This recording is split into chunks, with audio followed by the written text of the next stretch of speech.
Hi, everyone, and welcome. This is the first ever live show for the STS Best Trials live coverage channel.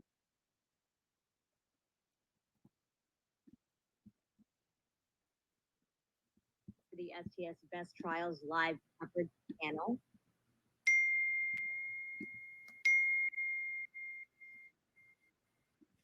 Just give us a minute here. We're getting things set up.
Hi, everyone. It's the COE. Thank you all for being here. I just want to remind you guys to hit the like button. We are going to be pulling up the video right now. Apologies.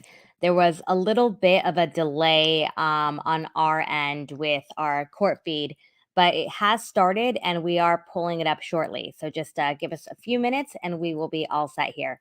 Thank you so much.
From this witness, and essentially is not testifying as an expert. He's testifying about his training as to what he was trained to conclude based on certain circumstances and results. If the jury hears testimony about a presumptive test, then the jury has to understand what the term presumptive means. That's going to be up to the state or the defense or both. The testimony by this witness and the wide open avenue for cross-examination in this court's view does not allow the jury to fall simply into a hole of false impressions. The court will allow the testimony. You can bring the jury in, please.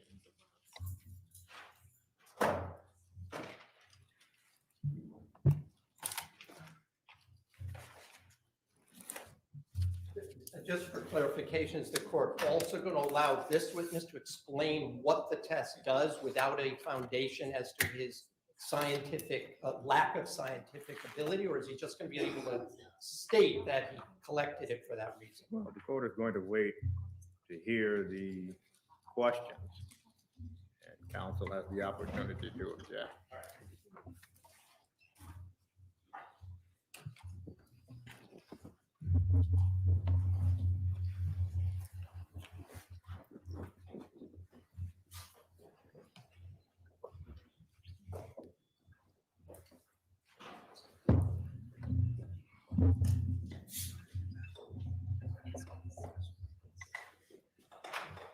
Good morning, ladies and gentlemen. Good morning. Will counsel stipulate to the presence of all of the jurors?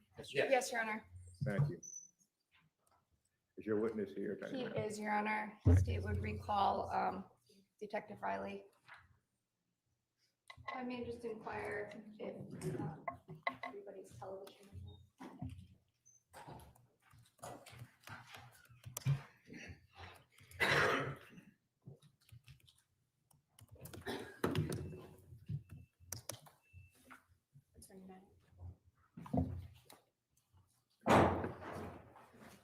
And Detective Riley is still under oath.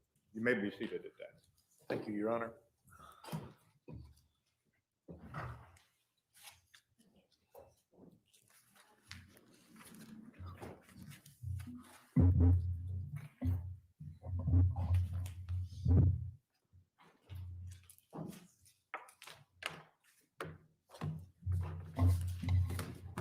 Your Honor.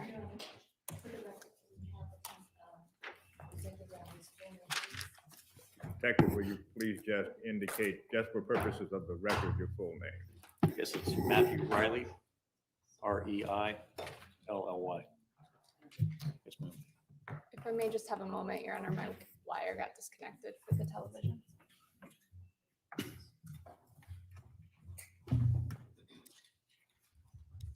Thank you.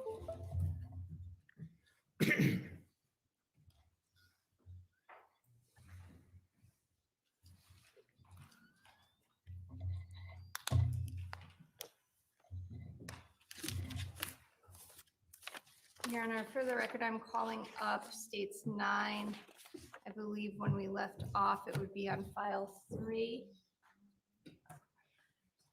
And photograph 8. Okay.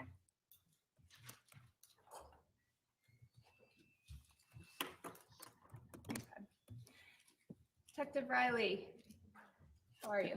Good, ma'am. Thank you. Just to recap a couple questions, if you can take a look at the screen behind you. Again, states 9, file 4, picture 8. And briefly, if you could just describe what's depicted in that photograph. Yes, that's a paper towel roll that I found on the counter of the kitchen island at 69 Wells.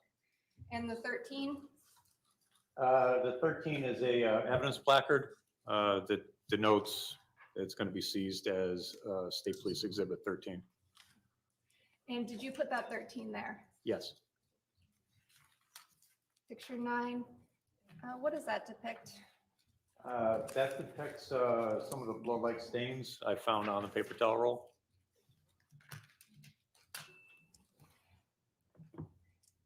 Now, sir, did you do anything with that paper towel holder? I field tested it for the presence of blood, ensured it was photographed and documented, and then I packaged it. Okay, a couple of questions if I can. Yes. When you say field test, what does that mean? I field tested it for blood. I use a screening test called the Castlemeyer test.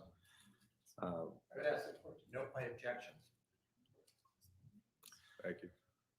And for this test, I use 2 chemical reagents, phenolphthalein and hydrogen peroxide. And If you can just walk me through what exactly is a Castlemeyer test? it's a presumptive blood test. Well, I would object, Your Honor, and there's been lack of foundation to this testimony. Well, the question is, what is this field test? And the objection is, There's a lack of foundation. This witness can, well, I think the question is, what is a Castlemeyer test? Well, I thought the question was. If I can, Your Honor, I'll withdraw it and go back. I'm going to backtrack just a little bit. Sir, have you received any training with respect to conducting presumptive tests? Yes, I have. What training have you received? I've received training both at the State Police Forensic Lab on this particular test and in one of the crime scene courses I took at the University of New Haven on other tests. With respect to this particular test, what year did you receive that training? Sometime in the early 2000s. And about how many tests have you performed? Thousands, man. Okay. Now, asking exactly how do you perform this test? You perform the test by taking a swab, one of those long-handled Q-tips, taking some of the material, the suspected blood, onto the swab. Then you put a drop of the phenolphthalein on it, wait a couple of seconds. Then you put a drop of the hydrogen peroxide on it. And if you get an immediate color change, it'll turn a bright pink color. That's a positive test. Okay. Now, I'm sorry, did you say the phenol? I'm going to butcher that. Phenolphthalein. Phenolphthalein. Where do you get that? I get that chemical from the State Police Forensic Lab in Meriden. And the other item that you use?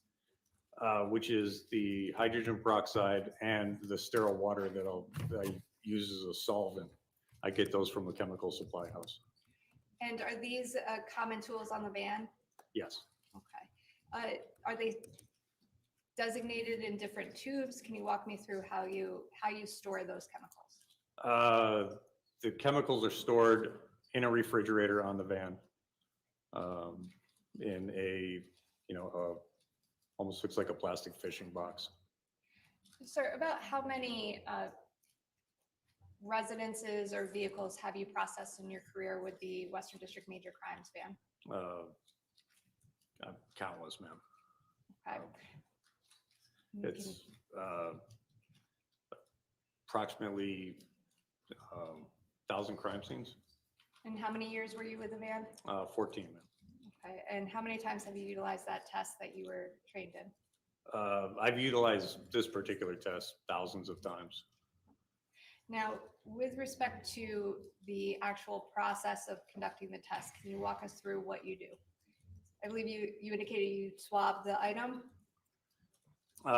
Yes, so prior to using this test, I'll test the reagents on a known blood source in the van. We use horse blood or pig blood. And then for each suspected blood stain, I'll go ahead and take a swab of the suspected material. In this case, I took it from inside the cardboard tube. Put a little bit on the Q-tip, treated it with 1 drop of phenolphthalein, waited a second or two, then I put a drop of the hydrogen peroxide on. Does the swabbing of the actual item damage or alter the item itself? No, it does not. Now, you mentioned you did a control with animal blood or horse blood. Yes. Do you keep that in the van? Yes, we do. Okay, why do you do that? It validates the test. It ensures that the reagents are working properly.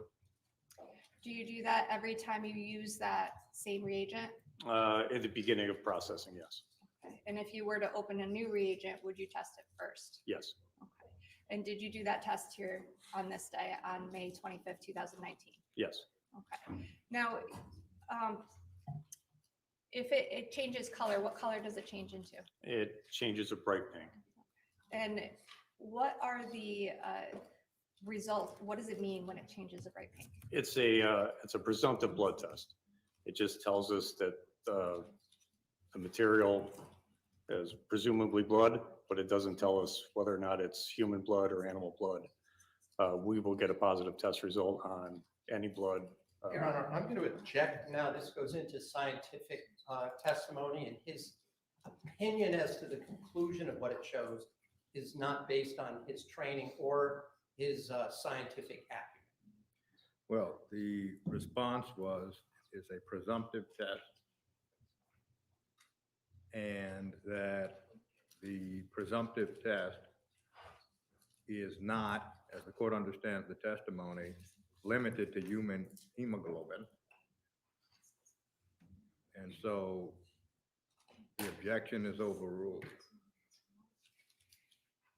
Is it conclusory in any way? No, further testing needs to be done by the forensic lab. If I just may have one moment, Your Honor.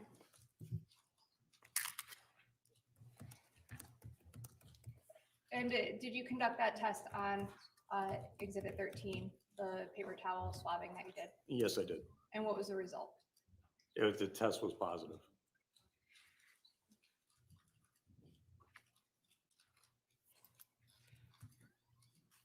Actually, I should ask you this, sir, if I can.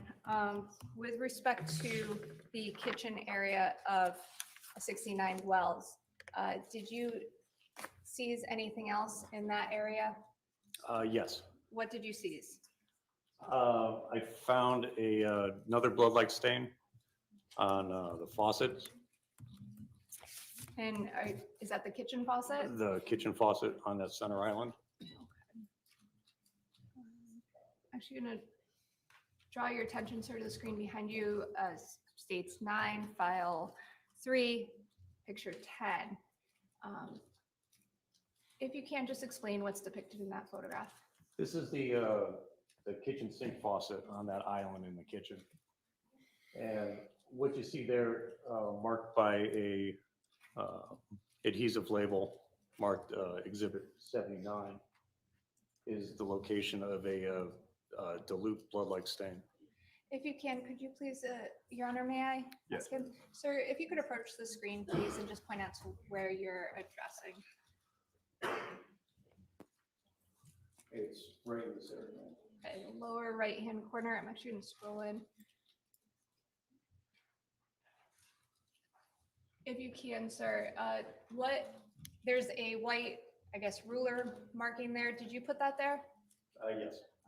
And EX79, what does that mean? That's just our designation. Again, that's going to be State Police Exhibit 79.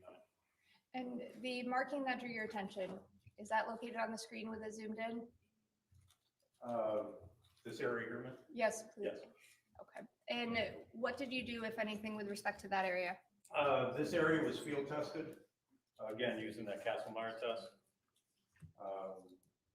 Then the area was marked as an exhibit. And then I later collected a sample of this stain with 2 swabs that were moistened with sterile water. Okay. Couple of questions on that. You tested it utilizing the same procedure that you just testified to? Yes, it's always the same procedure. Did you wear gloves while you did so? Yes, And any other protective gear? just gloves. Now, with respect to the Castlemeyer, can I call it KM? Yes. Is that okay? With respect to the KM test, what was the result? The test was positive. And you indicated you took 2 swabbings. Was that after the test or before?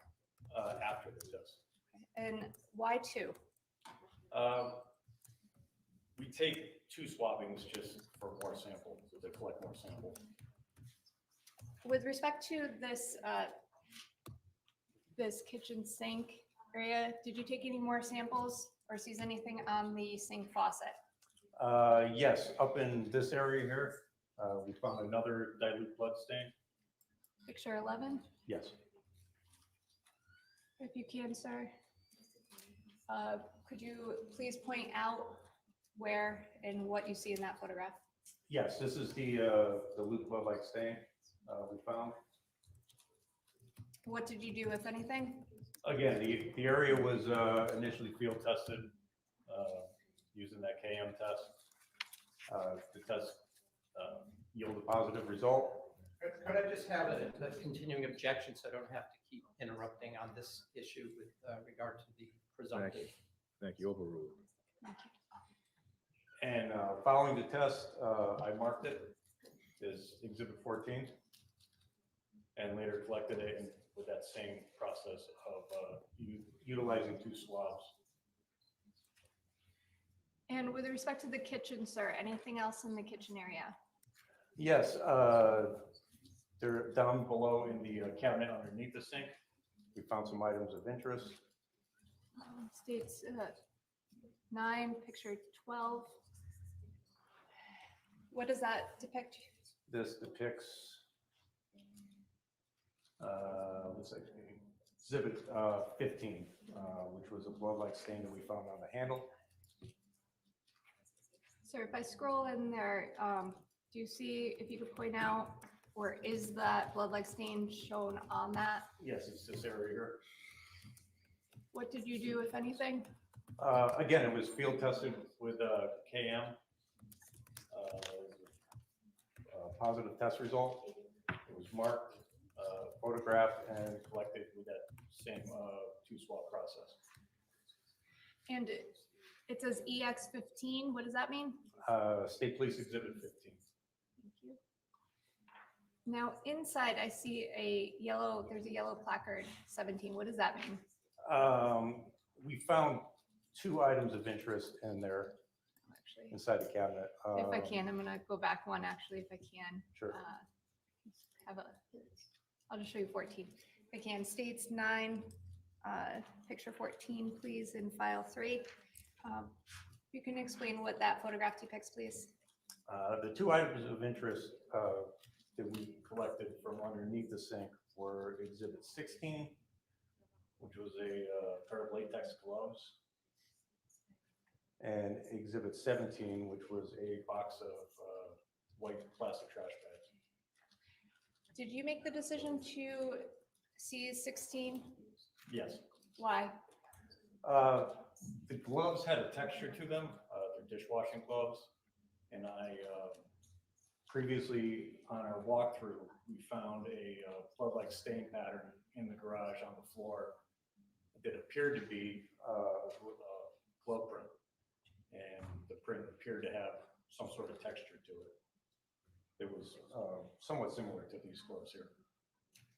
And the 16, is it, what does that delineate? Again, State Police Exhibit 16. And 17? 17 is the box of hefty trash bags. Did you make the decision to seize those, sir? Yes. Why? Just because we found what appeared to be evidence of cleanup inside the garage. So it was, we assumed that possibly one of these trash bags may have been used. And if found, maybe they could match it back to that box. What day did you collect this evidence? This was collected on May 25th of 2019. Thank you. Anything else in the kitchen that you seized or swapped that day? We found another blood-like stain up on the edge of the countertop. States 15. What does that depict, sir? Again, that's the this blood-like stain here.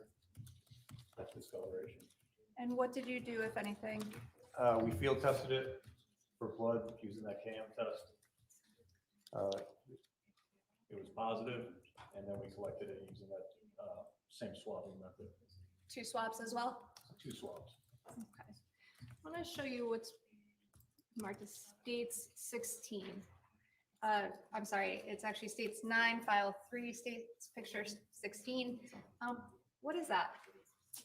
This is a toothbrush that I found in the master bathroom upstairs on the 2nd floor. And there is a yellow placard 31. What does that mean? We seized that as State Police Exhibit 31. Why did you seize the toothbrush? In missing person investigation, we attempt to collect a pseudonym or something that a pseudonym DNA profile can be developed from. We do this by either collecting the missing person's toothbrush or razor, something of that nature.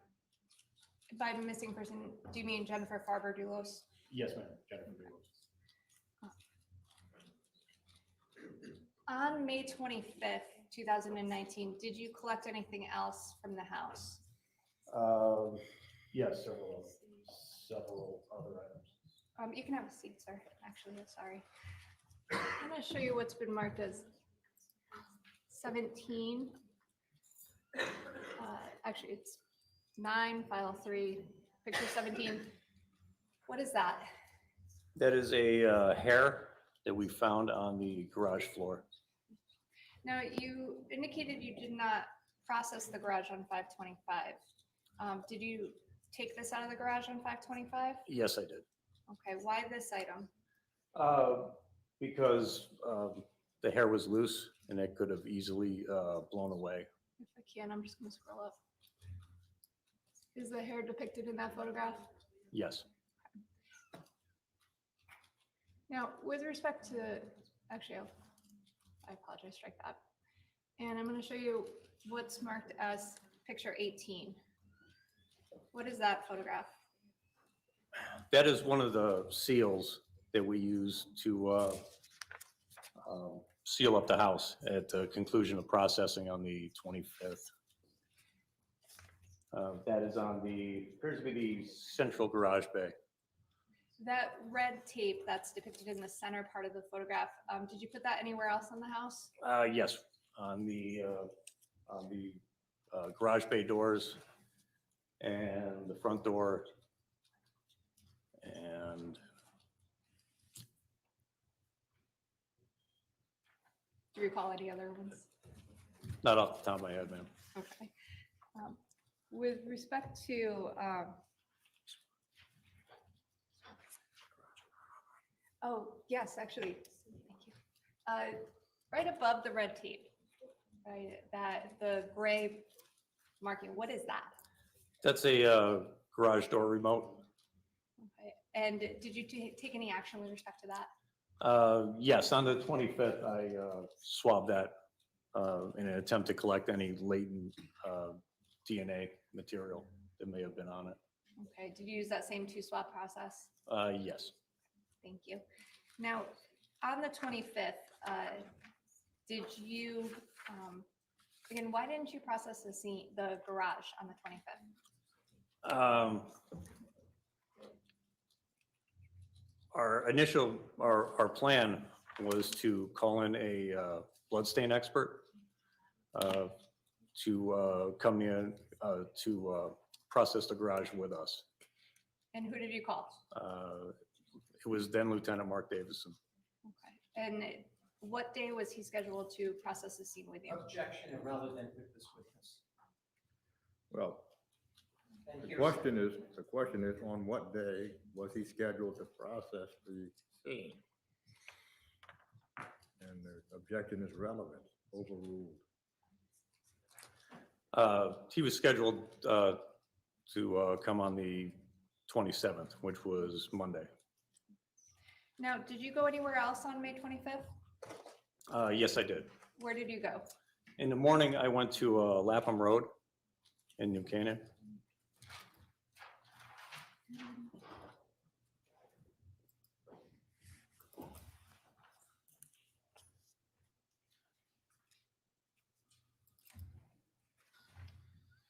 Okay, sir, I'm gonna have you take a look behind you.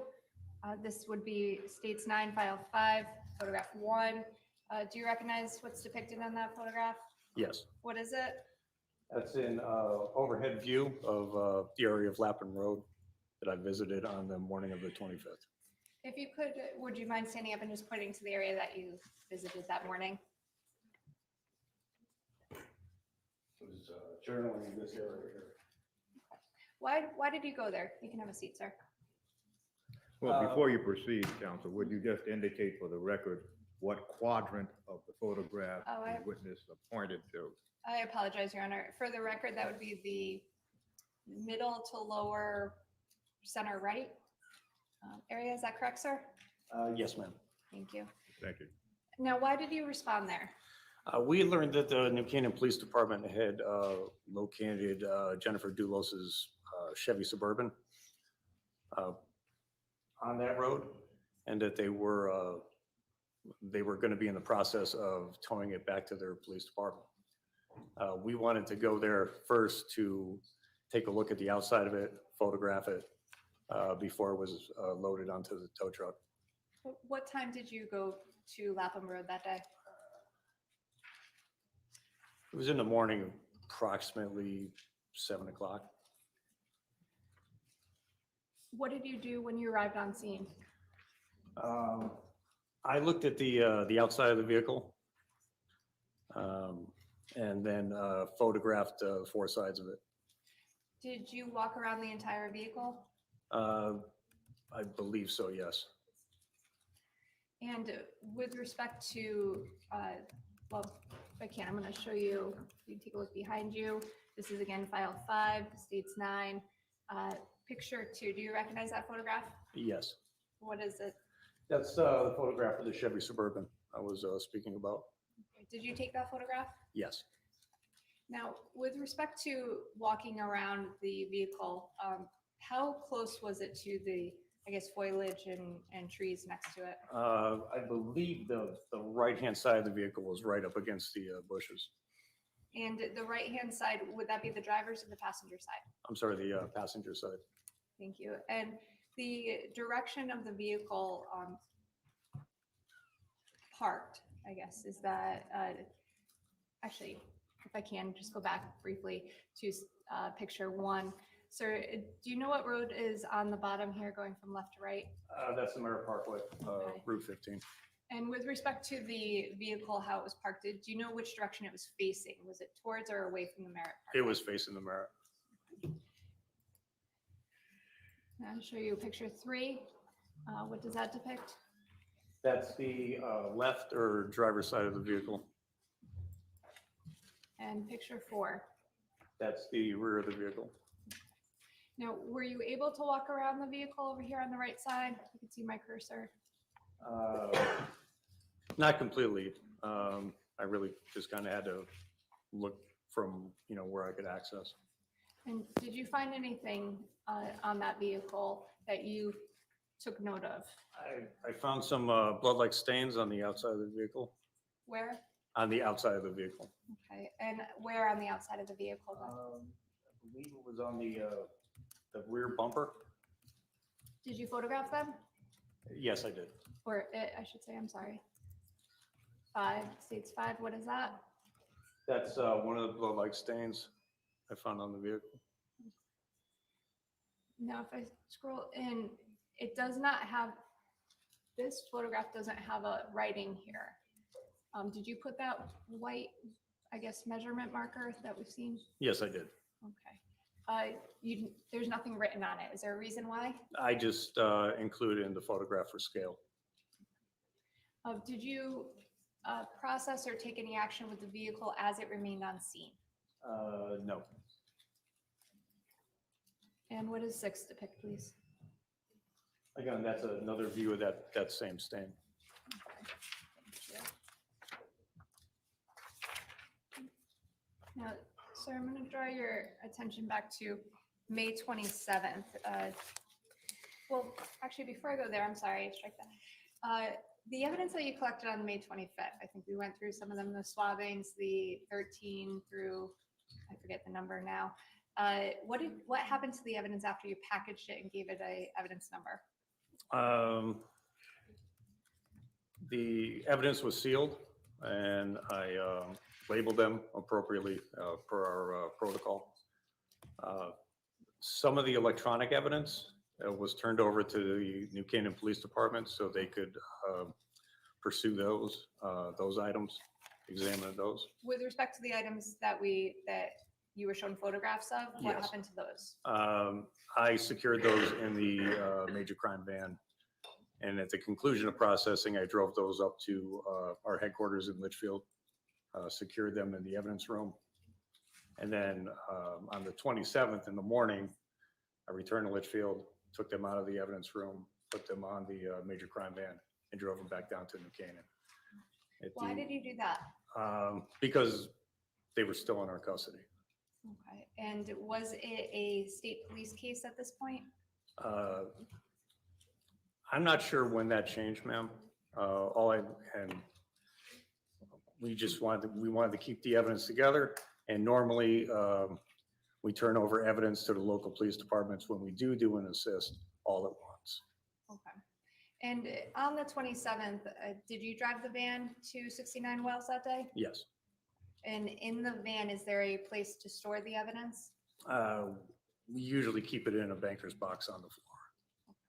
And when you arrived at 69 Wells Lane on May 27th, who was there? A lot of the same crew from the 25th was there, with the addition of Detective Jamie Pierston and Lieutenant Mark Davison. And between 525 and, well, strike that if I can, that photograph we showed you with the red tape Yes. on the doors, was that in the same location when you arrived back on 527? Yes. Was anyone from New Canaan Police Department on scene on 527? They had posted a uniformed officer in the driveway. Did you see anybody from New Canaan Police Department go into the residence with you that day, or not with you? Did you just see them? Yeah, they were just in the driveway, ma'am. Did they enter the garage? Not while we were processing it. Now,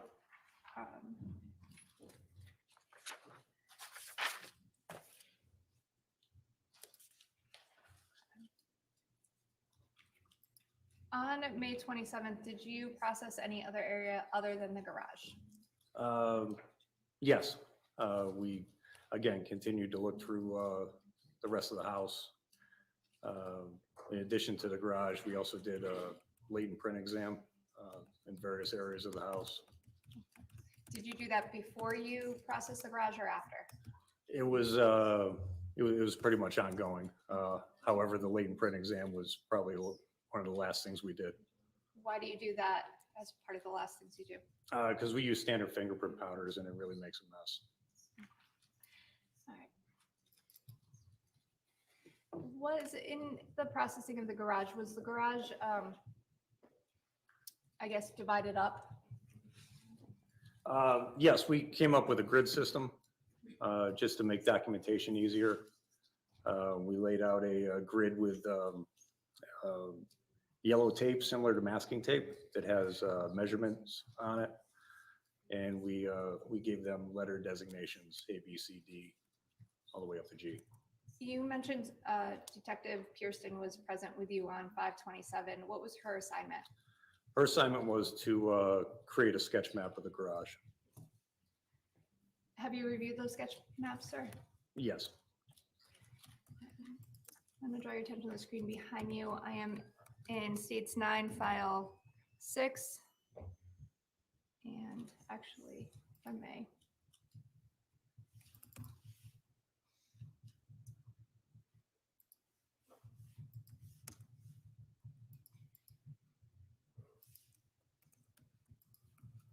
Do you recognize what's depicted on the screen behind you, sir? Yes, that is one of the finished maps that Detective Pearson created.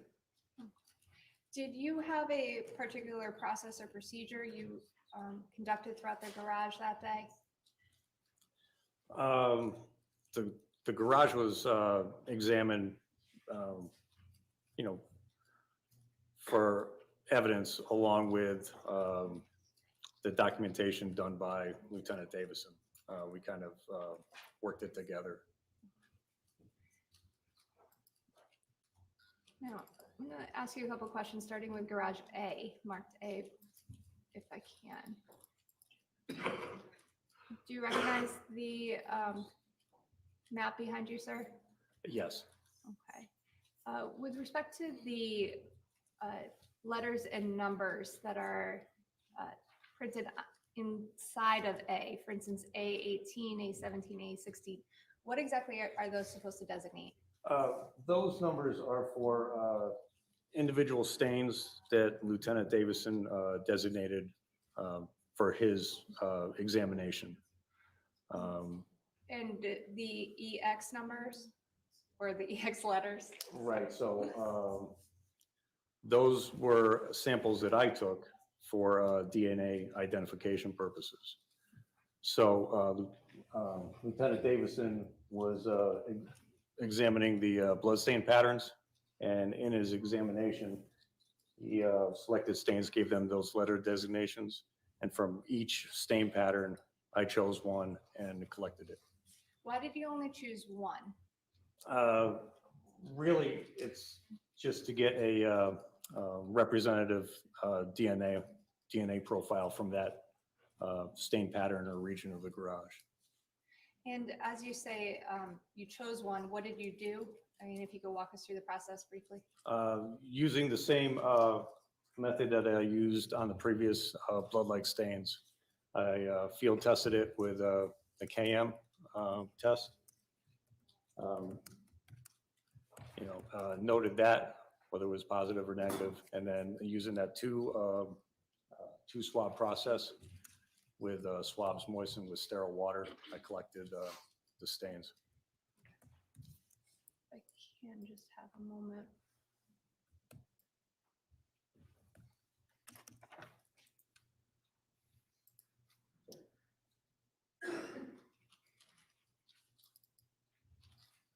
It is.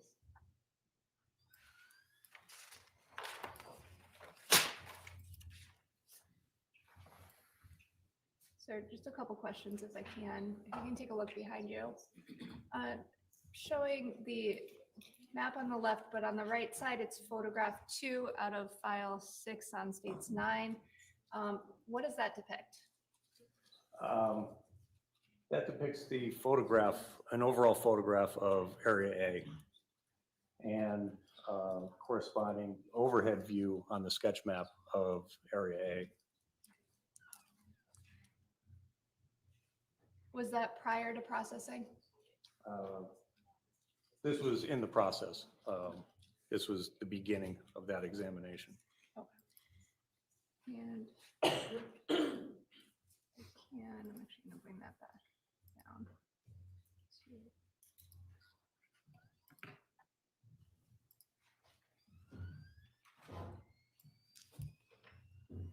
Okay.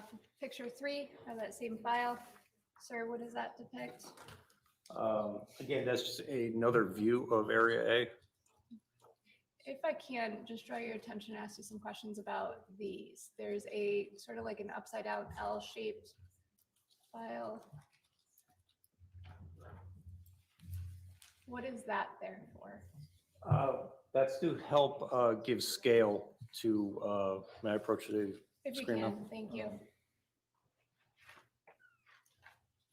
So you can see this discoloration here, that appeared to us to be white mark, where maybe some blood-like material was on the floor, and there was an attempt made to wipe it up. Can't hear. I'm sorry, sir, if you can, just move that microphone behind you, maybe up a little. The one. Thank you. And the yellow arrow up on the upper middle part of that photograph, what does that depict? That's usually placed by the photographer to denote north. So it's directional. It's directional, correct. And this yellow marking, is that the yellow marking you were talking about That- before? Correct, that's that yellow masking tape I was talking about. Okay. Now, with respect to these 3 items, did you put those down? No, I did not. And over here on the right-hand side, we have that same, I guess, ruler marking. What does that depict? That's, that same L scale is being used to denote another stain pattern found on the garage floor. And is close that, to the wall. oh, I'm sorry. Is that for documentation? Yes. Now, with respect to the rest of the garage floor, there's these little dots here all over. I'm gonna push the photograph up if I can. All these little markings. What are those? I mean, it's a garage floor, so you have plant material, you have, you know, other types of vegetation, you have sand, road salt.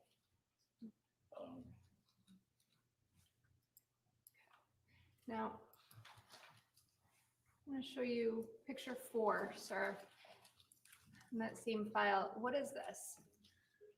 This is part of Lieutenant Davison's examination of the garage floor. Were you present when these markers were placed down? When they were placed down, no, but I was, I observed these in place. And just to go in, what do they read, please? They read A12, A13, A14, and A15 with my marking of State Police Exhibit 40. And this is this corresponding on the map on the left-hand side? What's up, STS Nation? Just saying hello on this channel. I'm going to be here till about noon with you all watching this trial. This is our new channel, Best Trials in It's the same process. True Crime, It's, like Best Guess, but Best Trials. This is obviously a law enforcement official going over some of the blood stains and splatter found in the rental home of Jennifer Farber Dulos. Michelle Troconis, the ex-girlfriend on trial here, as you know. The estranged husband, Fotis Dulos, unalived himself prior to being forced to go on trial for the murder of his estranged wife, Jennifer Farber Dulos. Please spread the word about this channel. And with respect to Rex Hewerman, we're going to have clips of the press conference on our regularly scheduled show on the Best Guest channel at 5 p.m. Eastern time. Tonight, I'm going to mute myself and watch with you guys, and we will keep tabs on this trial all the way through and bring you legal analysis on days where there are big moments in this trial. Okay. Did you mark? Thank you these for being or here. Delineate these in any way? I did not place those scales. Now, with respect to this area, if you could tell me what this is? This is a photograph taken overhead of stains denoted as A16, 17, and 18, along with exhibit 41, which is in this area here. Please. Now, just briefly, if I can, I just want to be clear.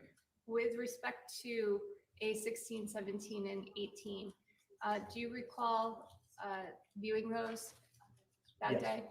Okay. And you took a swabbing off of which one? Off of stain A18. Okay, which is up here, right? Correct. Who took the photographs that day? It was Detective Katie Keppel and Detective Bob Hazen.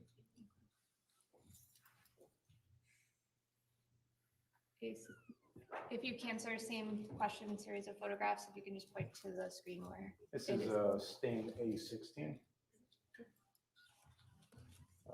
A17, and A18. Do you recall, by the way, this is kind of leaning, I guess, angled one way. And then I'm going to draw your attention to the preceding two photographs, 17 and 16. Actually, I'm sorry, it's photographs 12 and 13, but A16 and A17. They're leaning the other way for the photographs, and the overview has them this way. My question is just, which way are they supposed to be? The scales were not moved, if that makes things easier. The photographer is probably just standing on one side of the stain or the other. In the course of the photography and processing scene, do the scales ever move? Not on the garage floor in this case. Oh. And I believe we went.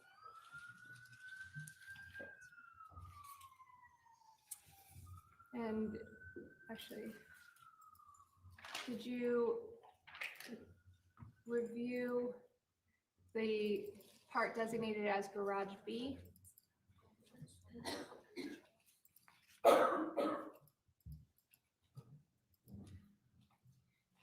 And if I can, sir, do you recognize what is depicted on the screen there? Yes, that is another. Oh, I apologize. I hit the wrong Sure. button. There you go.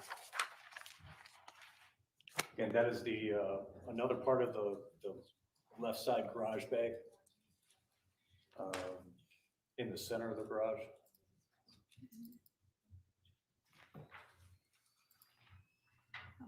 Is the photograph 1 on states 9, file 7, photograph 1, is that area depicted on the, or is, I should say, the map, a depiction of an area on that photograph? Yes, If you could just point it out on the photograph, please. it's this area here. You can see the B placard right there. And for the record, that was the middle portion of the The photograph. middle, correct. Okay, now on this, we have, on the map portion, we have the numbers ranging from B3 all the way up to B11. Is there a B1 or 2? That I don't know. And states picture 2, does that depict an area depicted in the map? Yes, And states 3. yes, that's the right-hand side of the map. Okay. States 4, what is on that photograph, please? That's a fragment of paper towel that appeared to have blood-like stains on it that we found in area B at the left-hand side of the garage. And it's located right there on the sketch map. It's exhibit 42. For the record, you're pointing to the middle portion of the garage. Question about the, well, sorry, withdraw that. With respect to the 42, that paper towel, can I ask you to describe some of the, I guess, dots that are contained in the 42? What exactly did that appear to be to you? Yes, this material here appears to be plant-like, maybe part of seeds or. Did you take any swabbings of 42? I did not, Why not?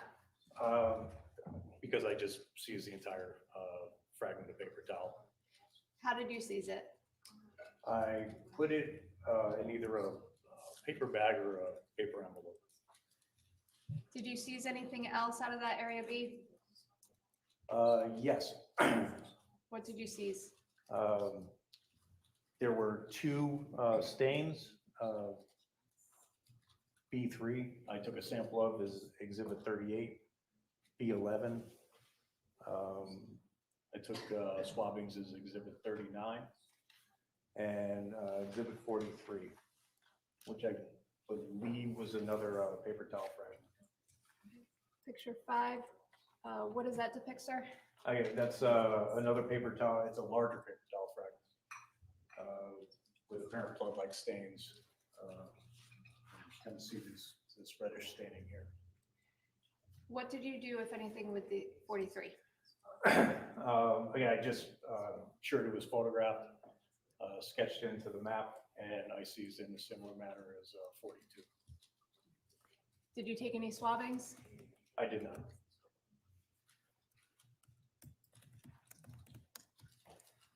And if you can, sir, is what's on picture 6 depicted on the map as well? This was a stain designated as B3 that I took swabbings of as exhibit 38. And did you do any testing on exhibit 38 as well? I did a KM test. And the results? Positive. Now, what does this depict, sir? That is stain B4 located there. And for same questions for the next couple, if you wouldn't mind just pointing out where it appears on the map corresponding with the picture. So picture 8, B5. B5 is here. Picture 9, B6. B6. Picture 10, B7 and B8. B7, B8, Picture 11, B9. B9. Picture 12, what does that show, sir? So that is stains B9, B10, and B11, which are up in this area here. A sample of B11 I swabbed as exhibit 39.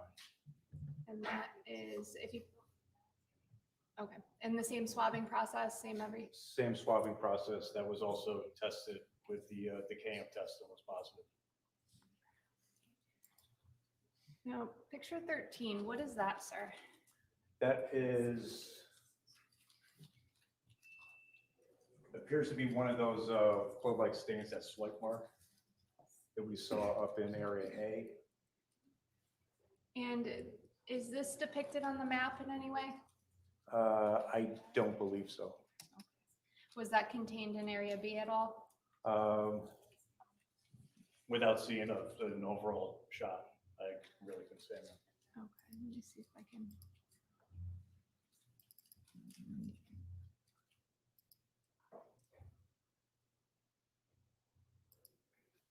Here's the overview.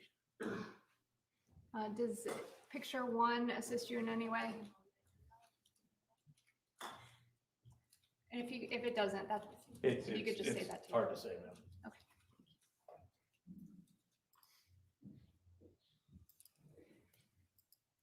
Now I'm going to ask you, if I can, about the bottom part of that garage side. You could take a look. Are you familiar with Detective Pearson's map for C? Yes, this is the portion of that left garage bay closest to the door. And for the record, I'm going states 9. I am now in file 8.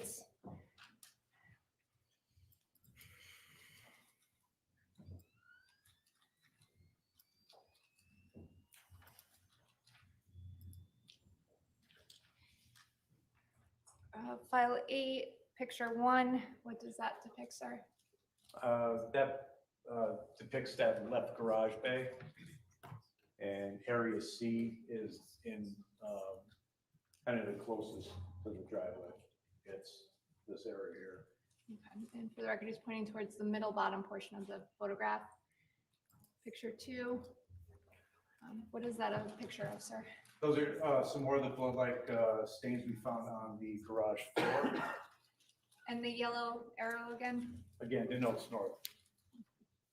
Picture 3. What does that depict, sir? That is area C with some of the stains and exhibits marked up.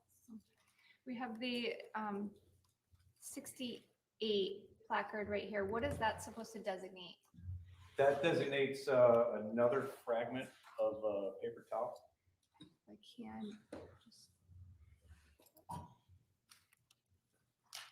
Is that depicted on the photograph? Yes. What did you do, if anything, with 68, please?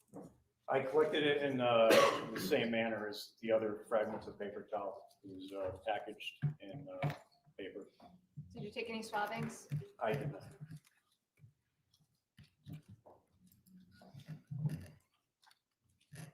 And if you can, sir, picture 4. And if you wouldn't mind, same thing, just if it is reflected on the map on the left side, if you Hold on, could. stop, please. Oh. Everybody's not black. Oh, What has just happened, ladies and gentlemen, is that, of course, the entire proceeding is recorded. The recording system just went down. So what we would ask you to do is just return to the deliberation room. Please do not discuss the case.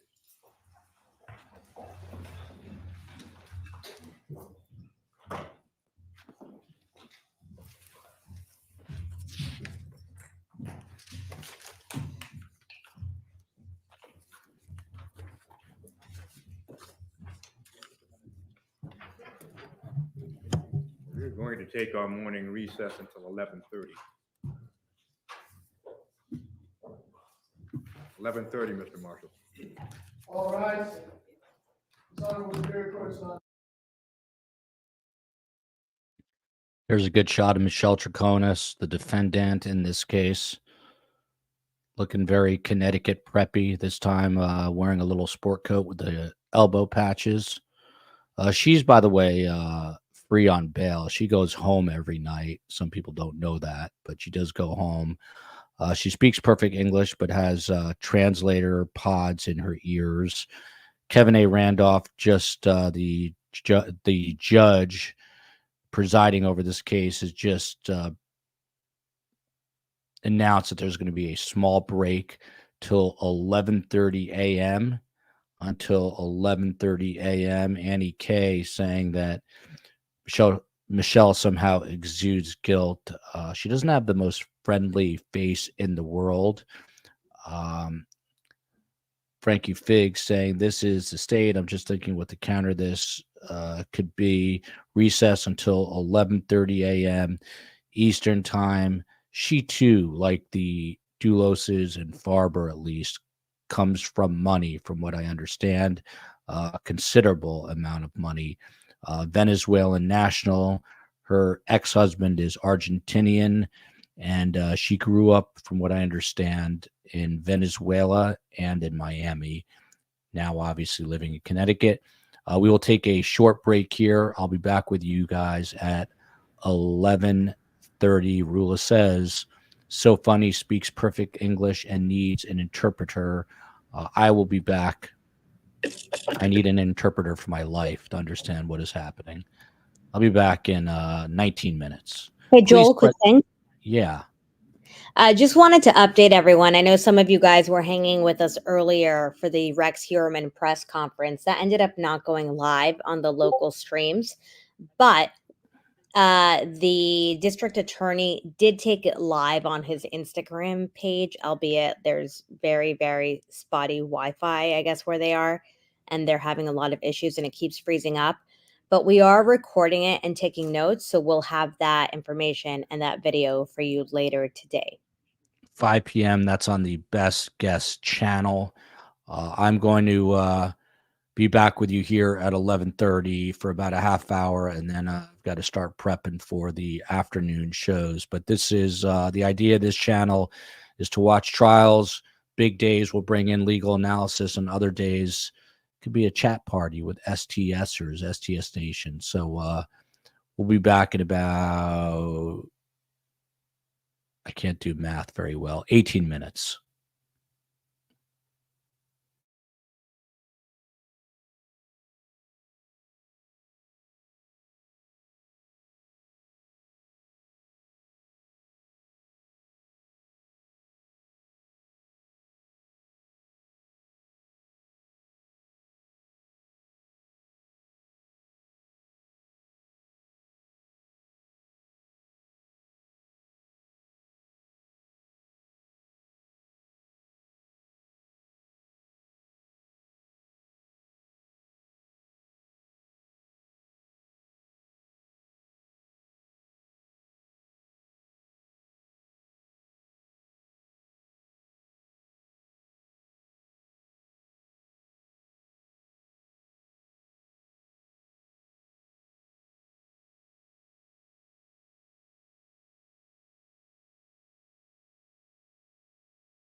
Hi, everyone. It's the COE here. I just wanted to thank all of you guys for being here. I realized there was maybe some confusion as today is the first day that we are using this channel to live stream the Michelle Troconis trial.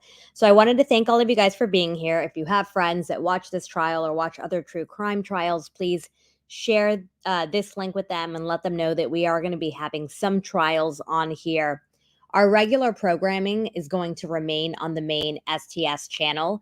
So if you turn your notifications on, make sure that you turn them on for both this channel and our main channel as well. I also wanted to remind everyone that we are going to have a 5 p.m. Eastern Time live show today. Joel is going to be discussing Rex Heuermann. I'm sorry, my notifications are on, but I need to keep them on. He's going to be discussing Rex Heuermann and the indictment charges, the indictment and the charges that happened earlier today. There was a press conference. Local news channels did not take it live, but I was just watching it right now on the district attorney's Instagram page. So we were able to record that and get some information. So we are going to be discussing and sharing all of those details tonight at 5 p.m. If you haven't already, please hit the like button. Please subscribe to the channel. And again, feel free to share this channel with any of your friends, family. We are trying to grow our subs on this channel. And for those of you who are members on our regular STS channel, please check out the community page on the YouTube channel because we have been updating it more recently and we are sharing some information and some important upcoming shows with you. We are doing a members only show on Friday. It's late for us here on the East Coast. We're going to do a 9 p.m. Eastern Time live show. It's more of a watch party. So please check out the community page. If you are not a member on our main STS page, you might want to join if you want to be a part of that live watch party. It's going to be really cool. It's going to be the first time we've done it. Joel is going to be on camera watching it with you. I may or may not. We'll see. And obviously the chat is going to be open for anyone and everyone to chat. And we are going to be watching the video of Donna Adelson being arrested. So it's going to be a really fascinating, I'm sure, live show on Friday night. We're not going to have any other guests. It's more of a watch party. But I did want to just let you guys know that that is happening. If you are a member already of the STS main channel, you can go to the community page. And on that page for members only, all the information is there as well as the link. So you can turn your notifications on. That way you don't forget. And we are doing it at 9 p.m. Eastern Time on Friday because that's when that video will go live. So we can't do it earlier or change the time because we want to take it live as we're all seeing it. All right, just wanted to give you guys an update. Again, we have another 6 minutes until everyone comes back from the recess. And again, thank you everyone for being here. We appreciate you guys. Apologies for any chaos. We were just going with it just like you guys. So we appreciate all of you guys being so flexible and understanding. And please hit the like button. Thank you.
Madam Monitor, do we know what happened?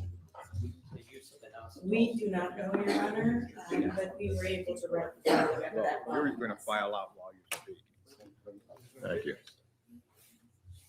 We can bring the jury in, please. Does Your Honor wish me to get Detective Riley outside?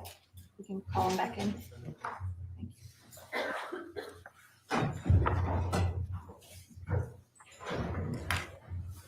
Recess is officially over. My comments about the use of inositol, since we haven't got to those pictures yet, one of the things the court hasn't. Well, the jury's going to file out while you speak. Yeah. Oh, there's no witness. Got it. Let's a look at defense attorney John Schoenhorn. Michelle Troconis taking her glasses off, putting her hair behind her ears, coughing a little bit, and they're waiting for the jury to come in right now, and court is going to get back into session here.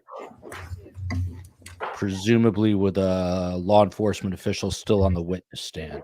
States 9, file 8. The counsel stipulated to the presence of all of the jurors. Yes, Your Honor. Yes. If you could you just, You may be seated. is what's shown in that. Thank you, Your Honor. On the map on the left-hand side. COE, if there's a graphic or something you can send me, I can tweet out best trials to STS Nation, and I can put it on Instagram. Back up a few of my questions.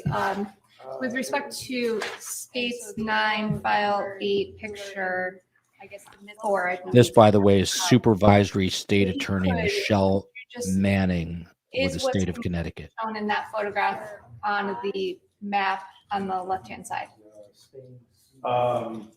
Yes. With respect to the way the photograph is that how it's depicted on the map? And I would go back to stage 4. What area is that stain attributed to? Area G. Where is? And so the yellow numbered ruler in the, I guess, the middle portion of the photograph? It would be this one here. Oh, if you can. Picture 5. the center of the photograph. Thank you. Is stain C0? Now, with respect to the way the photograph is that how it's depicted on the map? If I can, I would go back to stage 4 and draw your attention to the line again. And where is C0 on stage 4? It's in the center of the photograph. I see Please, the mic. Oh, if you can. Same It's process. in the center of the photograph. Thank you. Same testing and swabbing process, correct. This is picture 5. And picture 6, if you could just identify that in the map as well. Stain C1. Picture 8, sir, what does that depict? And picture 7. Picture. Stain C2. Interior face in the center of the sketch map, from which I see is exhibit 37. Same process as you indicated before with the swabbing Same testing and swabbing process, correct. and the test results. Positive. Thank you. It's 9. Actually, I'm sorry, if I can go back to stage 8. Where on the door? Picture 8, sir, what does that depict? Did you see that? Picture 8 depicts the interior face of the left garage bay door. And did you seize anything for evidentiary value on the garage bay door? Yes, I seized a sample of flow-like stain on the inside of the garage door. States 9, the same process. Actually, I'm sorry, if I can go back to states 8. Where on the door, if you could please point, did you seize that item? It's in the center of the photograph, slightly to the left-hand side. Okay. For the record, he's pointing to the middle, essentially the middle left of the screen. Right side of the garage. And states 9, what does that depict, sir? That is the stain, Familiar with sample of which I seized is exhibit I 67. mean, I'm sorry, GB. And the same process Same swabbing process, same testing process. and the results? The test was positive. For the record, this would be states 9, file 9. Did you process the right side of the garage in the? Yes. Are you familiar with Detective Yes, Pearson's this is map a for zone overall G? photograph of area I mean, I'm D. sorry, D, Right-hand bay. Area D. area D. Uh, That's the name. Out of frame to the left would be the mother door. For the record, this would be states 9, file 9. And are there areas below area D? Yes, you can see, Photograph 2.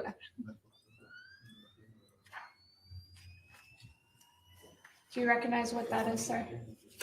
yes, this is a overall photograph of area D, the right-hand bay of the garage. Out of frame to the left would be the mudroom door. Give you a little orientation. And are there areas below area D? Yes, you can see the marker for area E and area F, which would be by the overhead door. I'll show you states 1 out of that file. What does that show, sir? That's overall the right-hand garage bay with area D at the top of the photograph. Area E in the middle and area F at the bottom.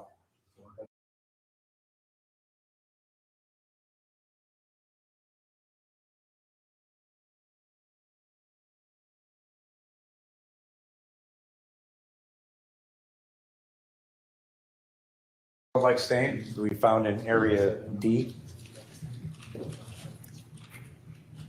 And the 56, what does that mean? Oh, I'm sorry. So I designated this as State Police Exhibit 56. However, it's the photograph. The exhibit is going to be the photograph of what we thought was a footwear impression or a shoe print. If I can, sir, just a couple questions. Is that depicted, Exhibit 56 depicted on Zone D map? Yes, Exhibit 56 is here in the approximate center. Okay, and with respect to photograph 3, if you can, I'm gonna scroll in. What drew your attention to this area? Well, it's another blood-like stain on the garage floor, and there was a distinctive pattern to it. Could you see the pattern in that photograph or? Yes. Okay. Here, I'll scroll on. It appears to be, see these hash marks here?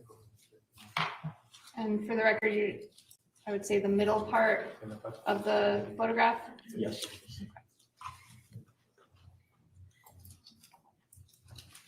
Picture 4, what does that depict, sir? Again, that's a stain pattern located here in area D. Of an apparent footwear impression. And if you could just point to where that appears on the picture 4. It's here in the center of the photograph. Picture 6. It's another stain pattern, And where does that depict on the map? Exhibit 7. And if you could please, picture 6, point to what you are describing, please. In the kind of the lower portion, the center of the photograph.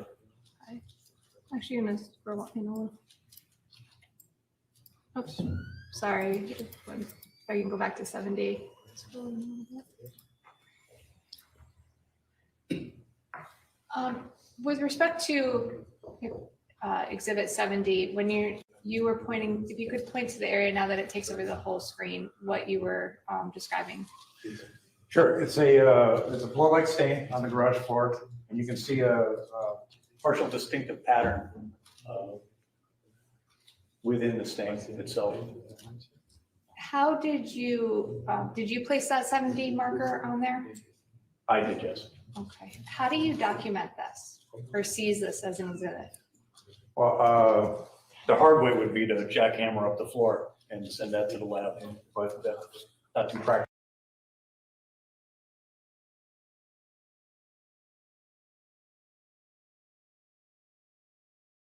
Degrees with scale and send the photographs to the lab as Exhibit 70 for identification and possible comparison. Thank you. And 71, is that depicted on Zone D map as well? Yes. It is exhibit 71 here. And why did you seize that item, sir? Again, this is another blood-like stain on the garage floor. You can see, that a similar pattern in it, but you can also see the swipe marks through it. Picture 8, what does this show, sir? Picture 8 is it's another area of blood-like staining that appear to be wipe marks. And was this all contained in Area D? Yes. And picture 9?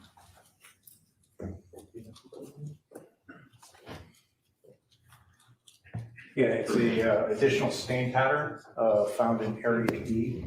If I can, I'm gonna scroll. Oops. What are you doing now? Up here, this marker, I guess L-shaped marker again. What is that? Again, it's another blood-like stain on the floor with a similar pattern, but a lot less detail to it. And with respect to these items just around, and if you could follow my cursor, sir, they're little dots or things. What are they? It's pretty vegetative matter, plants. And anything, actually, picture 10, was this contained in Area D? Yes, right here at the almost at the border of area E. And is this the same item that you seized on 525? This is correct. This is the hair. Now, with respect to States 9, File 10,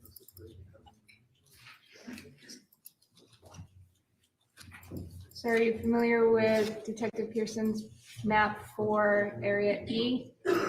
Yes.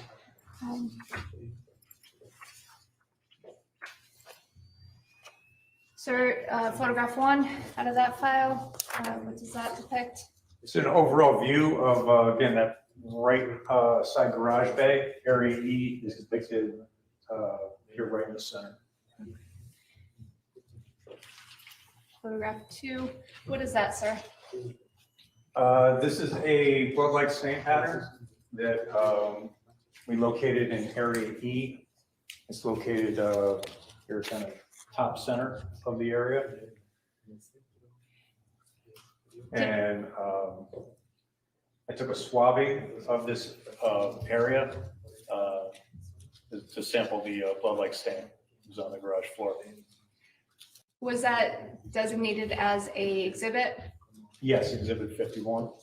There is a pink arrow on the right side. Do you see where the pink arrow is? Yes. What exactly is that? That in this large stain pattern, the arrow depicts exactly where I took the sample from. And same process, 2 swabs? 2 swabs, yes. Did you test it I did. and the results? Again, every now and then, just make the same objection regarding any quote results. Thank you, overruled. The test result was positive. Thank you. Sir, picture 3. As a similar stain pattern, another blood-like stain appeared to be a white. It's located here at the left-hand side of area E. And again, I sampled this using that same swabbing technique, same testing technique. And I took the sample from this area here. And the test results? Test results were positive. Picture 4. Picture 4 is another blood-like stain found in area E. And the stain pattern itself appeared to us to be a textured glove. If you can imagine 3 fingers here. What exhibit was this marked at? I marked it as State Police Exhibit 55. Yeah.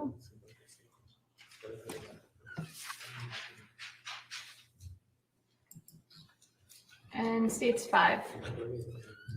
What does that show? That's an overall view of Area E, taken from kind of with your back to the mudroom door. So you can see Exhibit 55 here, that swipe mark. And picture 6? It's an off-kilter view of Area E and the right-hand side of the garage. Thank you. I'm going to draw your attention now to states 9, file 11. Are you familiar with Detective Pearson's map concerning zone F?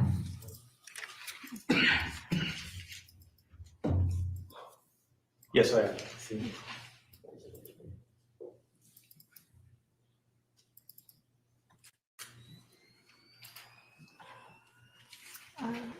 Picture 1 off of states 9, file 11. Sir, what does that depict? It's an overall view of the right-hand side of the garage. You can see Area F is down here. This is the kind of threshold of the overhead door. And Area F is up in this area. Takes up center all the way down to the bottom of the photograph. Thank you. Picture 2. It's another blood-like stain pattern we found on the garage floor. Again, this is the threshold of the overhead door. I'm going to scroll in a little bit. So that yellow arrow again, what does that depict? That denotes north. Picture 3. That is, again, another blood-like stain pattern we found on the floor. Again, there's more detail inside this pattern. So we designated it as State Police Exhibit 54, photographed it in a similar manner as the others. And is that depicted on the map? Yes, it's located on the left-hand side of Area F. Picture 4. Picture 4 is another blood-like stain pattern found on the floor. And picture 5. That is blood-like stain that I tested and sampled as Exhibit 52. And with respect to the swabbing process, same swabbing process? Correct, same testing and swabbing process. And the test results of this one? I refer to my report. Would it refresh your recollection to take a look at your exhibit report? Yes.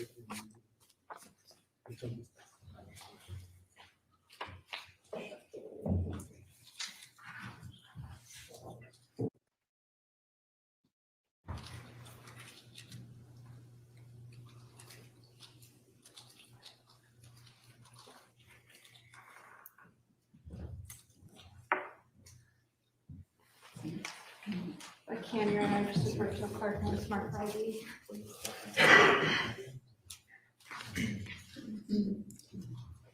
It's 11 for ID, please. Sir, would it refresh your recollection to take a look at your exhibit report? Yes, it would.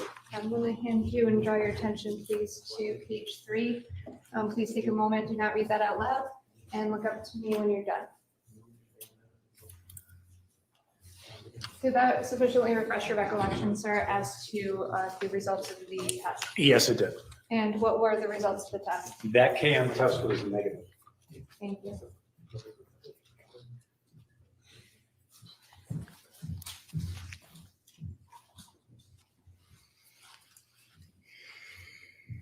And is that depicted on the map as well? Yes. Exhibit 52 is there. Thank you. And state 6, or picture 6, I should say. What is that? Yeah, that's another overall view of Area F.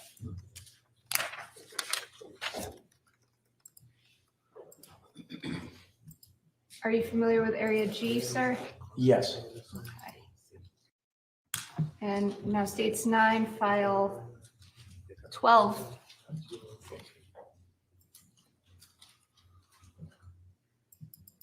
Are you familiar with Detective Pearson's map? Yes, I am. Okay.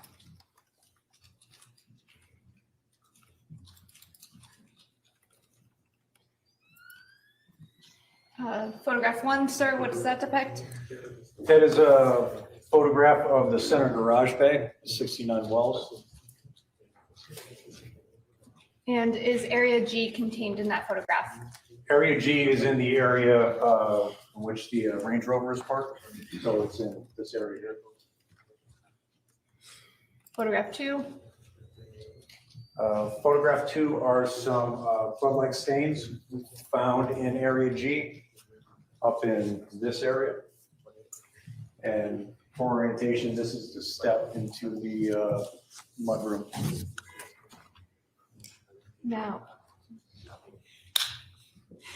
what are the, were exhibit numbers given to each of these stains?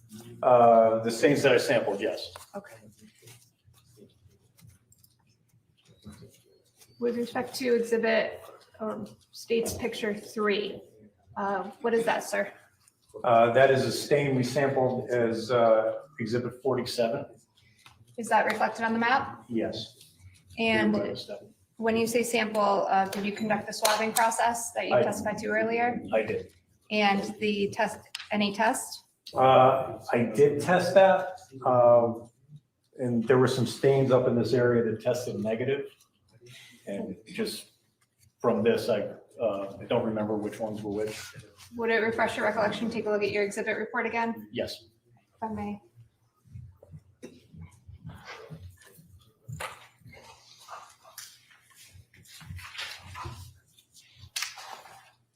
I'm going to draw your attention to page 2 of your exhibit report. If you could please just take a look.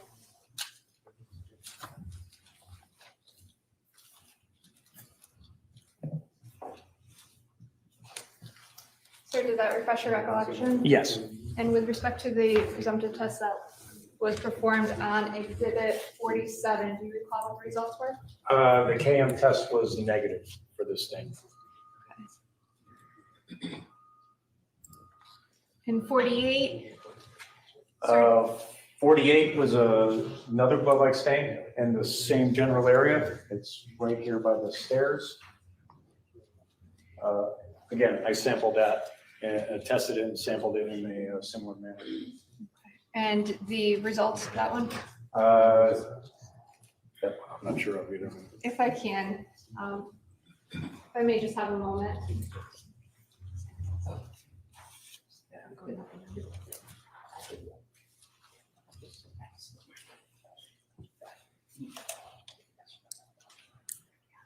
Okay.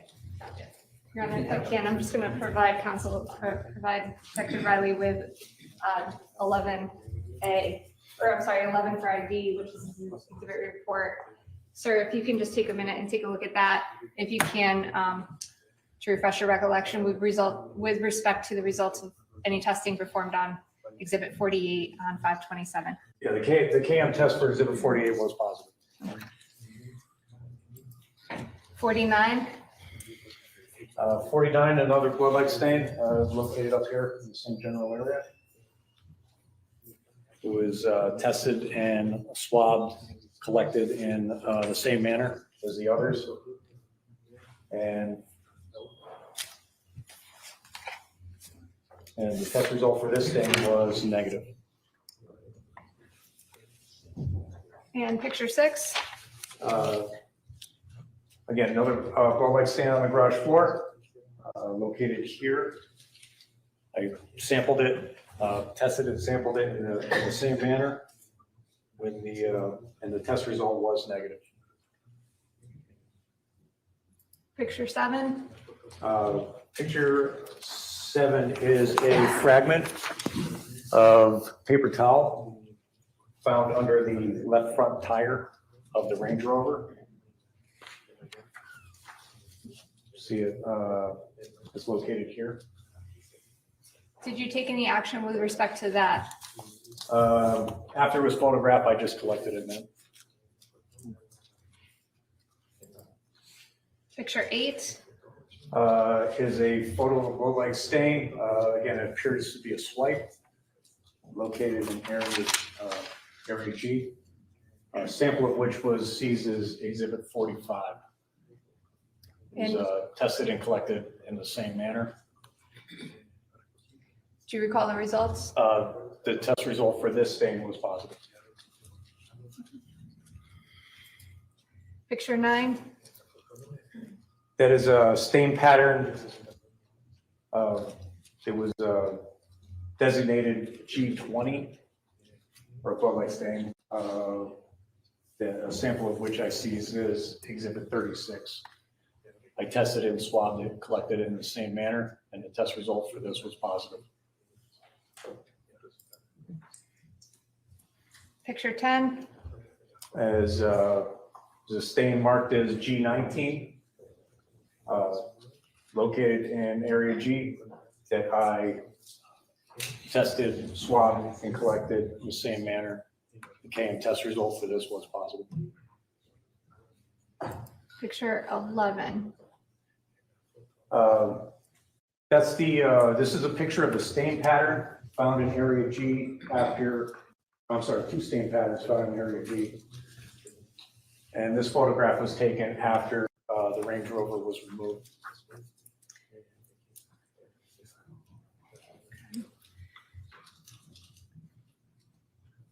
Actually going to go down to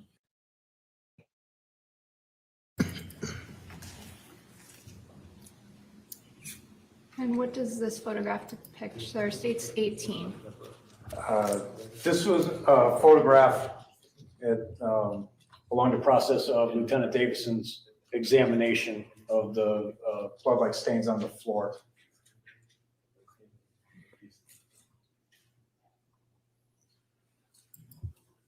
And if I may just have a moment, Your Honor. Yes. Confirm with counsel.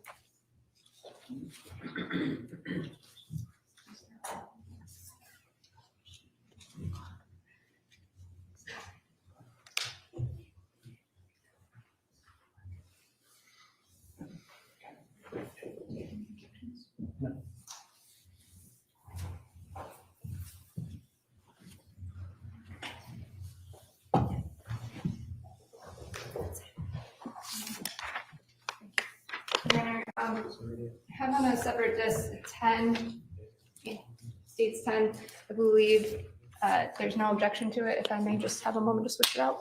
Yes. No objection, Attorney Shaw.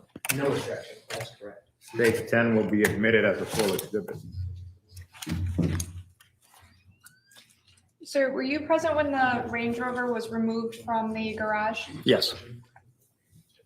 And did you conduct further processing of the garage scene with the Range Rover removed? Yes.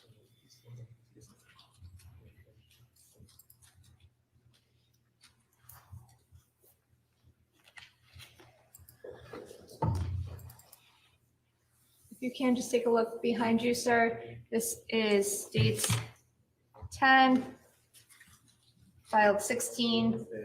Can, what does that depict?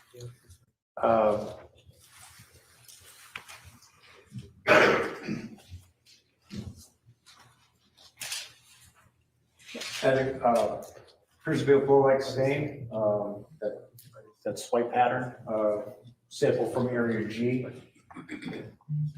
And You brought the exhibit number? Yes, this was tested and sampled and seized as State Police Exhibit 45. And just to be clear, the same process, same everything? Yes. Okay, results? The test results for this was positive. And at some point, the Range Rover was removed. Who removed it from the garage? I believe we just towed it out of the garage and winched it up on a flatbed. Okay. And did you continue processing the garage floor after the vehicle was removed? Yes. I'm going to turn your attention to the photograph 2. What does that depict? That depicts the two stain patterns that would have been underneath the Range Rover. One here in the lower part of the photo, and one here a little bit higher. Again. Just scrolling in. So does that, the higher one appear on the screen? Yes, up in this area here. Okay. Now, what does picture 3 do? That is the selected stains that were designated as GW1, GW2, GW3, GW4, and GW5. And sir, what does GW mean? Area G, I'm not sure what the W stands for. That would be Lieutenant Davison's area of Marking. expertise. And were these I'm going to show you a series of photographs, please. You just indicated some numbers. Are these the ones that correspond to the numbers that you marked? Correct. Okay, that would be for the records for photo, 8, 7, 6, 5, and 4. Are photos 4 through 8 depicted in photo 3? Yes. Okay. Now, photo 9, what is that, sir? This is that upper stain pattern in area G. It was seen in the overall photograph. Here you have stain GE1, GE2, GE3, GE4, and GE5. And just briefly, you could take a look at 10. What does that depict, sir? That stain designated as GE1. Could you point to the, okay. And for the record, it's the middle of the photograph. Center of the photograph, correct. Thank you. Picture 11. This is stain GE2 in the center of the photograph.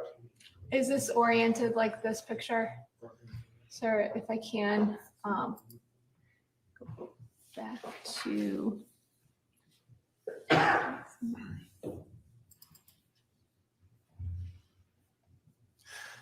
So you can see the elongated stain here. Okay. So The elongated stain here. which way is it on the garage floor? Is it perpendicular or I guess parallel? So if you turn this photo clockwise, they would align. Okay. It was just taken from a different angle. Picture 12. Stain GE3 in the center of the photograph. Oh, Stain and G. I apologize. Same question with respect to GE3. Similar, the scales did not move. Okay. And GE4? GE4, again, the stain in the center of the photograph. And the scale did not move from the overall. And GE5? GE5, similar. Is this elongated stain here? And again, it's oriented, the scale's in the same position in the overall photograph. Just safe to say it's the way the photograph was done. Exactly, it's just the way the frame was taken. And picture 15, please. 15 is a photo of a stain on the garage floor. Appears to be a tire mark. Thank you. If I may, Your Honor, the state's going back to states 9.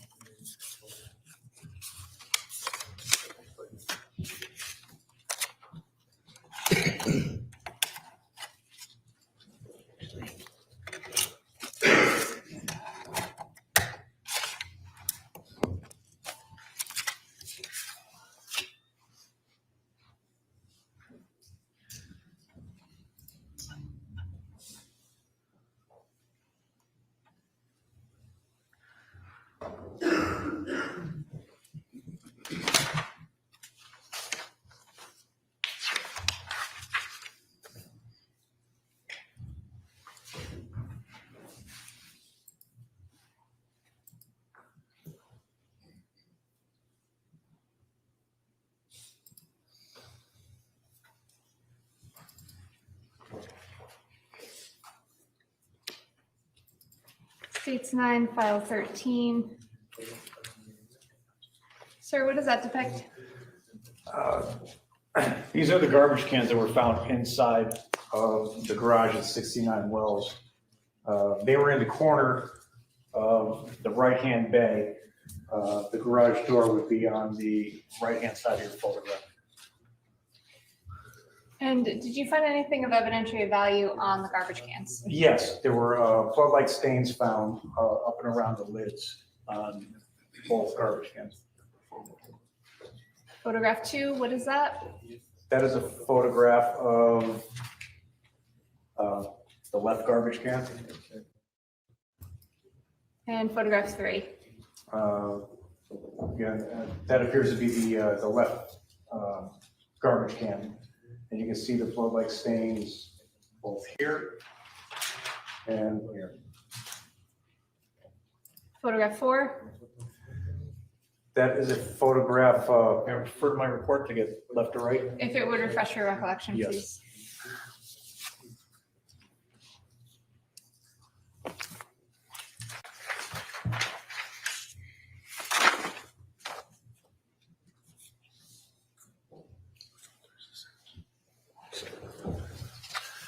That was a photograph of the left-hand garbage can that you saw in the overall photo.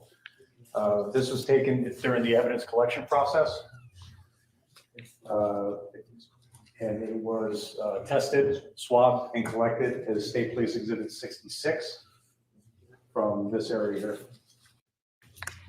Were there other swabbings that were taken out of the garbage cans? On the right-hand garbage can. So that's a right-hand garbage can. Again, in a similar area, we found a blood-like stain. Okay. And with respect to the garbage cans, about how many stain or swabbings did you take in all of the left garbage can? If it could refresh your recollection to go to your report, please. Still the same, 2 swabs. And with respect to the right side garbage can, 2 swabs. and were those also tested? Yes, And the results? positive.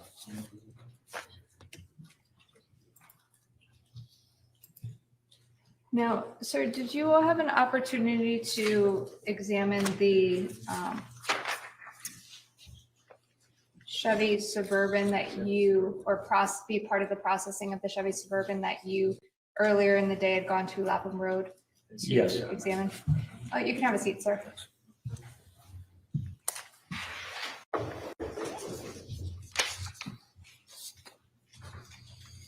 When was that? That was on June the 28th, so it would have been the Tuesday after Memorial Day. And actually, prior to leaving 69 Wells that day on May 27th, 2019, you testified earlier about latent prints. Did you conduct any latent print documentation? Yes, we did. I'm actually going to go to States 9 file 4.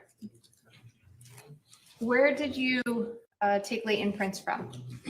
Well, we searched for latent prints around the points of entry. I'm going to object as non-responsive. Okay. Well, the question is, where did you take latent prints from? And the answer was, we searched for latent prints. It is non-responsive to I say. will ask some foundation questions, sir. What exactly is a latent print? It's a, lack of a better term, an invisible fingerprint. A fingerprint that's deposited on a surface that needs some sort of development to make it visible. And is there a process that you utilize in searching for these? Yes. What is that process? Process is visual observation, utilizing side lighting, different lighting techniques. And then in this case, it was the application of just standard fingerprint powders. And how does fingerprint powder allow you to search for latent prints? The fingerprint powder is extremely fine and it adheres to the fingerprint residue and makes the print visible. And did you conduct that process at 69 Wells? Yes. At what locations? Various locations throughout the house, the first floor, and around the points of entry, around the mudroom door, around that the kitchen island. I'm going to show you some photographs, sir, if I can. If you could take a look behind you, states 9. This is file 4. What do you see, sir, depicted in that photograph? That's an overall photo of the door leading into the mudroom from the garage after latent print processing and prior to the collection of the prints.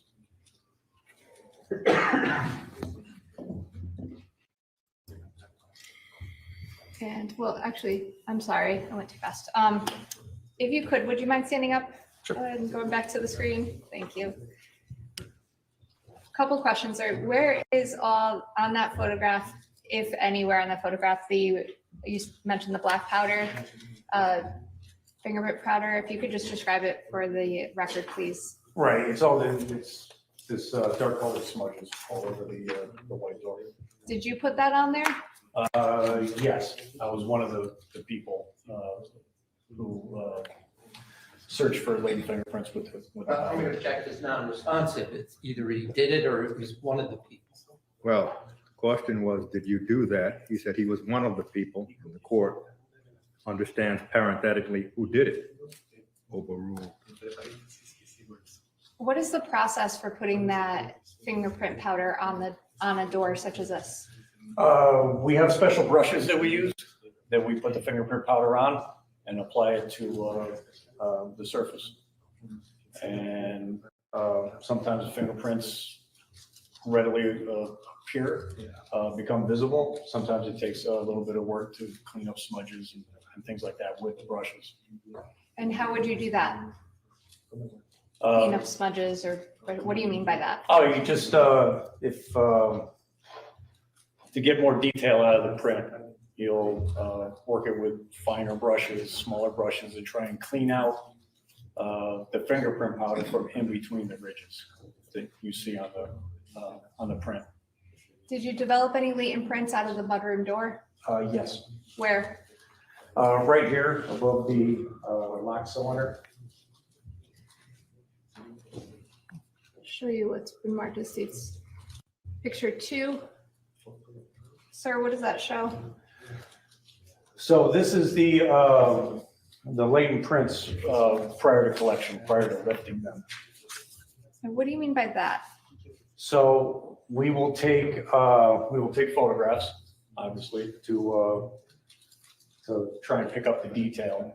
And then once that's completed, we'll go ahead and take adhesive lifters.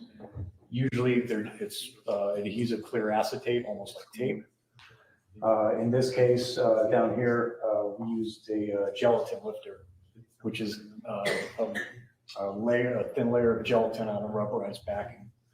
It's just used for different surfaces.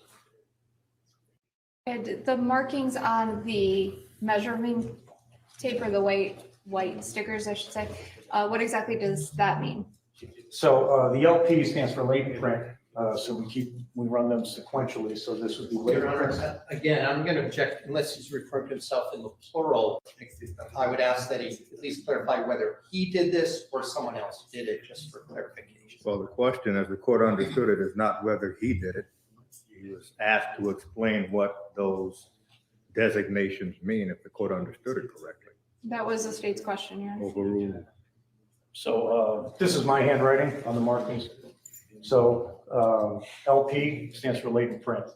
Latent print 7, which is also designated as State Police Exhibit 82.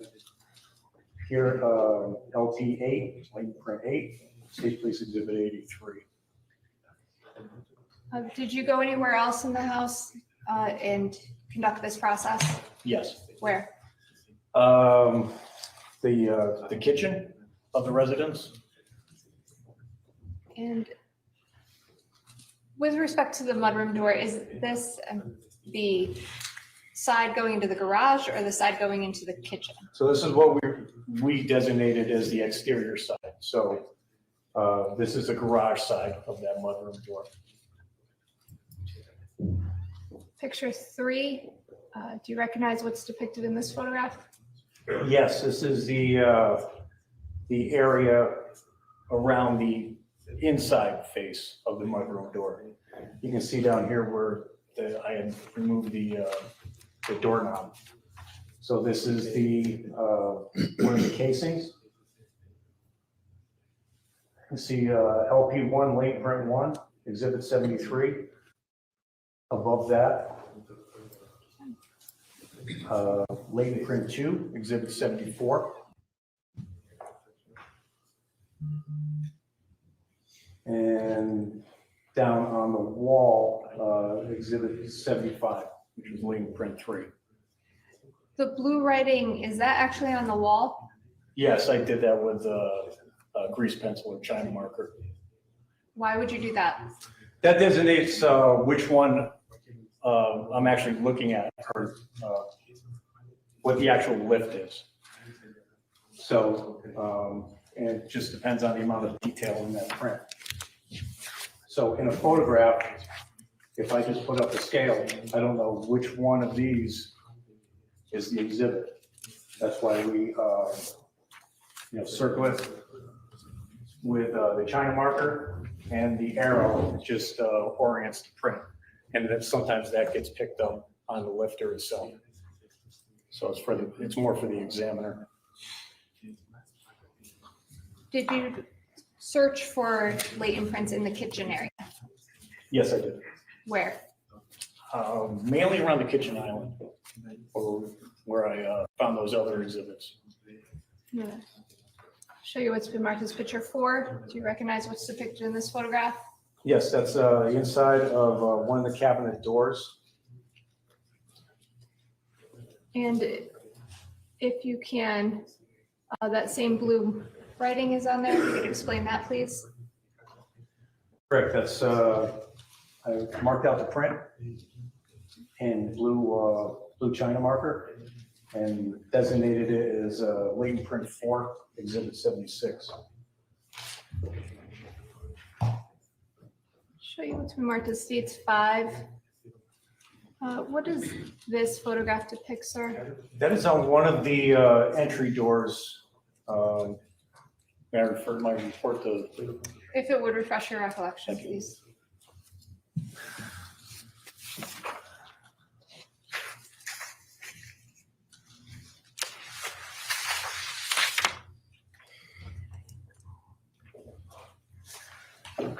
Okay, this is the French doors leading out to the backyard, the rear patio. And if you could walk me through, did you do this one? I'm not sure if I dusted this, but I designated it and marked it up. And if you could just walk me through what you did. Okay, so after the latent prints were developed, I go around, people tell me where they found prints, and I will go around with a magnifying glass, pick out the prints with the best detail, mark them and label them in a similar manner, then notify the photographers as to their locations so they can be properly photographed prior to collection. And picture 6, please. That is off of a exterior door handle. And if I could refer to my report, I can get you the correct door. If you can, thank you.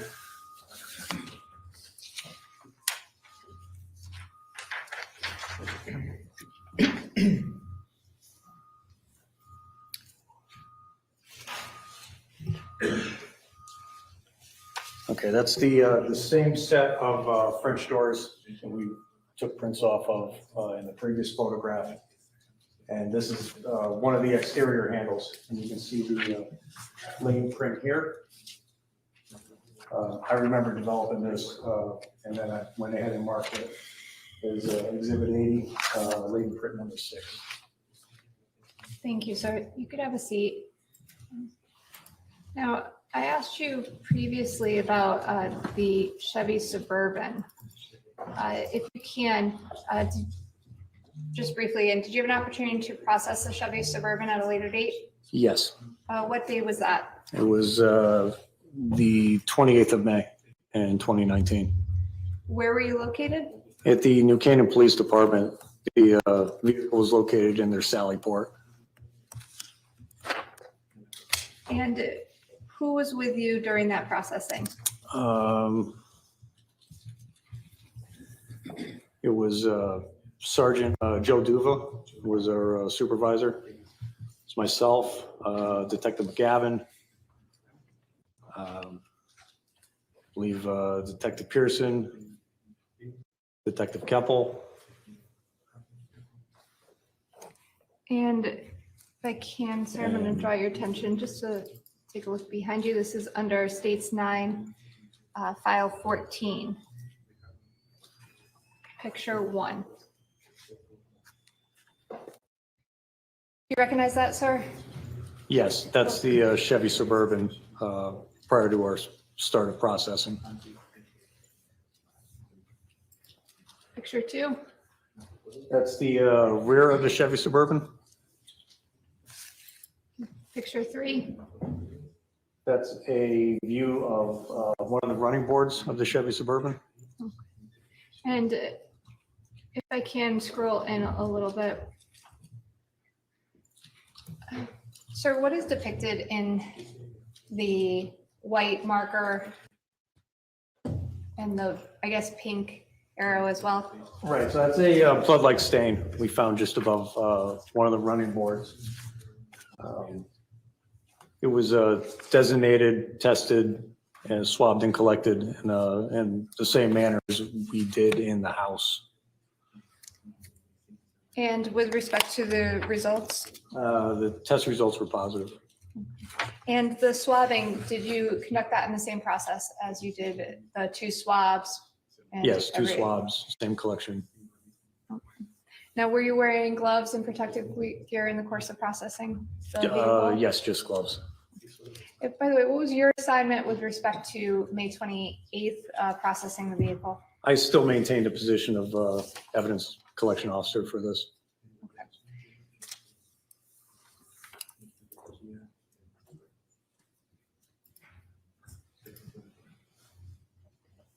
Picture 5, sir.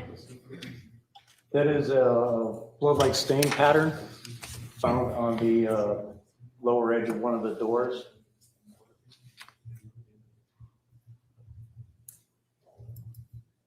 And picture 6. That's a sample from the stain pattern. I tested, collected as State Police Exhibit 106. The arrow denotes the stains that I took. The stains that you took for what? Oh, I'm sorry, that I swabbed and collected as evidence.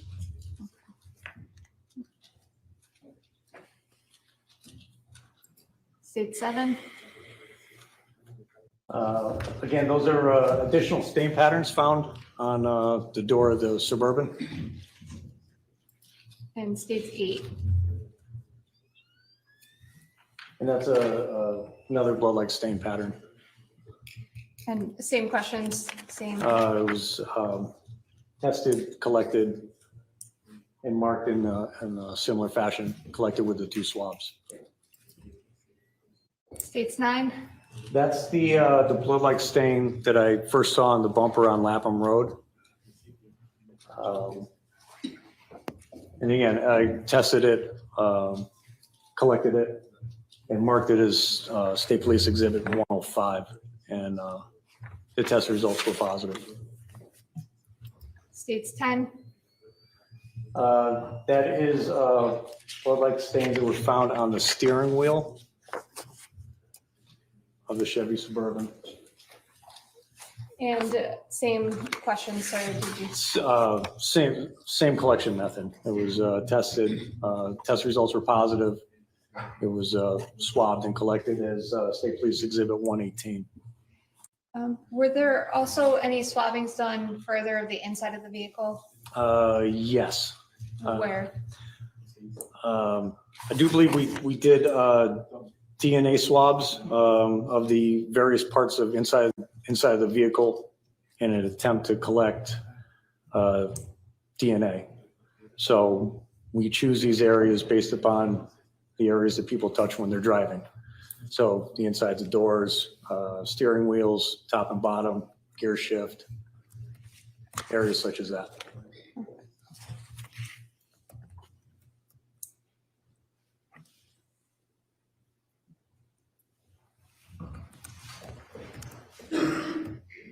States 11. What does that depict, sir?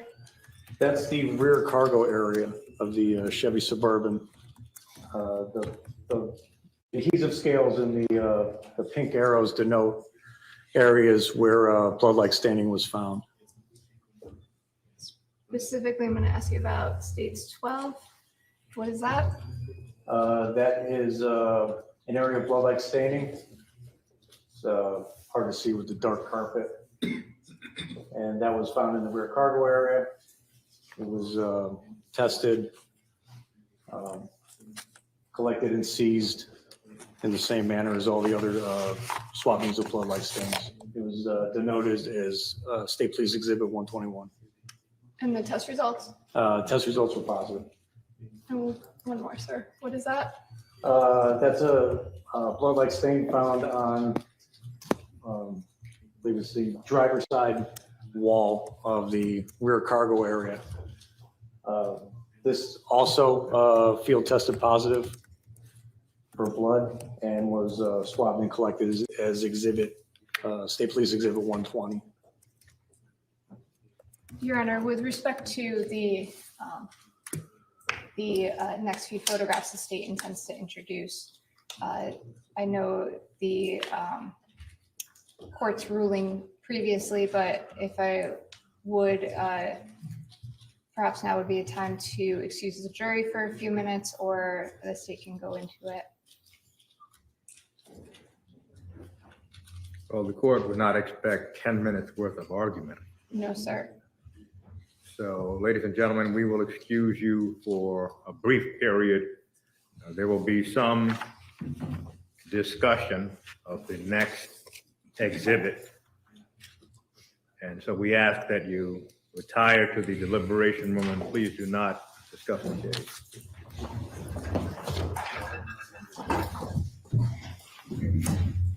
So you're, excuse me, you heard it there. Judge Kevin Randolph excusing the jurors as they decide on a piece of evidence being admissible or not. There's a good shot of Michelle Troconis with her glasses. She kind of has that sour look on her face. A lot of people saying she looks guilty, Please but be obviously seated. you can't just look guilty. It's got to be evidence against you, which they're going to work on now. The Would you judge put those typically up on goes the to lunch at screen, please? 1. Your Honor, if I may, It's I unclear if believe we'll it see the is- jurors before lunch. This would be picture 14, picture 15, and picture 16. Thank you.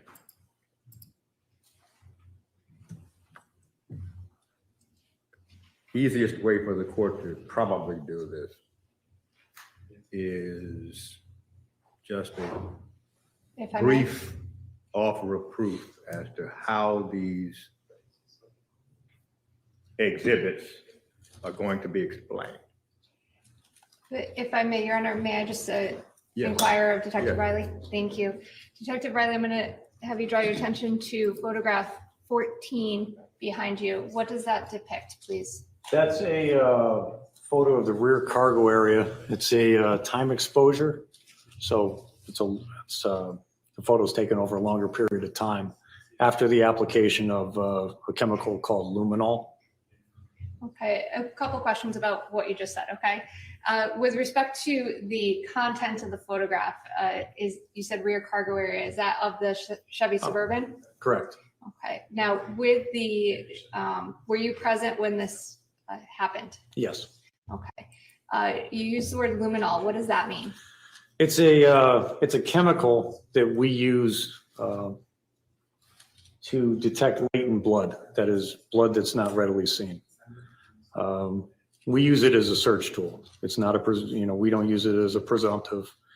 We use it to search for blood that's not readily visible. If we find stains of or areas of interest with the luminol, we'll go ahead, conduct further observations. We utilize the KM test, and if the KM test is positive, then we'll take evidentiary samples from those areas. And with respect to a luminol, does that give it any presumptive, wait, you said luminol for blood that's not readily available. How does that work? Or readily seen, I guess is the way you said it? Correct. Yeah, the blood, we use it to search for latent blood. So the luminol reacts, it glows blue due to the iron present in blood. However, it reacts with substances that contain iron, along with several other different substances.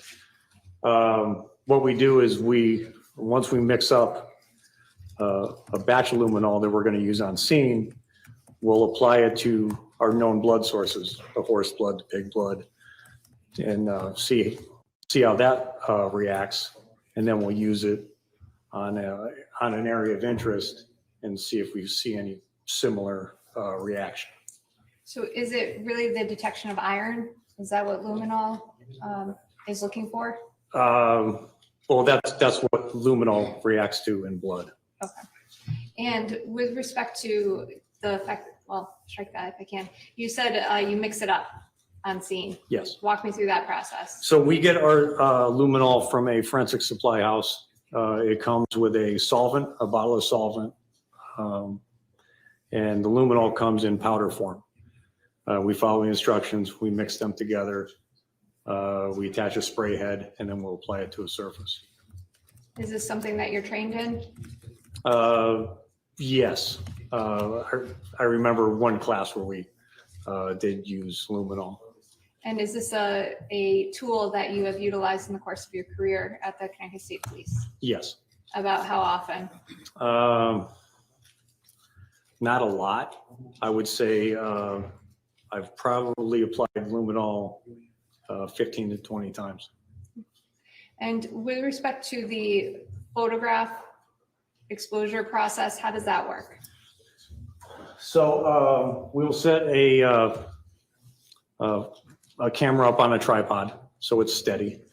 We'll put the camera settings to keep the shutter of the camera open for a longer period of time. And then we'll apply the luminol, and if there's a reaction, we'll open the shutter, the camera will do its thing, and once the photograph's complete, we'll move to a different area. Is there a lighting on anywhere around? Yeah, I apologize. So luminol has to be used in a darkened room. The bluish glow is very faint if we have a reaction. So in this case, we close the sally port door. If there were windows on it, I don't remember if there were, they would be papered over. So we basically work in the dark with flashlights. If I may have one moment. That would be the state's offer, essentially. May I briefly cross? Well, this is just essentially an offer of proof. Yes. So this is how the court understands the offer. Luminol detects blood that cannot be seen with the naked eye.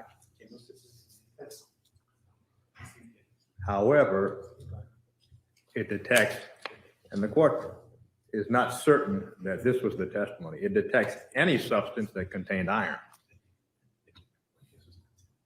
That includes blood. After that, there's further testing. After that, there may be the swabbing and the collection and essentially the KM test. That's how the court understands the testimony. The photos that are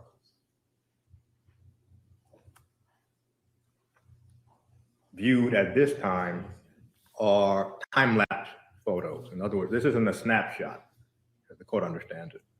The time-lapse photo. The blue as it appears on the screen, as the court understands it, is bluer than what would be seen typically, because the testimony and the offer was that the blue is very faint. Here on the screen, the blue is not very faint. So during this offer, the court will ask you, detective, is the color of the blue on the photograph darker than the blue that would appear after the application of luminol? That's what a positive reaction looks like, Your Honor. So you would describe that as faint? It's faint where if it was in natural daylight, you wouldn't be able to see it. Oh, well, because it's against the backdrop of essentially a dark backdrop, it looks more vivid than it would look. No, that's fair, Your Honor. Well, the defense is concerned, Attorney Schoenhorn, you may indicate. Yeah, very briefly, the latter comment by Your Honor, this isn't how it would appear even in in the detective's visual appearance of the back of the vehicle. But my bigger concern is there wasn't, this luminol is not a detection for blood, it's a detection for iron. This is the back of the vehicle. It detects steel, iron. I understand it also can detect copper. It also can detect any vegetables or that have iron, such as turnips and horseradish, those kind of root vegetables, and a number of any other kind of food that might contain like meats and whatnot, or hamburger if a child was eating a hamburger in the back or it spilled a little bit in the back. So more so my concern than more so even than the concern I have about the Kastle-Meyer test, where there's an observation, it was a test was performed, a presumptive test, and then it was passed on. Here, there was no confirmatory test whatsoever. Therefore, and when the DNA from these areas was later tested, there was no DNA that was determined to conform to the DNA of Jennifer Dulos. So in addition to the concern I have about it being misleading, the additional concern I have is that in light of what is going to happen later, there is no relevance to it whatsoever. And I'll just note as an aside, my other concern is that the court allowed in the Kastle-Meyer multiple times, suggesting that, well, I can take care of that in cross-examination. My concern, Judge, is that's shifting the burden to the defense to go over each and every time there was a claimed presumptive test when it's going to determine that many of them turned out to be negative when they were tested at the lab. But my concern here is different, at least in the other, my other objection. There was, at least as I understand it, the court said there was a visible item that was being tested, and that was why the witness did what he did. Anything else here, he's already testified up until this point that there were items he swiped. He can simply testify that he did take additional samples in the back without getting into what luminol is, what it does, and since it doesn't test for blood, it tests, and I left out bleach as another substance that glows when luminol is applied. I don't know how that's going to, I don't even know if the state would then not put on evidence of the what was done in the back of the car, and therefore that leads to the defense having to call laboratory people to say, no, it was negative. It leaves a false impression that this was in fact somehow blood, when I think the court is correct it only tests for things that have iron in them. And I would know copper is not iron, but it also tests for copper. But in a motor vehicle, all of those things, especially in the cargo compartment, would likely be found. And I'll just incorporate my prior arguments so I don't have to repeat it. Well, If I can just the clarify. court can address this right now. The, again, issue of false impression, essentially giving life to what may be considered to be misleading,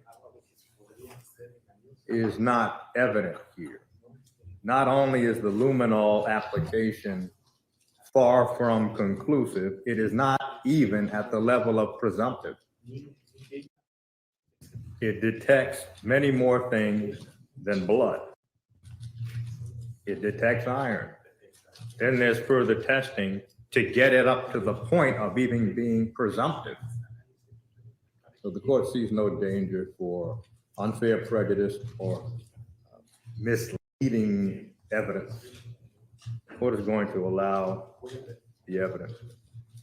Could the court at least, what I'm not understanding, I'm not understanding Your Honor's ruling, because what the court said is it has essentially no evidentiary value, and then the court rules that it's admissible. Could the court at least articulate how it gets to that position? I'm just trying to understand down the road, since we're going to be having this happen more often than you think. The court did not say it has no probative value. Relevant evidence is evidence that has any tendency to make a material fact more likely or less likely than it would be without the evidence. The court did not say it has no probative value. The state has the opportunity to present the case the way the state wishes to present the case. If it wishes to present evidence of luminol and latent blood that falls below a presumptive finding, that's the state's determination.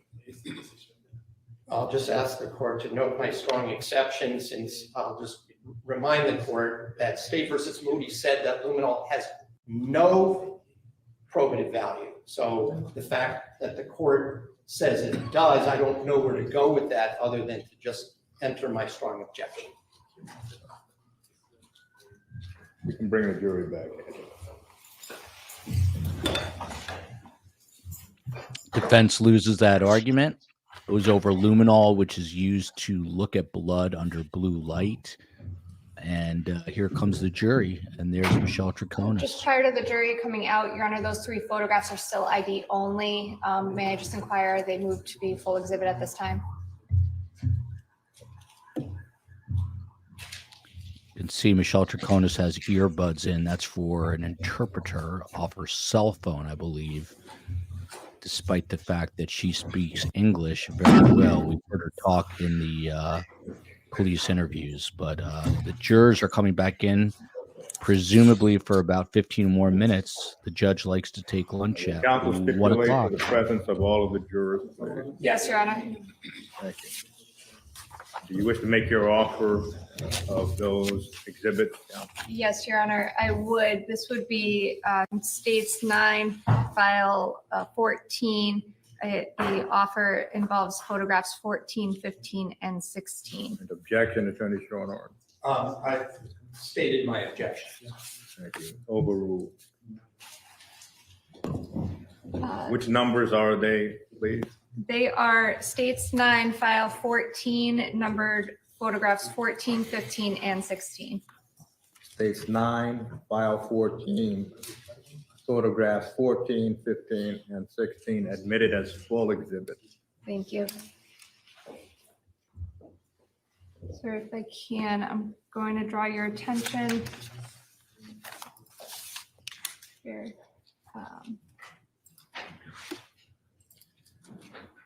States 13, if you can take a look at it, sir, is that, where is that located in the Chevy Suburban? That area is in the rear cargo compartment of the Chevy Suburban. That would be on the driver's side. With respect to the rear cargo area of the Chevy Suburban, did you do anything in the course of processing the car with respect to that area? Yes. What did you do? So we conducted a search for not only visible blood-like stains, but latent blood-like stains. What do you mean by latent? Latent just means that you can't see it. It needs something to be developed. And what did you do to develop that? So we utilized a chemical called Luminol that we get from a chemical supply house. It's a liquid that you spray onto a surface in a darkened environment, and it will react with the iron contained in blood and glow a faint blue. And with respect to reacting with the iron in blood, does it react to other things as well? It reacts with a lot of different things. Can you name a few, please? So it reacts with iron or anything with iron in it. It'll react with bleach. So it's of limited use in like a bathroom. And it'll also react with some foods as well. There's a laundry list. We utilize it as a search tool. We have to do further presumptive tests, and then of course, any samples that we collect, we have to send to a laboratory for confirmatory tests.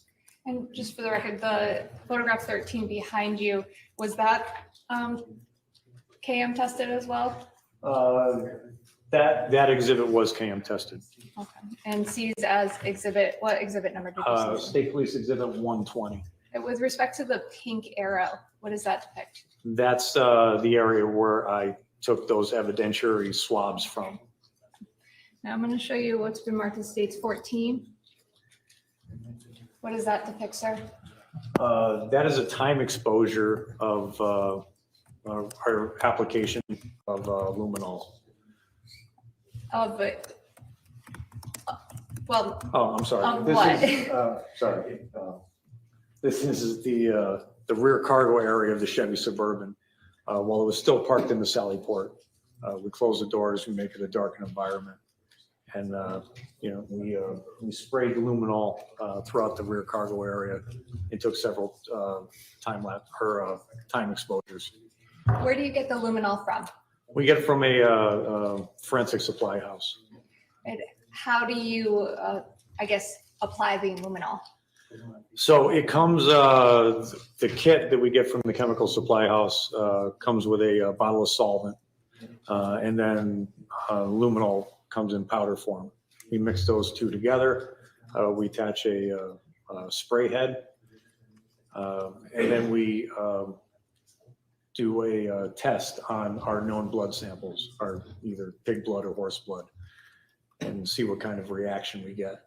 Then we will apply it to an area of interest and see if we get any reactions. If we get reactions, we'll go ahead and test those areas with the Kastle-Meyer test, and then determine whether or not we want to take evidentiary samples. And did you do that in this case? Yes. Okay. How did you take a photograph? The photograph is a time exposure. So basically we put the camera on a tripod and either set the automatic settings or set shutter settings. So the shutter stays open on the camera for a longer period of time. Since it's a darkened environment, it takes that amount of time to take in enough light to make a photograph. And were you, I'm going to show you behind you states 15. What does that depict, sir? That was taken during our luminol examination. That's, again, the rear cargo area of the Chevy Suburban. I believe that's more focused on the driver's side of the vehicle. And states 16. What does that depict, sir? Again, taken during the luminol examination, and that's the passenger side of the rear cargo area. Did you have an opportunity to examine the Chevy Suburban at a later date? Yes, When was that? June the 26th of 2019. And what was the purpose of that? The purpose of that was to try and search for additional biologic material to aid the medical examiner's cause and manner investigation. Did you look at a specific area of the vehicle? The undercarriage specifically, And by undercarriage, what do you mean? the underside of the car. File 16, show you picture 17. Do you recognize that? Yes, What is that? that is the Chevy Suburban, Jennifer Dulos's Chevy Suburban. Where is the location of this? Where was the location of this processing? This was processed at Troop G Bridgeport. Picture 18. What does that depict, sir? That is the passenger side of the Chevy Suburban. You can see the black metal of the door on the upper part of the photograph. If you wouldn't mind, again, sir, if you can get up and point to the photograph, please. So you have the vehicle here, and here is the undercarriage. This is the underside of the step bumper, frame rail. And this is some blow-like material we found on the edge of the undercarriage. The word written on the white side, what does that mean? So that was placed there by the photographer to designate which direction is the front of the vehicle, because you know, the photographs can get a little confusing. Picture 19, what is that? Okay, this is an item of interest that we found during examination of the undercarriage. Again, this is on the passenger side. We're looking at this this clearish little specimen right there. So, and we designated this as item A. Our collection process for this is I've removed this with a sterile scalpel, packaged it in a little paper fold, and later the next day transported it to the medical examiner's office so he can do he can put it underneath a microscope, look and see you know, what kind of cells are there. In the same area, after this was removed, I went ahead and swabbed the area with sterile water, same manner, with 2 swabs. And photograph 20, please. Item B, I believe it's on the frame rail. So you can see the exhaust here, bolts for the running board. And so I'm looking at this little fleck of material right there. Again, this was collected in a similar manner. Picture 21. Item C is on the running board. This area there. You can see it's a little heavier of a stain. There's a little, it appears to be like a little yellow to it. It's different than, you know, there's more there than just typical blood-like staining, so that's why it was an item of interest. Again, this is collected in a similar manner, scraped off into a paper fold, and then the area was swabbed afterwards. Picture 22, please. This is a photo of what would look to us to be a footwear impression on the inside one of the wheels of the Chevy Suburban. And I believe this was taken on the 28th of May during our vehicle processing. Picture 23. Again, we printed the exterior of the vehicle. And I believe we took a swab from here, but I'm not really sure now.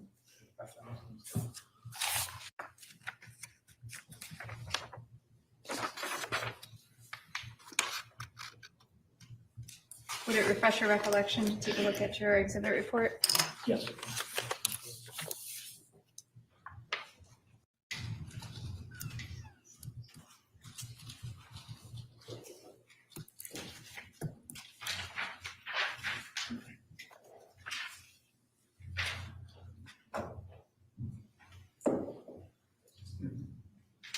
May I approach the clerk, Your Honor?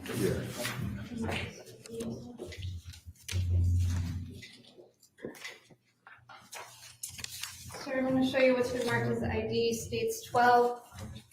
If you can, just take a look, and please don't read from it. Let me know when you're done.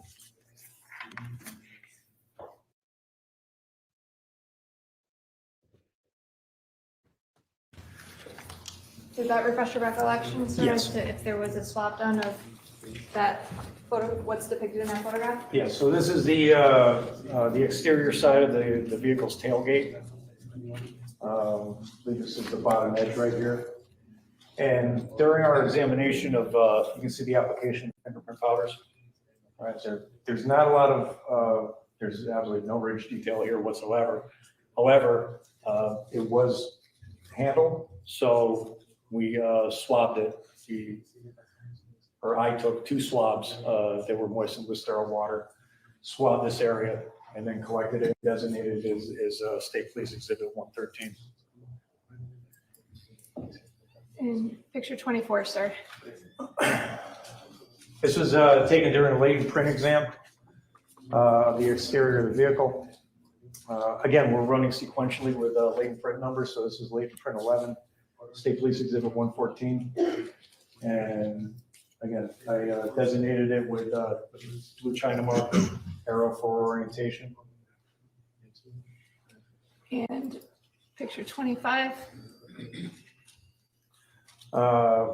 It's appears to us to be like a partial palm print found on, not sure where exactly this was on the Suburban. Would it refresh your recollection again to go to your report? Yes. And just for the record, I'm almost done with this section.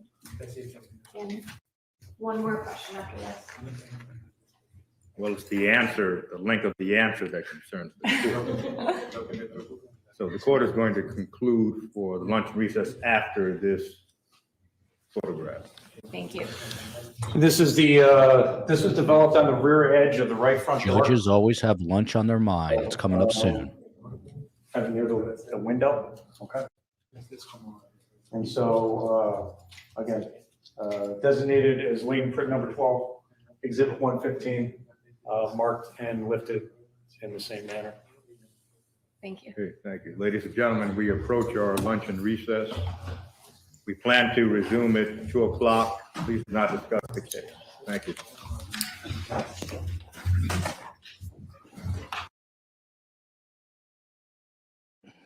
And there you have it. These judges like to get to lunch one on the nose. Meg P, you do have the worst timing. She was just hopping back in to check out Michelle Troconis, day 3 of the trial. I'm really happy to see the amount of people that we have right now. Just have about, I think 11 or 1,200 members, but we are almost 100,000 strong on the best guest side. So share with everyone. We will build up this channel slowly but surely. I always tell my kids it takes 10,000 hours to be great at anything, but it'll be less time than that to get a substantial chat group in here. Again, on days where there are big developments, we'll get a legal analyst to break it down. I've been preparing for the Rex Heuermann case, and we've just made an executive decision. There's a lot of things going on in the Alec Murdaugh trial. He may get a new murder trial. So tomorrow, instead of a Michelle Troconis show at 5 p.m. Eastern, we're going to get you the very latest on the Alec Murdaugh case. However, that will be on the Best Guest channel. Through the duration of this trial, we will be on this channel for Michelle Troconis. Again, today at 5 p.m. on the other channel on Best Guest, we will be doing Rex Heuermann. And tomorrow at 5 p.m. on that channel, we will be doing Alec Murdaugh. COE, you're in the house. Hi, yeah, I just wanted to thank everyone for being here for the first day of live streaming on this new channel. We appreciate all of you guys. Also, just wanted to give an update. I know that some of you guys mentioned that you were able to watch the live presser. That ended up becoming available an hour and a half later than they had originally planned and it was on Instagram, which if you saw it, it kept freezing and cutting out. We were able to capture a lot of that. So on today's 5 p.m. show, Joel is going to have sound from the press conference. We also got some sound from Rex Heuermann's attorney, who spoke to media before the court hearing this morning. So we're also going to have that sound as well, Joel. Excellent. That's Michael Brown defending his client. I will see you all. I will try to Miss Wee Lassie, you got to set up an Instagram and follow us at Surviving the Survivor. On podcast, follow me at podcast STS. And this is why I post all these updates, because people like Tay say it's so hard to keep up. But I'll be back here probably for the tail end of today's proceedings here, and then we'll flip over and do Rex Heuermann at 5 p.m. Eastern time. So until then, I love you, America. Thanks for having me, and the trial will continue. Don't end the stream. Can I shut my laptop? We go through Yes. this every day. Yeah. Okay. All right. Love you all. All right. Thanks, everyone. And just a reminder, we are on a lunch break until 2 p.m. Eastern time. Right now, it is 1:03 p.m. So you do have 57 minutes. Per usual, we're going to keep this stream up. So feel free to continue to talk, hang out. We're going to keep this here in the background just to remind everyone that there is a lunch break until 2 p.m. If you need anything, I'm around in the chat. We have many of our mods. Thank you to all of our mods. We threw all of this on you guys as it was happening. So we appreciate you, and a big shout out to Space Coast, who is doing so many things behind the scenes today and every day. So thank you, all of you. And again, yes, lunch break is going until 2 p.m. Eastern time. Thank you.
Hi, everyone. COE here. Just wanted to check in and remind everyone that we are on a lunch break until 2 p.m. Eastern Time.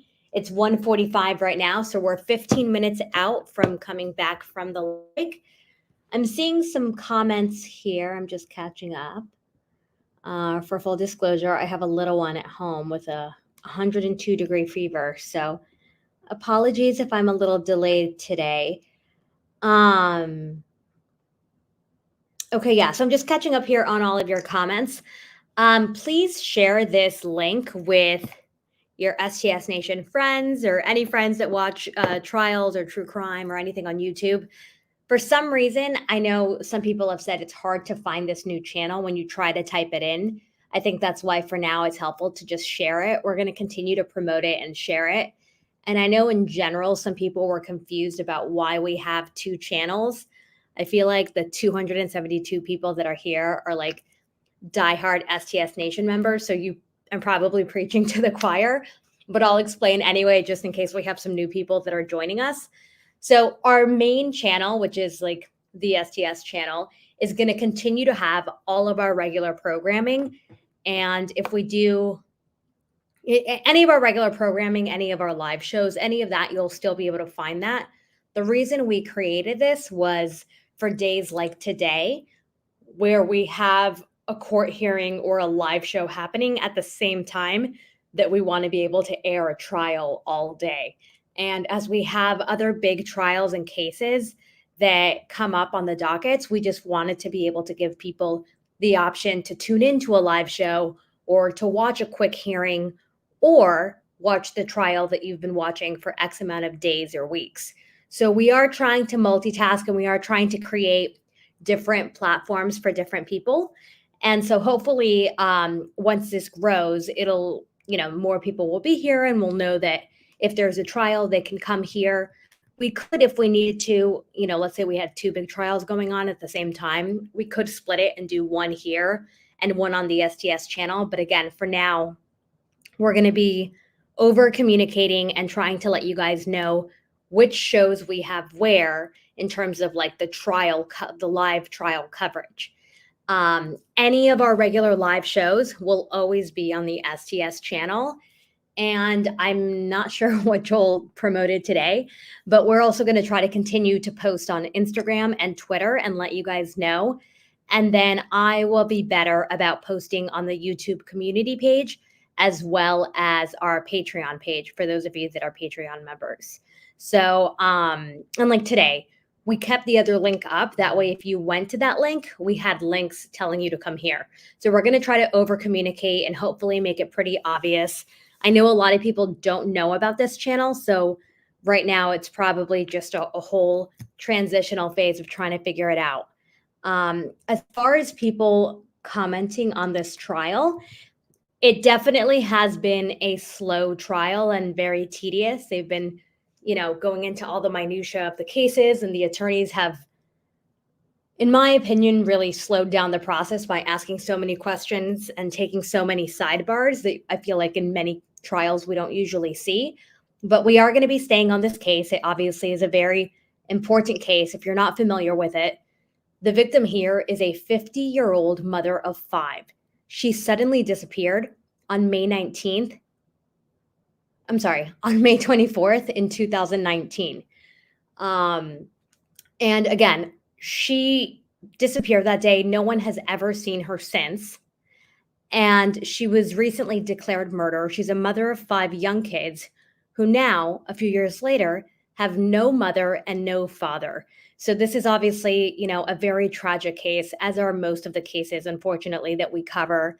And sadly, in these cases, the real victims here are always the family members and especially the young children. So I just wanted to take a minute to focus on that and remember Jennifer Farber Dulos. I also want to remind everyone we're 11 minutes out. If you have any questions, please feel free to ask them in the chat. Joel is going to take an extended break because he is preparing for the 5 p.m. show. That is going to be back on the main channel, and that's going to be discussing Rex Heuermann. We pulled a lot of sound. Hopefully I'm not getting sick. We pulled a lot of sound from 2 different press conferences that they held today. One was more of an impromptu one before the hearing, and the other one was after. So we'll have all that information in the 5 p.m. live show with best guess on the main channel. Today, we're going to keep this on until trial resumes for the day, or sorry, until trial ends for the day. And again, we are going to continue to cover this trial. Should other trials come up or other, court hearings or any of that while this trial is going on, that's when we'll use both accounts at the same time. Hold on, I'm live right now. Joel just got home. Can you tell them what's going on? No. I'm on with poison control. I know, but then I sound negligent. We had a situation during the chaos of everything where Ethel decided to try to chew a bottle of children's Tylenol. So Joel is now dealing with that. Ethel is okay. Everyone's okay. He wanted to update you guys. So there you go. There is never a dull moment behind the scenes. What you see is really what you get 24/7. Anyway, just wanted to update you guys. We are 9 minutes out. I'm going to let you guys go. I'm going to go back to checking on Joel and on Ethel and on Z, who has a very high fever. Hold on the fort. I'll be right back. Thanks, everyone.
Hi, all. Just wanted to give you an update because that was a little dramatic. Ethel is totally fine. We spoke to poison control and to the vet. She's totally fine. She tried to get into a bottle of pediatric Tylenol. I've been giving our daughter, who has an 102-degree fever, a Tylenol, and Ethel, being the playful, hyperactive boxer that she is, I think was trying to get my attention and kept knocking it over and knocking things off the counter to try to get my attention. And when she did that, she started to chew on it, but her toy was right next to it. So I thought she was chewing on her toy. And when I looked over, it was the bottle of Tylenol. And it's liquid Tylenol, but all is well. She's going to be fine. Just wanted to give you an update. And Shindog City, Ethel is not a kid. Although technically my kid and my dog had Tylenol. So they're both medicated at this point, but Everyone is going to be okay. The Waldmans are a little chaotic, but everyone is fine. We will survive this. 5 minutes out, lunch break until 2 p.m. Eastern time. It is 1:55 p.m. here. Gen X Granny, I think it was grape flavor. That's usually what my kids like. So I think Ethel got a taste of the grape flavor. But yeah, thank you all for being here. We appreciate you. Joel will not be coming back. He has a 5 p.m. Eastern show that he's preparing for. And I just sent him a lot of videos that he has to review and take in and share with some of our best guests. So he's going to be, I think, maybe coming back towards the end of the trial. But if not, he'll be live at 5 p.m. Eastern time on the other channel. I'm going to pop off here. And whenever trial begins, Space Coast will pop it up. He's monitoring it right now. All right. Thank you, everyone. We appreciate you.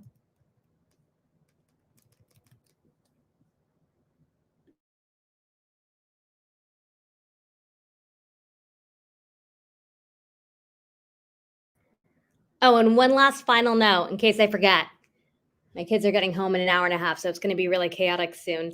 On Friday, if you are a Patreon member or an STS member, please, please, please check the community page on YouTube or check the page on Patreon. We have shared a link with you for a very special members only show on Friday, 9 p.m. Eastern time. I realize it's a little late, but what we're doing is we're doing a live watch party with Joel and STS Nation, and we're going to be watching the video of Donna Adelson being arrested. It goes live at 9 p.m., and that's why we're doing the show so late at 9 p.m. So for those of you overseas or wherever you are and the timing is a little tricky for you guys, I apologize, but we are doing it at 9 p.m. Eastern time because we want to take it live. Just wanted to give you guys all an update. We're going to be promoting it over the next couple of days.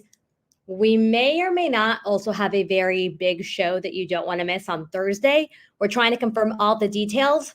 So this is a quick little tease, but once we have all the information, I'll share that with you as well. So we are trying to work on programming and organizing, something that STS is, again, still working on. But hopefully you guys have seen all of the shows this week. Please turn your notifications on, tell your friends, tell your other STS Nation member friends to turn their notifications on, both for the other channel and for this one.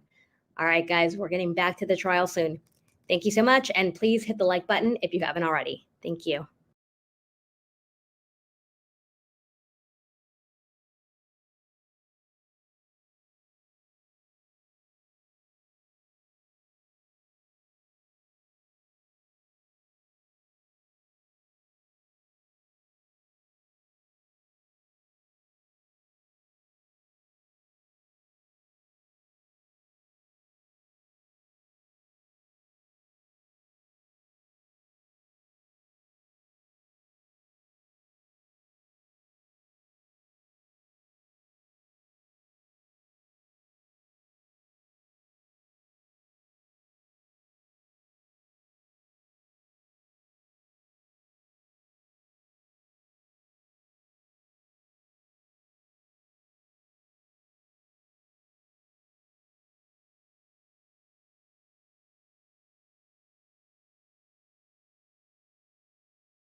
The jurors are not ready to come in.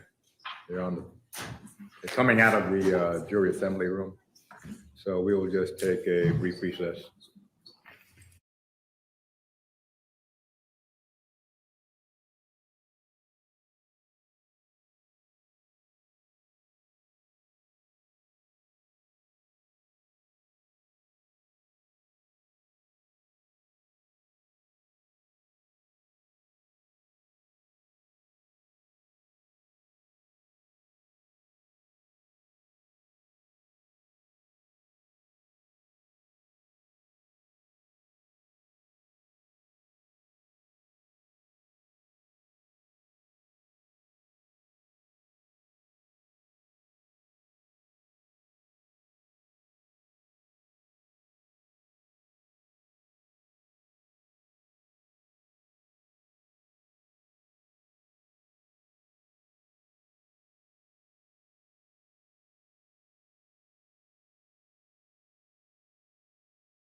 picture 25. Is that correct? Yes. Okay. Just briefly, with respect to this photograph, there is a arrow at the bottom right of the photograph. Do you see that? Yes. What is that arrow supposed to do? That arrow basically designates up, or it helps orient the print. And last photograph on that file, 14, picture 26. That is another latent print lifted from the Suburban. With respect to the, was this also designated a number, an exhibit number? Yes, this was latent print number 13, State Police Exhibit 116. With respect to the Chevy Suburban, was there another day that it was examined or processed? Yes, in June. Okay, so in the June processing, what did that entail? That entailed examining the undercarriage of the vehicle. Okay, and was there a third time that that vehicle was processed? Yes, that was sometime in September, I believe. Okay. In a few months later? 2019. correct. 2019, thank you. Where was the vehicle located when it was processed? It was located in the impound lot at Troop L Litchfield. And what was the purpose of that examination? That was to obtain more swabs from the interior of the vehicle, more swab samples. And were any swabs taken? Yes. So what were those swabbings? I seized swabs from the steering wheel,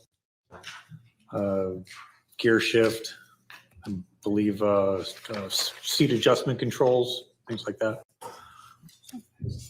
And do you recall what exhibit number those were? Not off the top of my head, ma'am. I may just have one moment.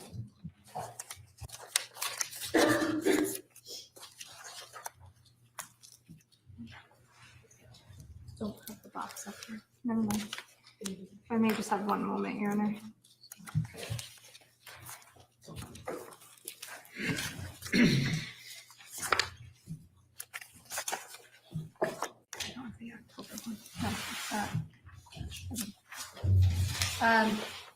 I'll withdraw that, Your Honor. I don't have my file for that one.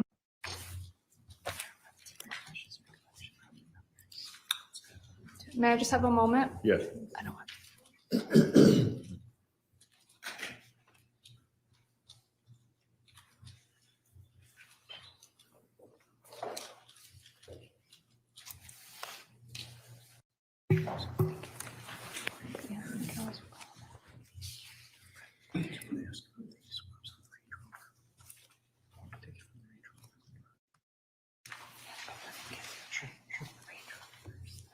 Okay, so with respect to the other vehicle that was inside the garage, the Range Rover, I'm gonna draw your attention specifically to States 9, file 15.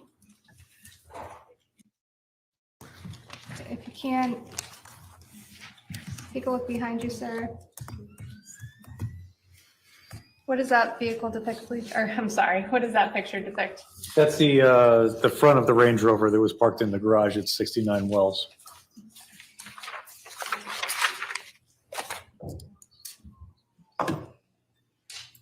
Picture 2, what does that show? That is the driver's side of the Range Rover.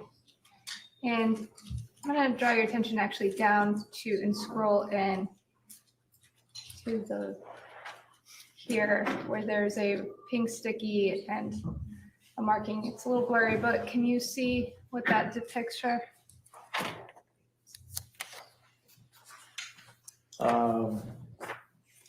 I can't see, ma'am, but it's marked up in a similar manner of a swab being taken. Do you recall what swabbing that was? Can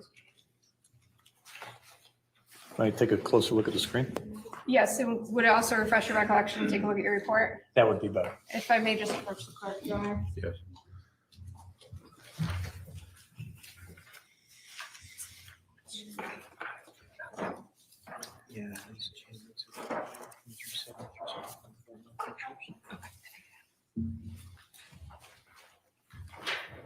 11 for ID. Thank you.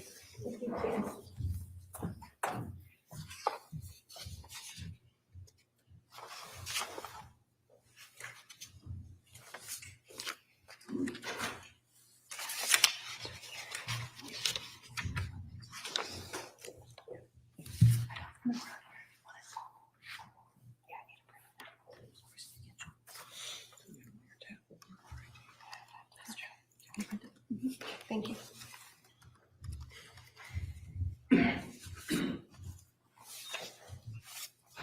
Did that refresh your recollection, sir? Yes.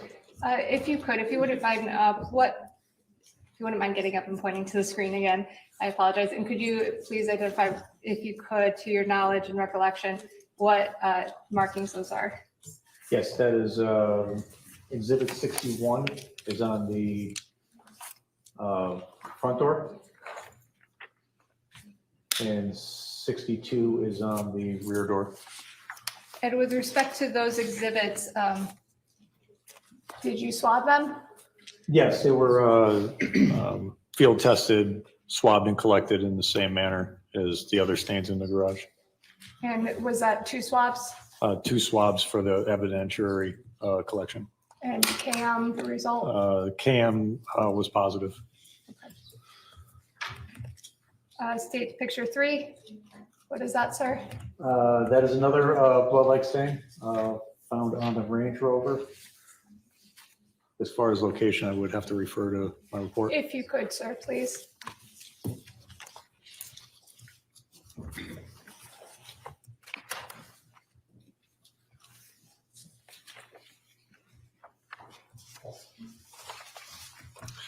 And do you know the location of that photograph, or what's depicted in that photograph? Yes, that is a blood-like stain we found on the left side of the hood. Was that swabbed? Yes, it was field tested, swabbed and collected. And the results of the field test? Field test was positive.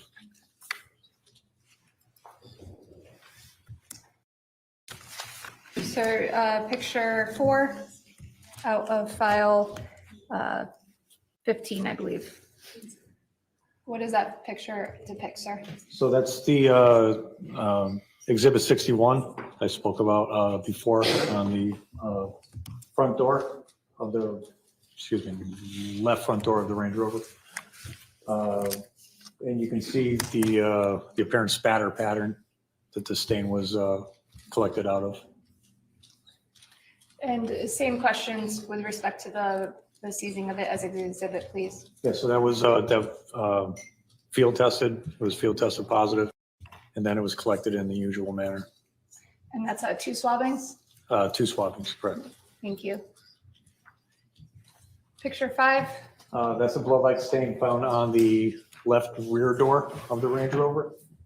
And that was field tested.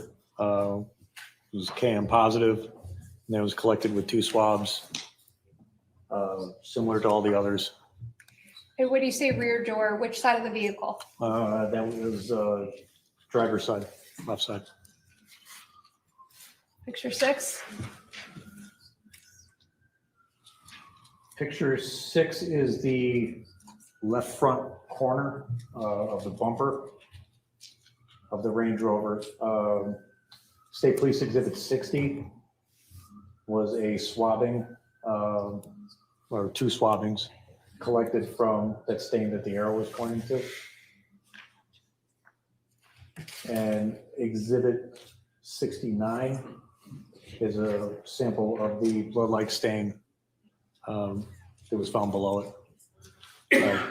Both items were field tested. They field tested positive, and both were collected in the usual manner, 2 swabs. Picture 7? That is a photo of State Police Exhibit 63. The location of which escapes me, ma'am. If you could refer to your exhibit report, please, which for the record is states 11 Friday.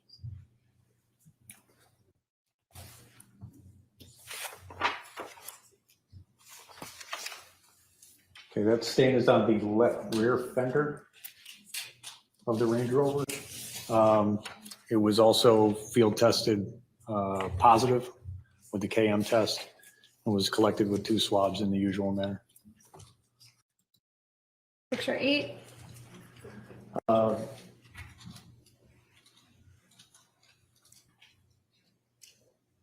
Okay, so 8 is a latent print taken from the Range Rover. Latent print number 9, exhibit 93. If I could double check the location. If you could refer to your report, please.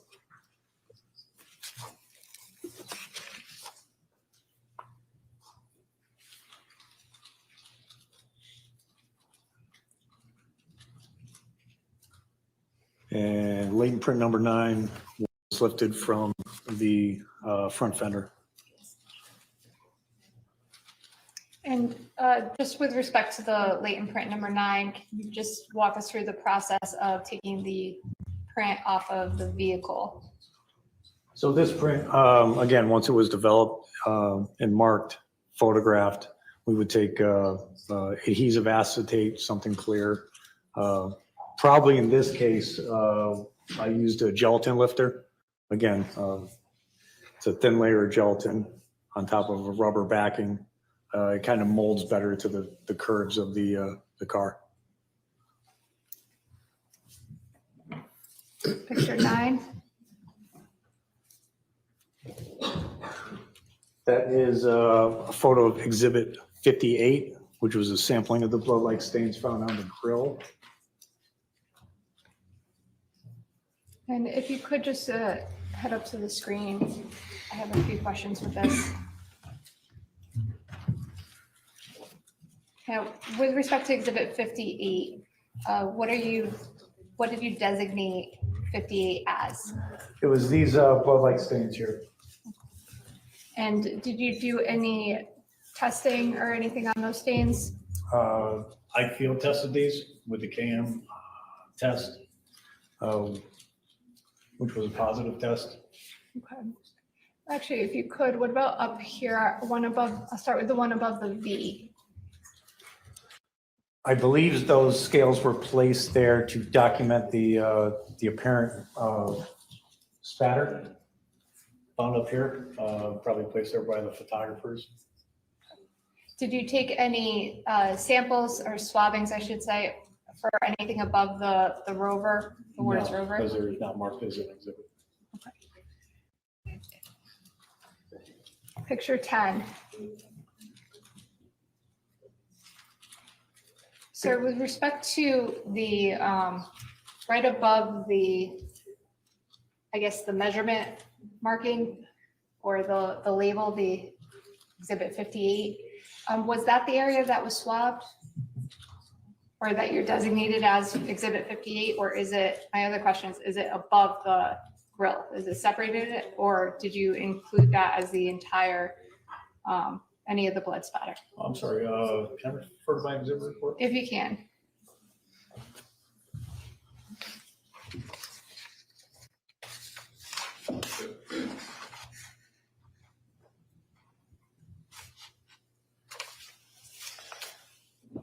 Okay, I was mistaken.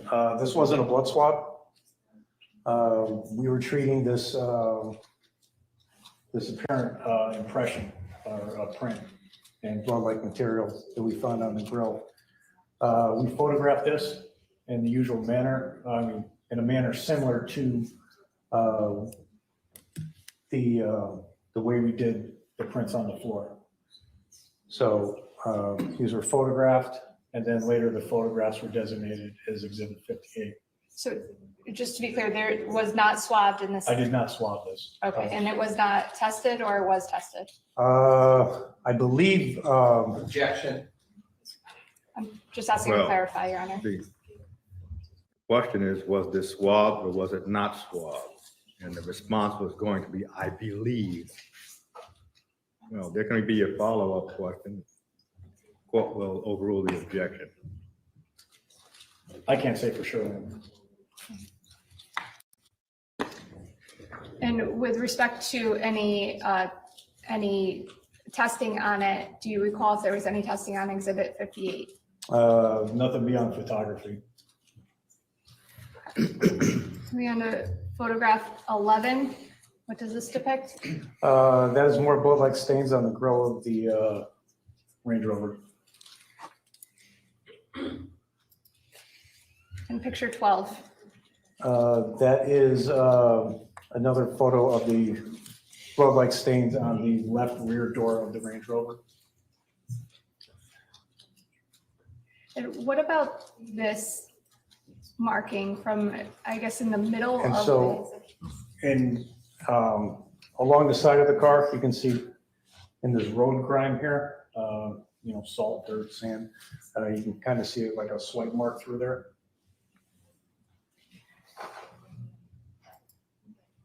picture 13? Photo of some blood-like stains on this is the left front wheel of the Range Rover. Now, with respect to the Range Rover, was there also a additional processing? Yes, we process this in our usual manner of processing a vehicle. And I'm going to show you what's been marked. Before we proceed, Attorney Manning, it may be more advantageous for the record if there was a better description of wheel. Is Oh, it tire? Is it rim? that's true. Thank you, Your Honor. Sir, if you could just describe what you see in the photograph, please. This is states 13. Sure. When I refer to the wheel, it's really the rim, not the rubber tire. So I'm looking at these, I'm referring to these blood-like stains inside the metal of the rim. And for the record, you're pointing to where on the photograph? Basically throughout in the approximate center of the photo. And picture 14, sir, do you recognize that? Yes. What is that? That's the Range Rover. We examined this along with the Chevy Suburban at Troop G in Bridgeport on June the 26th, 2019. It was, For similar material, additional biological material from the undercarriage. picture 15. What does that picture depict? This is an overall view of the undercarriage seen while the vehicle was up on the lift. You can see on this L-shaped scale here, the photographer added a directional arrow for front. So the front would be the top of the screen. And then driver's side or left side of the vehicle is toward the right side of the screen. Picture 16. This was seized from the lower area of the Range Rover as item D. Again, this was scraped into a paper fold, designated as item D, and later the area was swapped.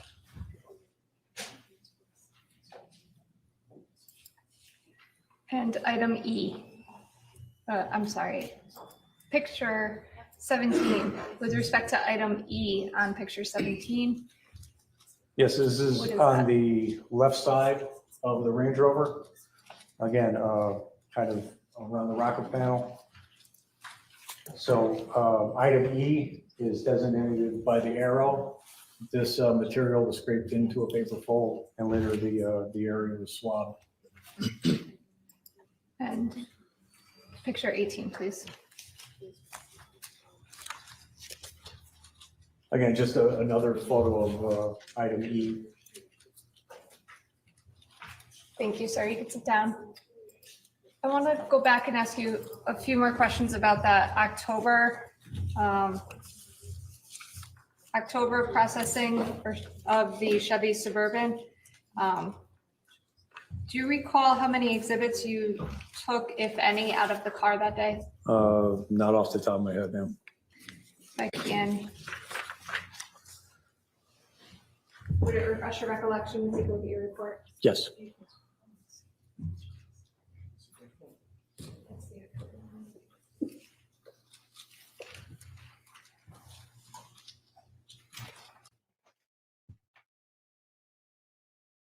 I may approach you first, Your Honor. Yes.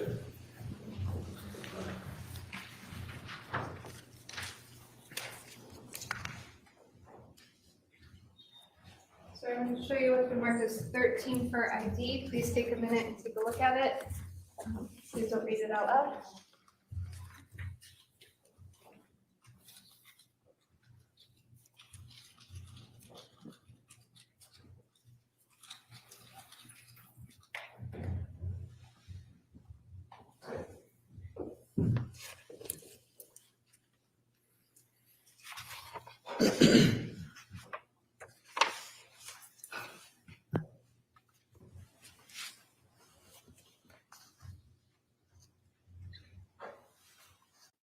Okay, ma'am.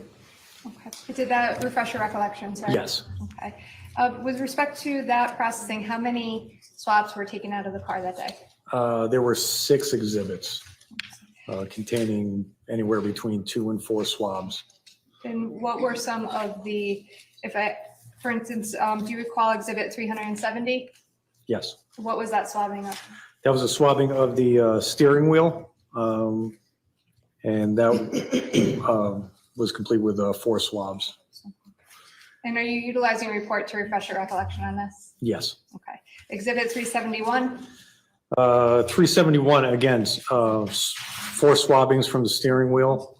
These were from the areas with visible blood stains. The item before that, 370, was taken from unstained areas or apparent unstained areas. Attorney Manning, the court heard that there was a third processing in September 2019, and counsel made reference to a processing in October. If I may inquire of Detective Riley, Your Honor, is there another processing in September? No, the processing where we took the extra swabs was actually, the proper date was October 18th. Thank you. I apologize. And with respect to how about exhibit 372? 372 was 4 swabs taken from the interior side of the left front door. Do you recall where that was on the door? It was, I ran the swabs around all areas of the door in an effort to pick up as much genetic material as I could. And exhibit 373? That was taken from the left front seat adjustments. This was 2 swabs. And by front seat adjustments, just what do you mean by that? So they're the side buttons on the driver's seat used to adjust the seat for the driver. And 374? 374 was swabs taken from the rear view mirror. And 375? And 375 was swabs taken from the rear seat controls in the cargo area. If I may have one moment, Your Honor. Yes. I have nothing further, thank you. Cross-examination, Attorney Shaw.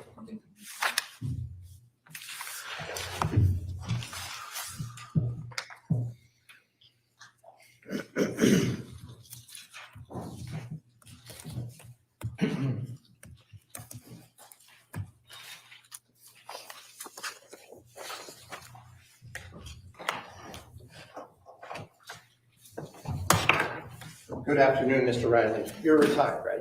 Yes, I hope you're enjoying your retirement. I am. Thank you. Let me ask you a few questions. Let's start with this presumptive testing that we've talked a lot about here. It's my understanding, as you testified, that when we're talking about these chemical presumptive tests, there are at least 2 that you talked about today, right? Yes, The first was called Kastle-Meyer, begins with a K instead of a C, right? It's like hyphenated, 2 names. yes, And the second one was something called Luminol, right? yes, And Kastle-Meyer, you said, is made up of 2 chemicals. One is phenolphthalein, right? yes, And the other is hydrogen peroxide, right? yes. Now, phenolphthalein is the stuff that they use to test swimming pools for chlorine, right? Isn't that the same stuff? I don't know, sir. So you're not an expert in science. You're not a chemist or anything like that, right? No, So when you said you had some training in it, you were trained in how to administer it, right? yes, You don't know anything about the chemistry itself and why something shows pink or glows or changes color at all, right? that's correct. And the training, you said you also received from the lab some kind of like a kit in order to administer it, right? Yes, And phenolphthalein is a liquid, isn't it? yes, And so is hydrogen peroxide, correct? yes, Now, hydrogen peroxide, that's the same chemical that you use maybe if you have an infection, maybe to disinfect, right? yes, And I guess some people might even use it to bleach their hair, right? In the day, right? Isn't there people have peroxide hair where they really white bleach blonde? Is that the same stuff? I'm not sure, sir. Okay. But in any event, you also said that there are things, when you talk about presumptions, right? You're trying to see if there's a place that you're going to do some swabbing or photography, right?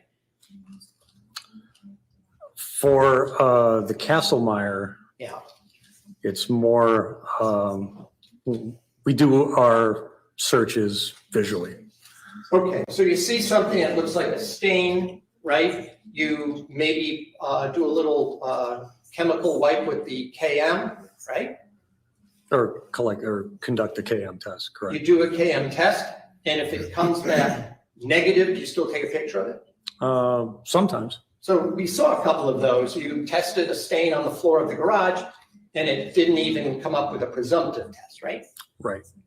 But in any event, if it comes up presumptive, one of the things you indicated that it's presumptive for is blood, right?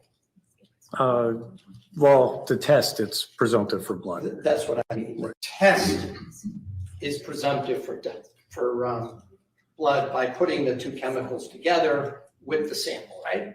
Yes, And you did mention a couple of things that it also is presumptive for, right? yes, Animal blood is one, yes, and of course, there's all sorts of animals, right? yes, Doesn't distinguish between one animal or another, does it? no. I think you also mentioned horseradish is something that it tests positive for. That's one of the classical examples. Okay. Now, are you familiar with some of the other things that it tests positive for? I'm familiar with turmeric. Turmeric, right? Now, doesn't it also test positive for tomato? I don't know. What about rust, iron rust? I don't know. You don't know? No. How about bleach? Do you know about that? No, How about copper? no. You don't know. Is that what you're saying? Whether it'll show a presumptive positive for copper, like iodized copper. I don't think so, sir. How about malt, like you find in either beer or a milkshake? That I don't know either. Aren't there, in fact, 16 different food groups that test positive using Castlemeyer? I don't know, sir. We'd have to have somebody who's like a scientist that knows this to really answer those questions, right? Yes, But if we're talking about a presumptive test, if you wanted to be presumptive about the presence of horseradish, this would be the test to use, right? I would need to presume something was horseradish, sir. Well, the presumptive test is not what you think, it's whether it turns pink, right?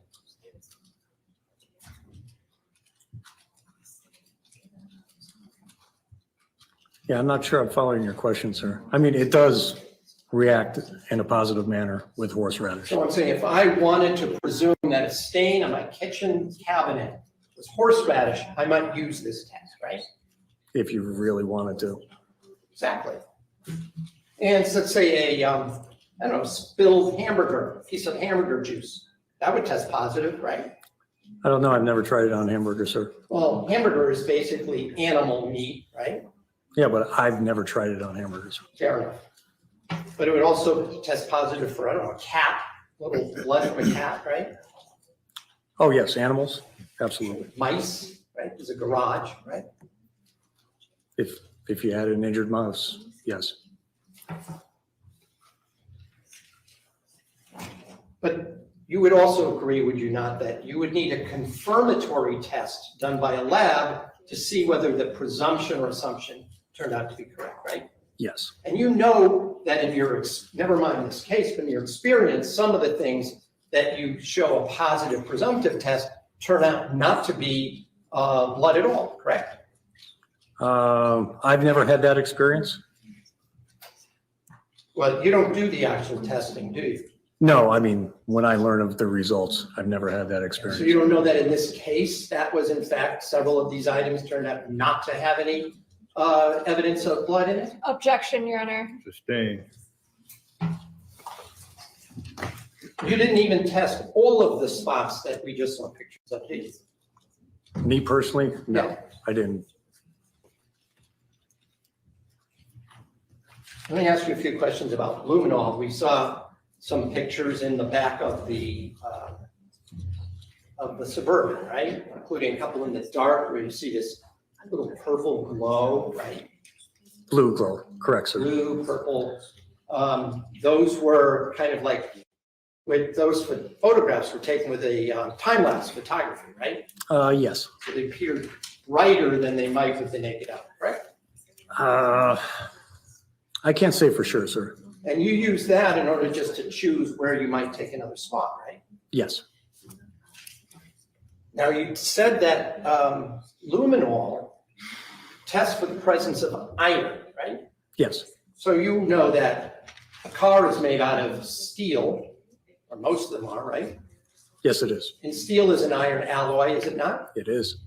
So it would stand to reason that in a motor vehicle, there might be some exposed metal places that might test positive using luminol, right? Correct. So if you wanted to see if your car was rusty, you might spray some luminol on it and you would have a positive glowing result, right? It would even glow on the non-rusted parts. Right, but it would glow on even the non-rusted parts because you're in a car, right? Yes. And if you're talking about, let's say, a car where there are children that have been passengers in that car, there might be all sorts of other things that will test positive for the presence of iron. Isn't that true? Possibly, yes. You know that I think turnips also test positive for luminol, don't they? I don't know that for a You know, a fact. lot of root vegetables have iron in them, right? No, You do know that. I do right? know. And it's actually, they're good for you to eat, right? Am I right? I'm gonna object, Your Honor. Well, the question's not relevant, sustained. If you wanted to see if you maybe dropped a turnip on the ground in the back seat of the car, you might use luminol and it might glow, right? Objection, Ground. irrelevance, and as soon as facts, not in evidence. Well, the line of the cross-examination is a number of substances or fruits or vegetables contain iron. This is just an extension of that line overruled. All right. I think you'd be able to see a turnip and would need luminol. But the luminol might illuminate it, right? I don't know. I've never tried it on a turnip, sir. Fair enough. Bleach also will glow in luminol, won't it? Yes. You already mentioned horseradish for Canaan. This would also test positive in luminol, wouldn't it? I don't know for sure. How about rust? Yes.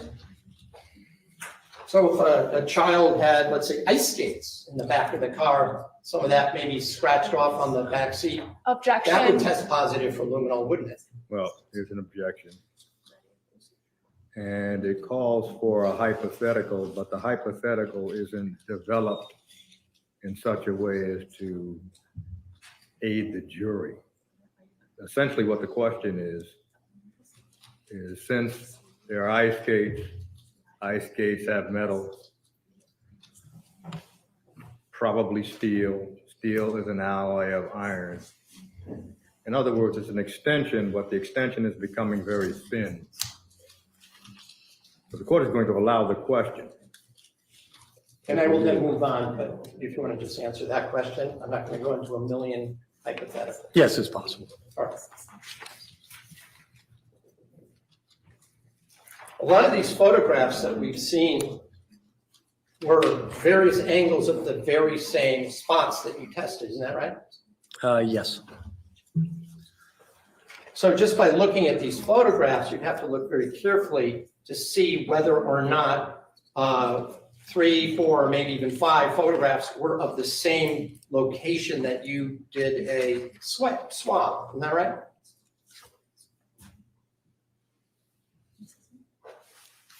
No, I just swabbed from the areas that were marked as exhibits. Oh, no, I understand that. I'm talking about the photographs with different angles to a certain extent of the same areas that you had swabbed. Yes. I also want to be clear about the measuring tapes that are in many of these pictures. The white tape is in centimeters and millimeters, correct? And I believe it's inches on one side too. Well, the yellow, isn't the yellow the inches? You said the white tape, sir? Yeah, doesn't the white tape say metric on some of them in those pictures? I don't know. I would have to look at the pictures. All right, fair enough. But if you're familiar with the fact that there's a distinction between the metric system, which uses centimeters and millimeters, and the American measuring system that uses inches and feet, right? Yes.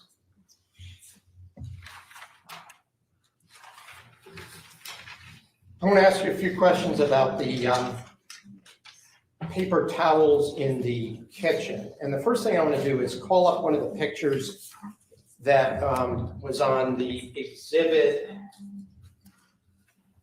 that was introduced through you. And if I could have 8-139. For your edification, this is the image where you put the state police exhibit number 13 on it. If you would look at that screen behind you, sir, you see that image there? Yes. And I think you testified that this was the paper towel that you examined. You did some kind of a test on it as well, right? Yes. And you seized the whole thing or just a portion of it? The whole thing, sir. When you came into the house that day, this would be the 25th, correct? Yes. Was this exactly when you went in the location where you found this paper towel roll? Not the exact location, no. It was moved around? It was in that general same corner of the sink, sir. Did you move it so that somebody could take a better picture? No, I moved it so I could examine it and field test it. When this picture was taken and you put that yellow tab next to it, is that the location you found it in before you moved it and examined it? No, I don't believe so, sir. Not the Where same was exact- it when you first observed it, if you can just point it out on this photograph? I would just remember in that general corner of the sink, sir. So when you say in the corner of the sink, was it off the roller? That is the metal device that the paper towel roll is standing next to? I believe so, but I'm not sure, sir. Did you observe anyone else move it? Take it off No. And just so that we're talking about the same thing, right? I'm referring to this item here that's to the left of the paper towel roll. You see that there? Yes, sir. You recall seeing that there, right? Yes. But when you got there, that paper towel roll was not on that device, the dispenser roll. I think they were separate, but I'm not sure. Well, if you're not sure, do you not recall seeing someone physically remove it? Objection. Well, the response was he's not sure if it was on the holder. And the question was, well, if you are not sure, can you recall someone seeing, or can you recall seeing someone move it off of the holder? No, I didn't see anybody move it off of the holder, sir. So it wasn't placed there in order for you specifically to examine it in that location. Is that a fair statement? No, I searched that area of the house, sir. Okay. All right. So I'm going to ask you now, I had a couple of screenshots taken from, I think it's Exhibit 7, we had Detective Clabby had a video. I took a couple of screenshots from it, and I'm just going to show you if I can. Excuse me, Madam Counsel? Yes. Yeah. What time is this?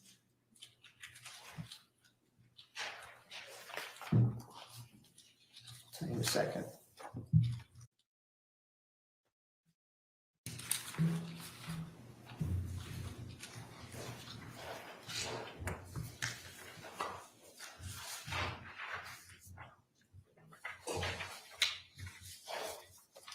I'm going to have this marked if I may. Yes.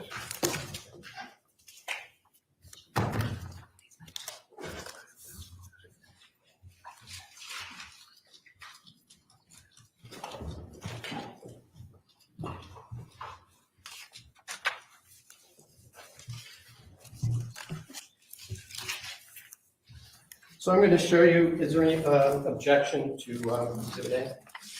That's those, Those, that's this one, or this one? yeah, that's, This one, that one. A. No objection, thank you. What's the marking, please? Fence Exhibit A. Defense A admitted as a full exhibit. So if you could, before we show you the image, before you got there, you know that Detective Clabby was also on scene, is that right? Well, we were there at the same time, sir. Fair enough. Did you all arrive in the van or did you come separate? No, we came separately. But you recall seeing him there? Yes, You knew that he was assigned the videography for that scene that day? yes, Did you observe him doing any videography? yes. Did he do that, at least the overview, before you got to work making any examples, any swabs or anything like that, taking anything? Yes. All right, so I'm going to show you a couple of screenshots from that video that Detective Clabby took. And have you seen that video at any point? Not in a long time, sir. All right, so I'm going to show you one screenshot called Screenshot. Can we just put that up, please?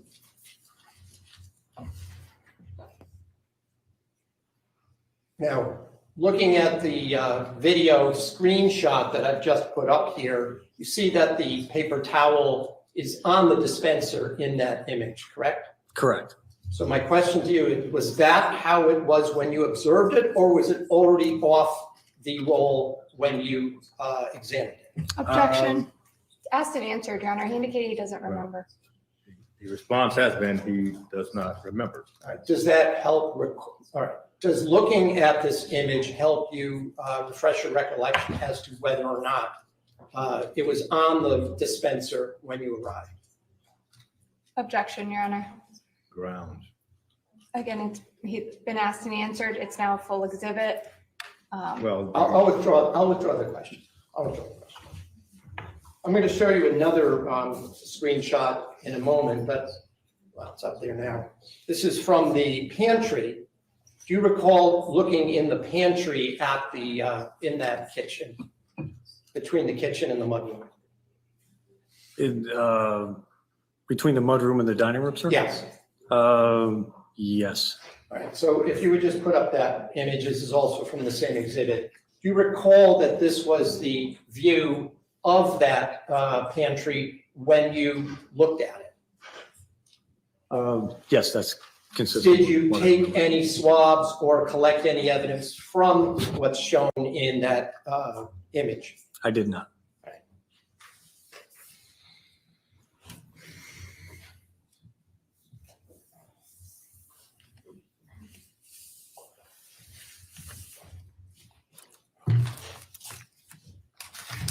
Could I have this marked, please?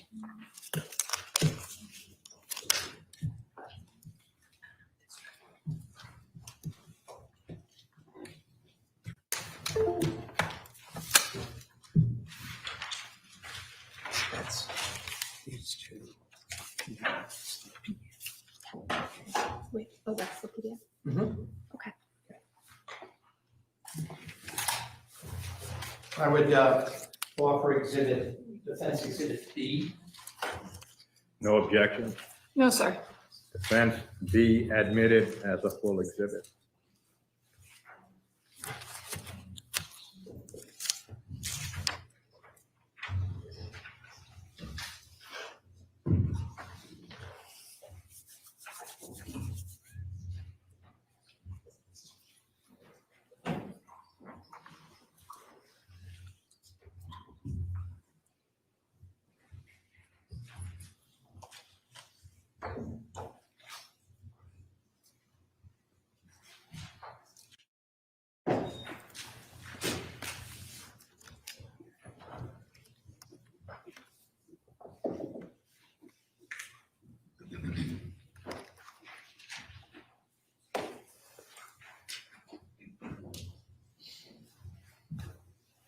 All right, I'm going to show you an image that was taken from the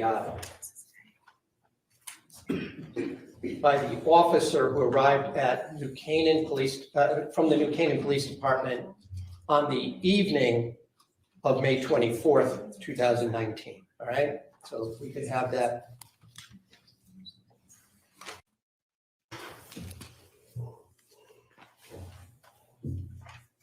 Now, I don't know if you don't recognize the New Canaan police officer that's seen in this image, do you? No.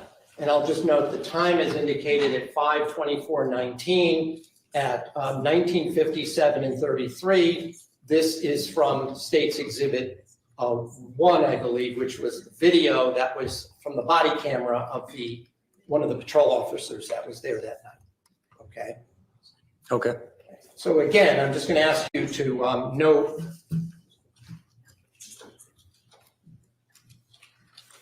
Did you ever see the paper towel roll on the dispenser that when you were at the house? I don't remember. Now, I'm also going to show you two other images. I think they're also from this exhibit. X8, please. It's image 0064 from that exhibit.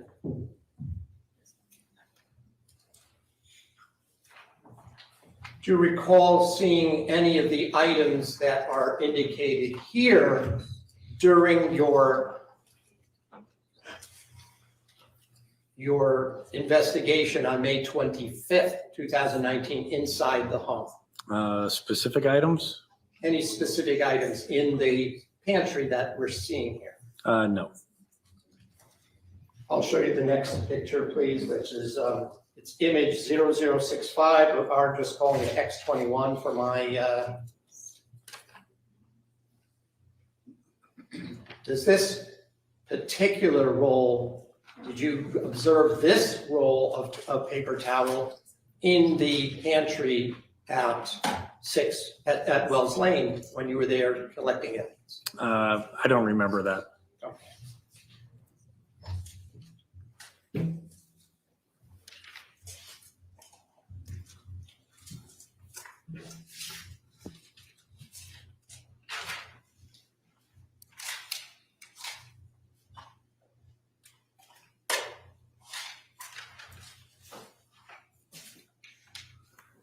I'm going to show you a couple of pictures from the garage that we've already been through, and you described where you took certain swabs. The first picture I want to show you is from your disc exhibit, which I believe the whole exhibit is, I think, 7. I'm sorry, I'll just have a moment. Which one? 9. The large disc. What do you? 9. No, the one that you put in yesterday. That. Yes. It is 9. Okay. 9. Sure. I'm going to show you some images from Exhibit 9, if I may. And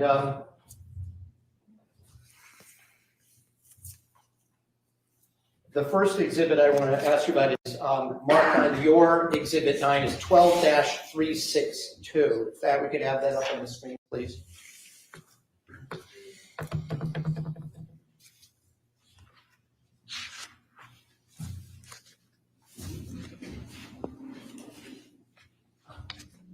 You recall this is the exhibit that you marked as A16, or somebody marked as A16, correct? I don't think that was an exhibit. I think that was just for documentation purposes.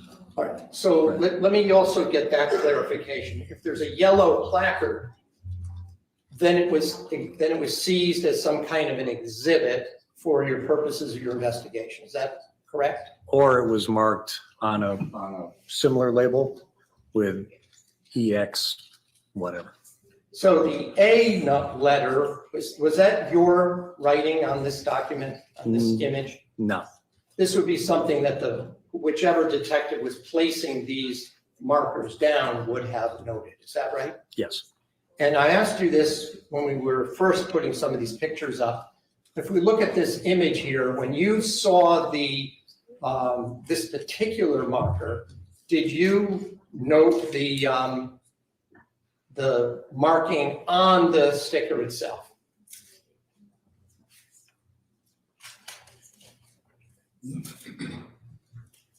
No, I didn't note it. You did not? No. Okay. So you don't know how that got there? Specifically, no. Okay. I'm going to show you another image. This one is 13-363. It's in the same series.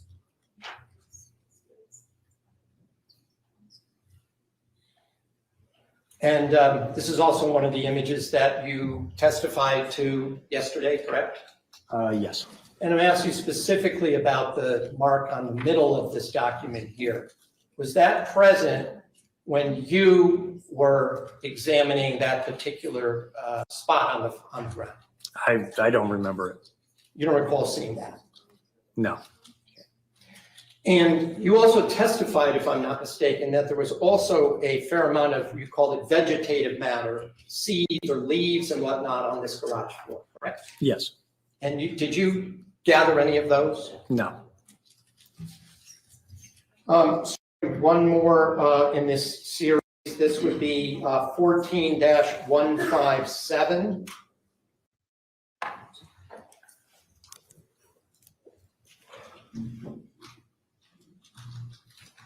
Once again, I'm just going to ask you whether or not you recognize or saw this item on the placard when you were looking at this particular location on the floor. I don't recall it being there. And when you talk about other items, whatnot, seeds and whatnot on the floor, are we talking about, if we look at this picture, are we talking about all of these other specific items, dots and whatnot that we see on the cement floor in a close-up? Is that what you're talking about? Yes. There are also some larger leaves, correct? Larger leaves, Well, stones, sand, things like that. Sand, what else? Small stones. Before you All proceed- just on what you might expect to find on a garage floor. Before you proceed, counsel, the court needs to clarify something that is quite subtle. Detective Riley, on the previous photograph, you indicated you did not remember whether you saw that spot on the measuring marker, correct? That's what I said, yes, Your But Honor. then you said, I don't recall seeing it. Now, it may sound the same, but there's subtle differences. I don't remember whether I saw it. To this court means I don't remember whether it was there or not. I don't recall seeing it means, in this court view, I don't remember that it was there. Which one is it? It was the former. I did not take note of it, Your Honor. Thank you. With regard to the search of the Chevy, you said that you were sent back to take additional samples in October of 2019. Is that correct? That's correct. And as I understand from your testimony, it was from additional samples of the steering wheel, Yes, from the interior of the left front door, yes, from the front seat adjustment control, yes, from the rear view mirror, yes, from the cargo area, yes, from the rear seat controls, Weren't those one and the same, sir? Well, that was going to be my next question. Were those separate places, or did you take them from the rear seat controls in the cargo area because the seats were down? Yeah, I believe what I remember, the rear seat controls were in the cargo area.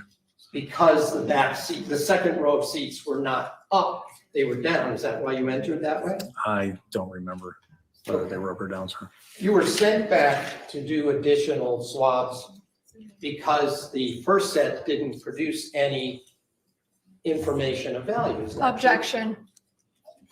Well, the question is, you were sent back to take additional swabs because the first set didn't yield anything of evidentiary value. And what's the objection?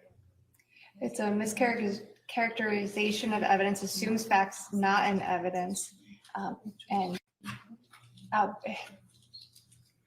Well, And it calls for a hearsay answer, Your Honor. well, let's take them one at a time. The question was, you were sent back. That's one segment.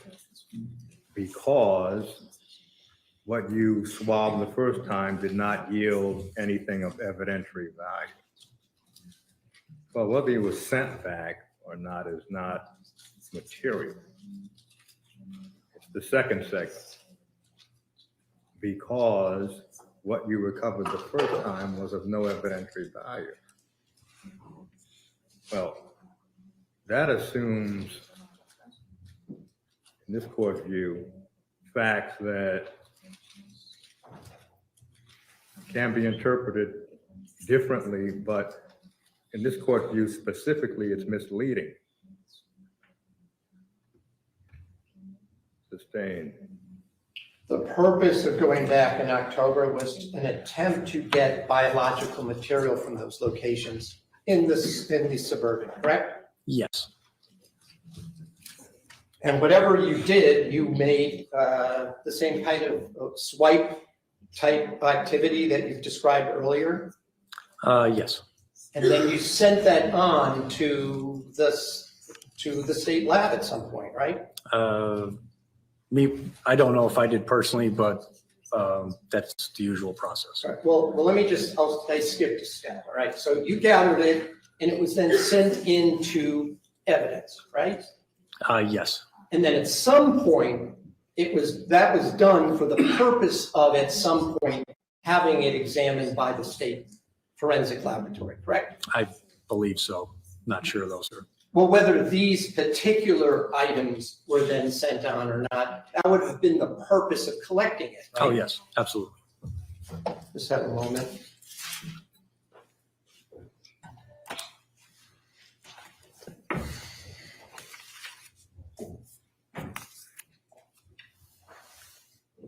I have no further questions. Thank you. Is there redirect? Just a couple of questions, if I can. Detective Riley, do you recall Attorney Shohorn asking you about the other items that a presumptive test could test positive for? Do you recall that line of questioning? Yes. Okay. I think some of the things he questioned were about radishes. Do you remember that? Yes. Okay. In the garage floor, did you find any evidence of radishes anywhere? No. Okay. What about cheeseburgers anywhere on the floor? No cheeseburgers, What ma'am. about on the undercarriage of the Chevy Suburban? Did you find any cheeseburgers or radishes there? No, ma'am. Okay. What about the undercarriage of the Land Rover?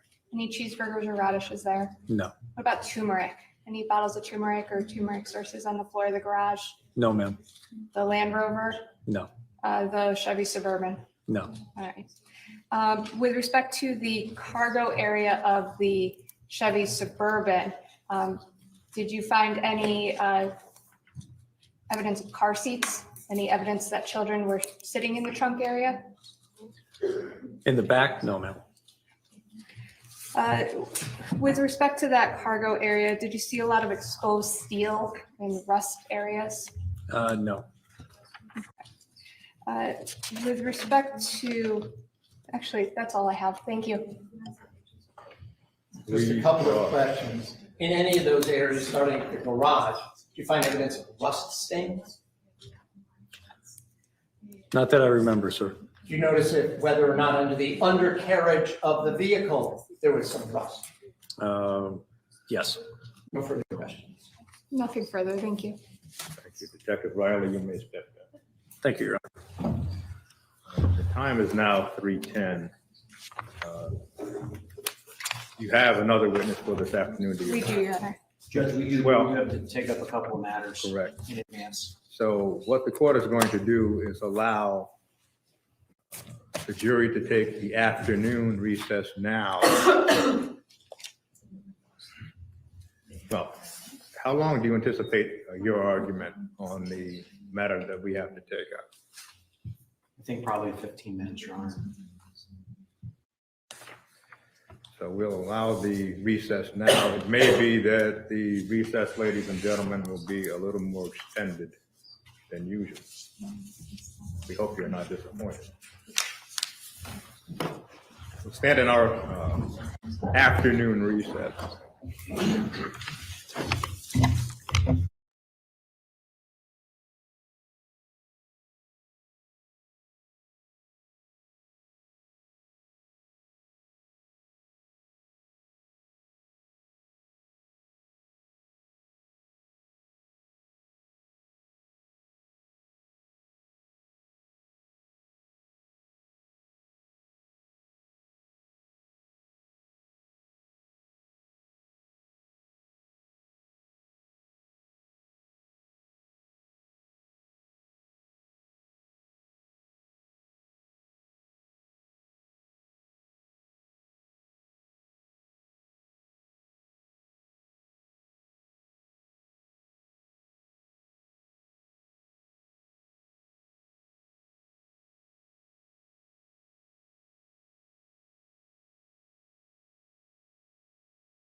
Hi, everyone. It's the COE here. Just wanted to touch base. We do have an afternoon recess right now.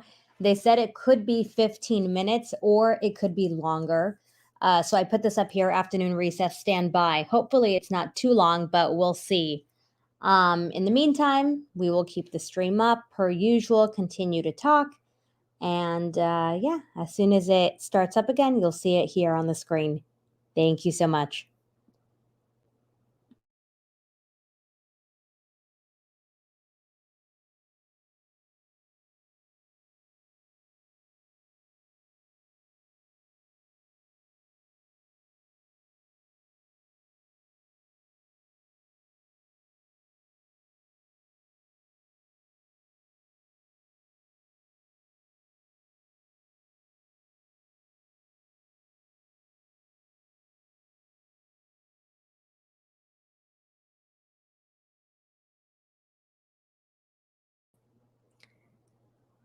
Another note, since I have you guys, if you are a Patreon member, don't forget to check the messages. We have a Patreon only video, hangout, meetup, whatever it is. At the end of the month, I emailed you guys or I DM'd you guys, and I also put out a poll. It's going to be with Joel and one surprise guest. So that's for Patreon members. So please check the Patreon page. Also, for those of you who are members but maybe missed my messages earlier, I just want to let you know we are having a Patreon and YouTube members only live video this Friday, 9 p.m. Eastern Time. So it is going to be late. I know for those of you overseas, it's pretty much going to be in the middle of the morning. So I apologize, but we are going to be doing it as a live watch party. And because the video that we're airing, which is going to be the video of Donna Adelson being arrested, goes live at 9 p.m., we've decided to do the show then. It's going to be a watch party with Joel. I may or may not show up. It's Shabbat, so I doubt Carm will be there. But we hope a lot of you guys will show up, and you can find the link on the community page for members only. The information is there. If you have any questions, you can always email me at survivingthesurvivor@gmail.com. Joel and I both check the email. Another thing, yes, continue to tell people about this channel. I know it's somewhat confusing since it's still very new. This is day one if you're just joining us. I want to thank everyone. I think we have 1,500 subscribers already on this channel. So thank you to everyone. We appreciate you. I know a lot of you guys were joking about how weird it is to not see your name in a certain color if you're a member on the other page. But yeah, none of us have any kind of membership on this page. So thanks for dealing with all of the new changes. And thanks for all of your kind notes earlier. We had, or still have, a sick kid, and we had a dog fiasco. Everything's okay. The kid is okay. The dog is okay. Joel and I are okay. So I just wanted to thank all of you guys for your kind notes. If you guys have any questions ever, again, feel free to reach out. You can also DM us. Joel and I are both on Instagram. Joel is also really good at getting back to people on Twitter. I know sometimes you guys email him. He's slow with email. And then tonight, we do have a live show at 5 p.m. Eastern Time. As we're doing the trial right now, Space Coast and I are also working on the elements for the show, and Joel is researching and doing some prep for the show tonight, and that's on Rex Huerman. He was in court earlier this morning. We did get sound from his attorney, and we also got sound from the press conference, which ended up running an hour and a half late. So just wanted to fill you guys in on all the things for all the channels and all the cases. Again, we have some very exciting shows this week. We have not announced our big show for Thursday yet. I think Joel said he's going to announce it tonight at 5 p.m. So definitely watch the 5 p.m. to hear that big announcement. It will be with a guest who we have never had on our air before, at least not during an interview. All right, then. I will let you guys go. Enjoy the rest of this afternoon recess until this comes back. We're going to stand by for a few more minutes. Hopefully trial resumes shortly. And thank you for being here.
Hey guys, and just to clarify one more thing, I know in general, people are always asking us what time zone we work off of. We live in Miami, so we work off of Eastern time. But even when we didn't live in Miami, Joel always works off of Eastern time because he's an East Coaster and he thinks that the world revolves around New York and New Jersey. It doesn't.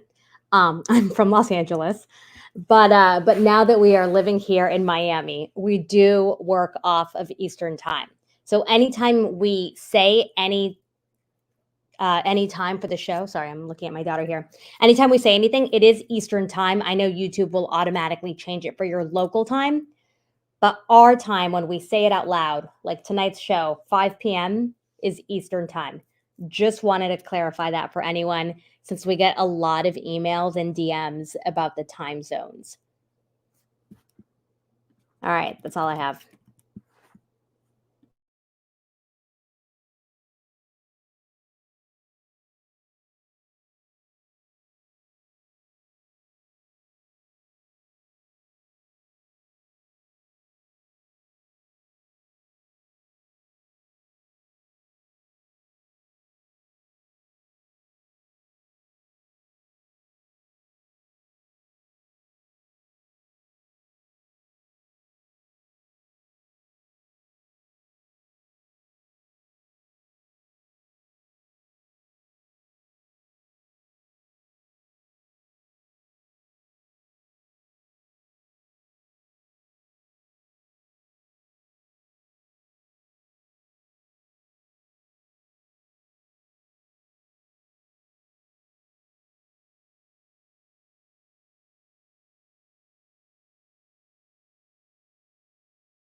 If you're not a member, you can become a member and you can watch the Friday live watch party with us at 9 p.m. Eastern time.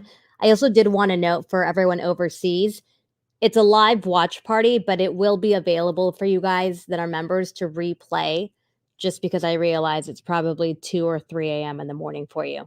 So if you cannot watch it live, we get it. You can always watch it on replay. But we will be doing the live watch party. And I'm not sure if it's a 1 hour episode or a 2 hour episode.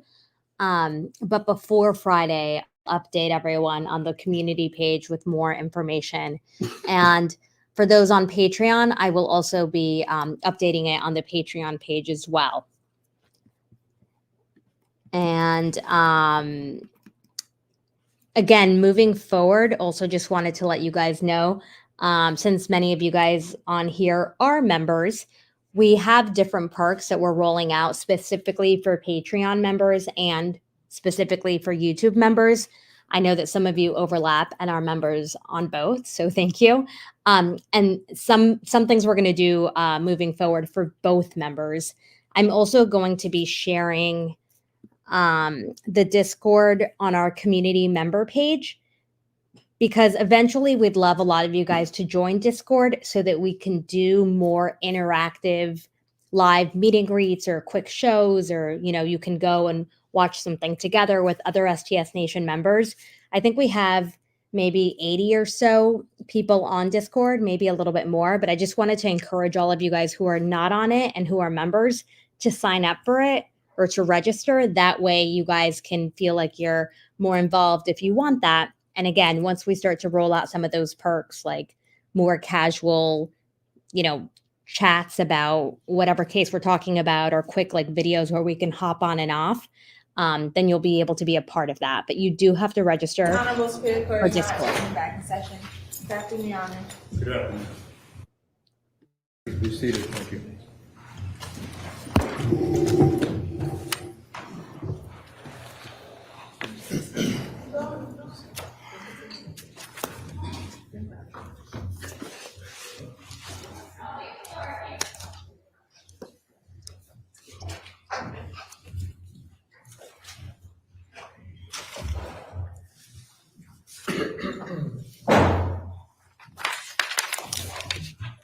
The court understands there is a matter to be taken up. Yes, Judge, good afternoon, may it please the court. Your Honor, there's actually two matters that we're asking that the court take up at this time. You'll recall late on Friday, the state inquired about the court hearing the defendant's motion for a reporter hearing with respect to STR Mix, which is a deconvolution software that the state laboratory uses when interpreting DNA results. We did file a written objection on Friday, which I did email to the court. And we're asking that that be heard now, or at least at some point today, because we were intending on introducing DNA evidence as early as tomorrow, depending on scheduling, of course.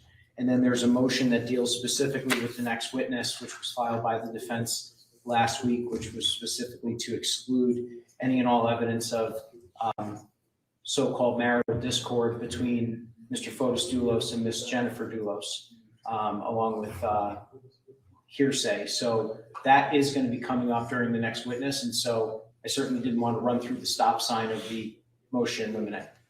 Thank you. So the court will take up first as we would have to call it, what the code calls it, prior bad act.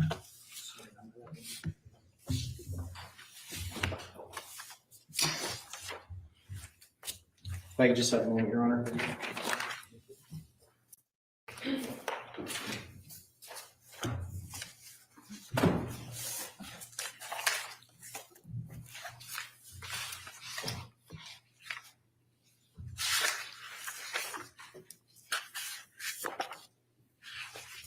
I apologize, Your Honor. I'm just looking for, I had written out. Well, I'll probably be able to do it from memory in any event, Your Honor. So I'll just note, Your Honor, just a couple of things with respect to the so-called prior bad acts. Firstly, this is a defense objection, but we are going to be making the offer. So I just want to alert the court as to what we intend on offering through this next witness. And they've also moved to exclude alleged hearsay statements from Jennifer Farber Dulos as well. And I'd like to take those up at the appropriate time additionally, Your Honor. But essentially, Your Honor,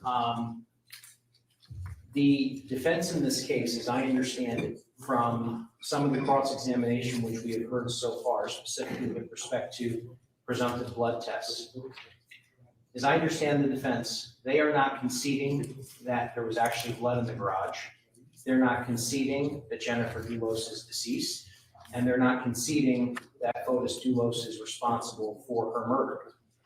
Now, I could stand mistaken on that, but I don't think that we're going to be hearing those concessions this afternoon from the defense. So I bring this up, Your Honor, because obviously, in light of the fact that none of those things are conceded at this point, the court needs to decide whether or not animus between Fotis Dulos and Jennifer Dulos is relevant to this case. And I did file a written objection this morning, Your Honor. But I would pose to the court this hypothetical as the court considers this motion. I want the court to consider if the defense had moved to exclude any and all mention of the fact that Fotis Dulos and Jennifer Dulos were married. Let's just say they had moved to exclude that, and the court granted their motion. The jury would naturally be sitting here wondering why Fotis Dulos would have murdered a random woman in Canaan. It is the story of their marriage and the story of their discord and the story of their divorce that served as the motivation that culminated in the death and murder of Dulos. That is our theory of the case. And Ms. Lauren Almeida is going to be testifying on behalf of the state in just a moment. And what the evidence is going to reveal, Your Honor, is that she was the nanny for the Dulos family from 2012 until 2019.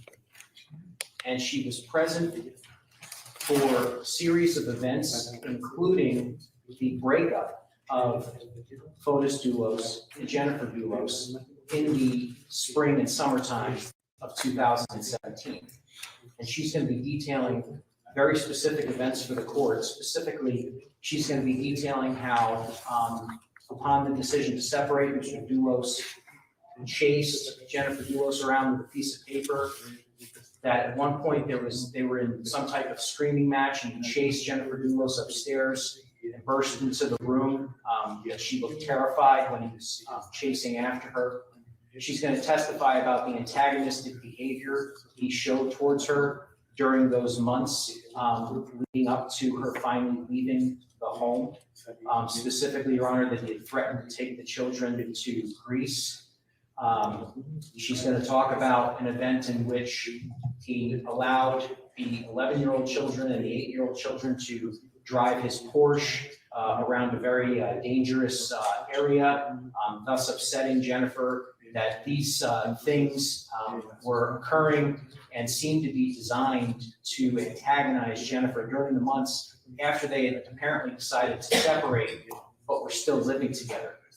She's going to detail for the court how he reacted when Jennifer surreptitiously left the home with the children in June of 2017.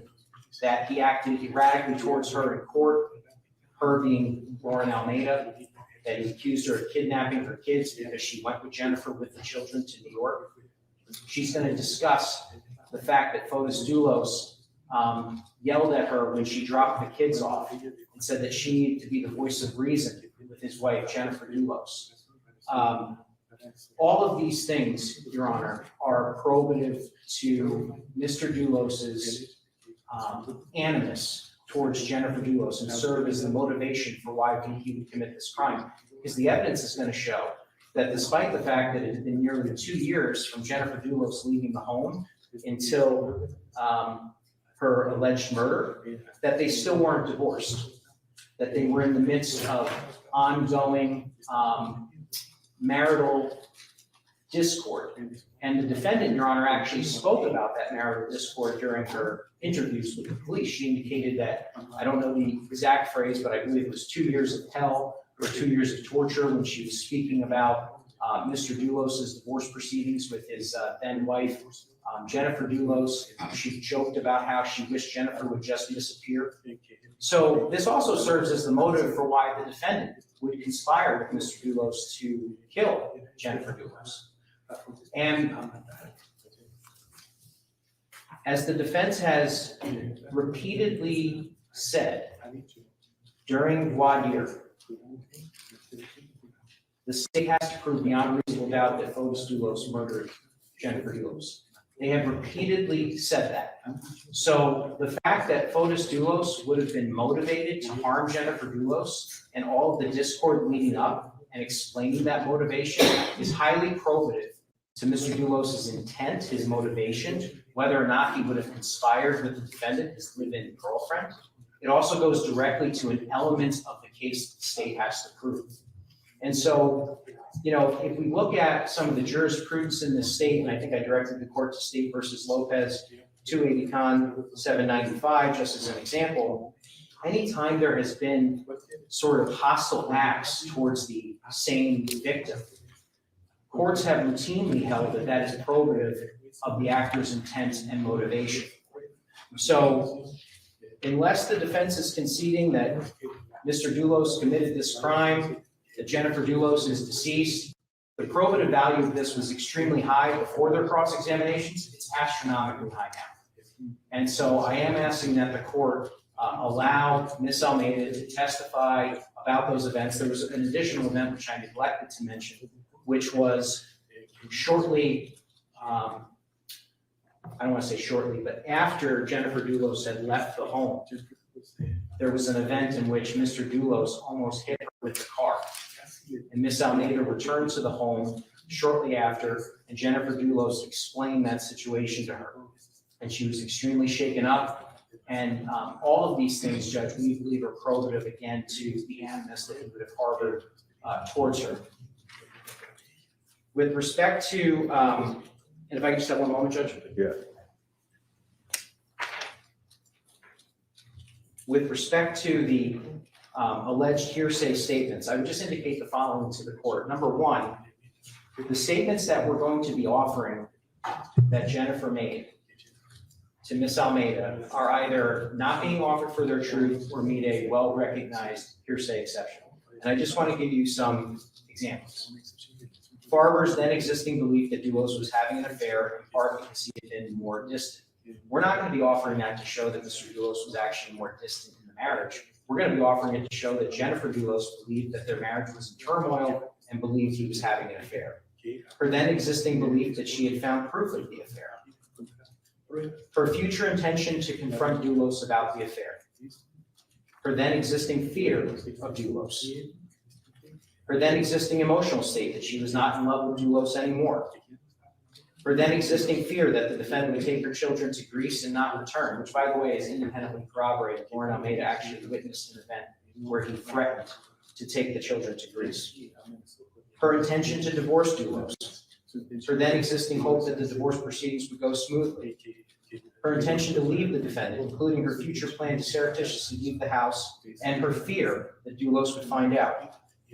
Her request that Lauren Almeida continue to work with her after she had left Dulos. And her intention to take the Chevrolet Suburban to a doctor's appointment in New York on May 24th, 2019. All of those things, Your Honor, just by way of example, are then existing state of mind, statements of an intention to do something in the immediate future, and therefore qualify as a state of mind exception under 8.3 subsection 4 of the Connecticut Code of Ethics. So they're not testimonial. There's no suggestion that these statements were made in anticipation of any criminal proceeding. They're made to the nanny, and that's what she's going to be testifying to, Judge. So all of these things, again, meet well-recognized hearsay exceptions. I would direct the court. There's a more recent case, State versus Ayala, but I also directed the court in our memorandum to State versus NIMS. Victim statements as to others as to why he was traveling to Connecticut, specifically that he was concerned with how the defendant was handling his sister's affairs, was not offered for the truth, but rather to explain why the victim went to Connecticut. State versus Smith, victim statements to others,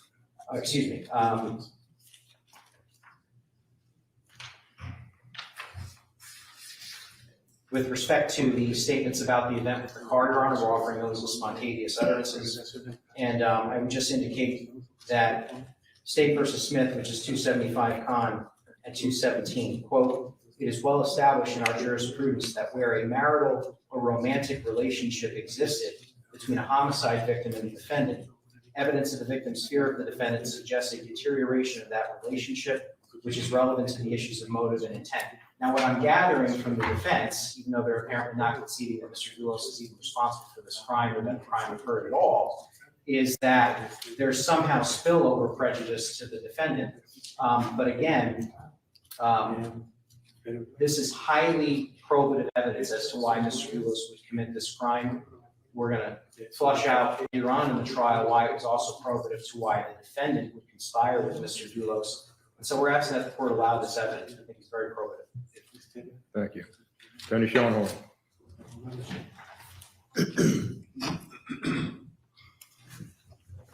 I guess we have to separate the fact, two issues here. The first is that it sounds to me that if Fotis Dulos was on trial for this, the state would be seeking to offer this kind of evidence, and most of it would be explicitly prohibited against Mr. Dulos because of its prejudicial effect and its remoteness.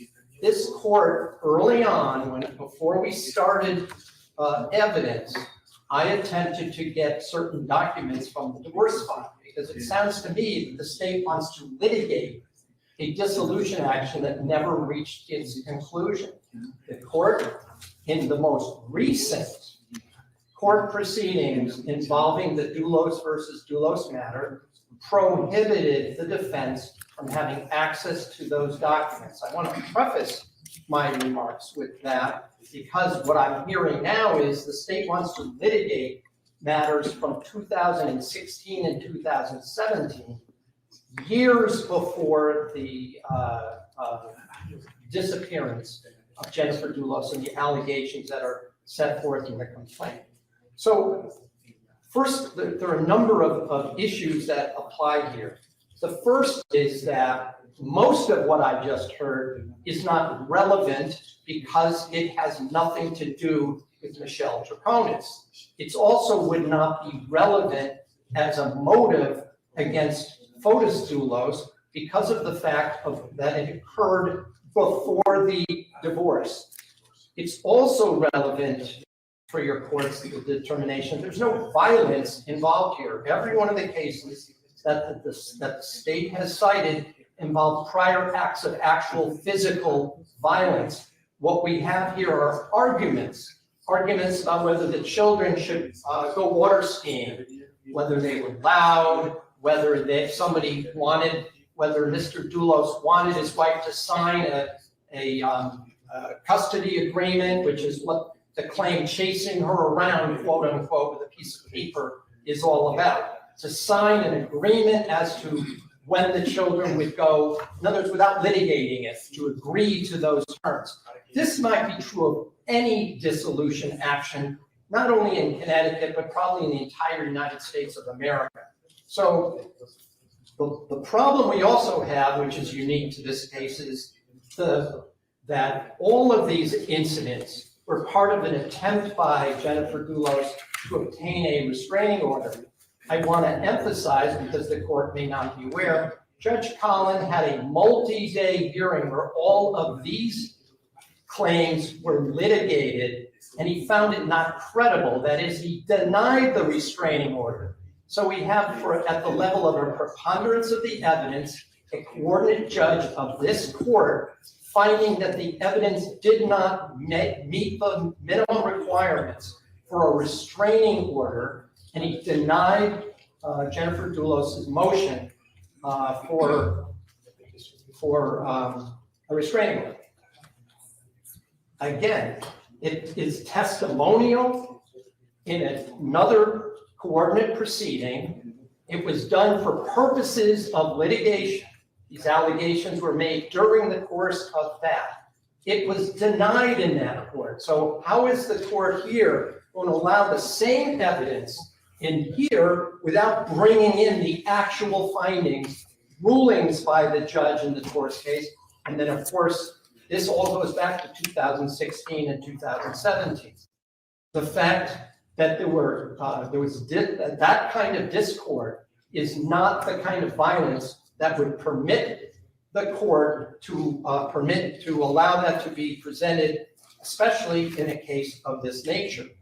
The police were not involved at that point. There's no contemporaneous documentation. Again, this was something that was prepared in affidavits for purposes of court. Ms. Almeida testified in support of the motion for restraining order. I think it's important also to realize that to the extent that there has to be reference to the fact that there was an ongoing dissolution matter, perhaps it's also relevant that Ms. Almeida was part of the plan by Ms. Dulos to simply disappear from the house and leave without notice and to ignore the police inquiry, which is what happened back then. If the court looks at some of the cases, for example, State versus Espinal is a good example of that, where we talk about whether or not claims there are a couple of, I have to separate this out because on the one hand, you've got a couple of incidents where Ms. Almeida witnessed arguments between Fotis Dulos and his wife. There was no physical touching whatsoever. It was following and yelling. That was the nature of it. Then we have a hearsay statement that Jennifer told the babysitter that Fotis drove into the driveway recklessly, apparently telling her that he was allowing the children to drive one of his cars, to drive the Porsche. These were issues that she found to be unreasonable. It may have been part of the reason that she wanted to leave. And yes, there may be evidence that she, quote, found out that Mr. Dulos was having an affair. But again, that is a far cry from suggesting it is relevant to a claimed motive 2.5 years later, at least over 2 years later, to do away with his wife, particularly, Your Honor, and this is why Your Honor's past ruling plays a role here. Everyone who was involved that was involved with Mr. Dulos, his lawyers, the guardian ad litem, other people that were aware of it, knew that the report by the independent evaluator, the custodial evaluator, the psychologist, had recommended that Mr. Dulos was the better parent, that he was a better, more caring parent than Jennifer, and that therefore he was recommending joint equal custody, noting that Jennifer Dulos was opposed to that, and that Jennifer Dulos was refusing to turn over her psychiatric record so he could evaluate more in more detail whether or not she needed some additional counseling and whatnot to help facilitate the transition to joint custody. I submit, Your Honor, that opening up that can of worms is going to permit all of that, including the evidence that Dr. Herman testified, which is why I was trying to get those transcripts, which the court denied my right to have them, even though I submit under Davis versus Alaska, now it would be relevant to the issue of right to cross-examine anyone who's going to be testifying about hearsay about the discord and the divorce. Why is that also important? As Your Honor may recall, if any hearsay is allowed in, under our rules, it allows the opposing party to bring in any other hearsay as if the speaker was actually on the stand. And all of that would suddenly become relevant. It could actually delay this trial by having a week of testimony about who was the better parent, who was, quote, winning, unquote, in the divorce proceeding, which I assume that's not what we're here for. In State versus, a couple of cases I just want to bring to Your Honor's attention. In State versus Espinal, for example, there was some evidence about the marriage being discord, but in that case, there was actual violence, and it was relevant because it showed the current state of fear of the spouse when she disappeared. This is something, again, that goes back years, and there is no evidence, none of recent discord. In fact, Your Honor will hear at this trial that there was a party 2 days before at the New Canaan house. I don't know if Your Honor is even aware that this occurred, but there was a party at the house where Mr. Dulos was present, the children were there, the independent evaluator was present as well, And there was a sharing of food between Jennifer and her still husband at that time. So that's going to come in no matter what, that comes in. But to suggest that the babysitter should be allowed to say, well, they were arguing, they were screaming, whether or not he at one point while they were still married threatened to take the children to Greece. That has nothing to do with what's going on at the time, where an evaluator within 3 to 4 weeks of the disappearance had concluded in an 80-page report, which I'll note I have, that says that Mr. Dulos would be the better parent for these children, but he was recommending equal sharing of custody in this case. There's also the case, Your Honor, of State versus Reynolds, where even though the court allowed in a narrow amount of evidence regarding the a claim of seeking a restraining order that never was filed, it was only application of itself. So none of the affidavit, none of the specifics of it, and the court was required to give a very, very specific cautionary instruction that could not be considered for the truth of the matter. But as I hear what Mr. McGinnis is saying, he wants this all to be about a claimed motive that he was yelling at. There was argument going on a few years before, not in the interim. It's not like it was ongoing. 2 years before she filed for divorce. And then everything else went through the court. They were using the court process the way it was intended to. She made claims, they were denied. They were in the process of trying to work out issues such as finances. They were working out the custodial arrangement.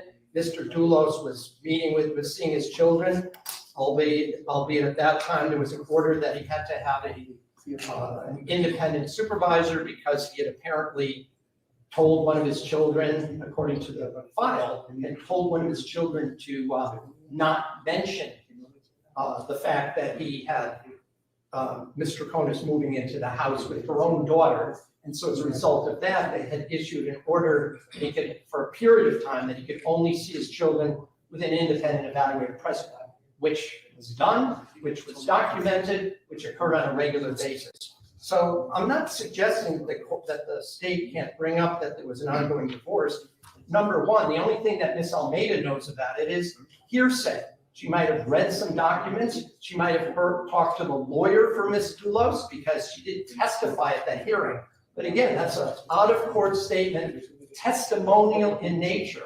Therefore, all of that is both not only hearsay, but it's a denial of right to confront and cross-examine because it was testimonial in nature. That is, for purposes of legal process. And it doesn't matter, it's not this case, it was for a divorce case that was in litigation at that point. Let's see if I've covered, there might be one more point I wanted to make.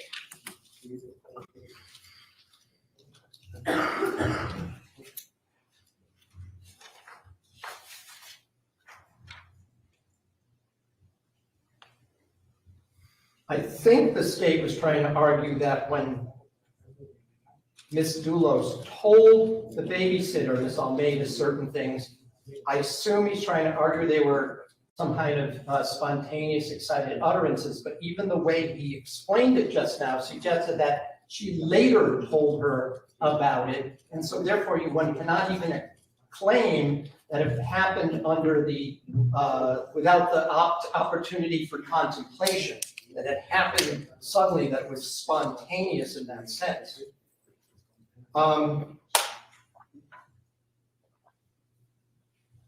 And I note that the Reynolds case, it was 2 months, 1 to 2 months after the prior incident, so it was still considered relevant.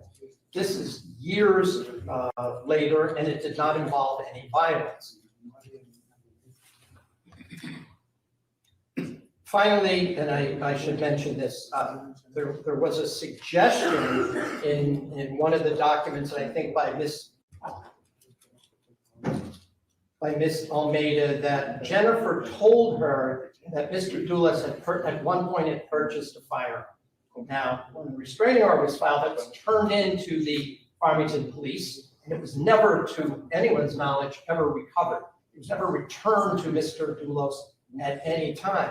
But I assume, since the state didn't mention that, it has no intention of trying to elicit that, because there are several cases, the one that comes to mind is State versus Gerolamo from the mid-'80s, I think, that said that any mention of a firearm when there's no evidence of firearms in the case is one of the most prejudicial things that could happen in front of a jury. And I know that especially in this day and age, where there's all these mass shootings and all these on almost a daily basis, that would be so prejudicial for that to be blurted out that there'd be no way, short of a mistrial, that that could be remediated at that point.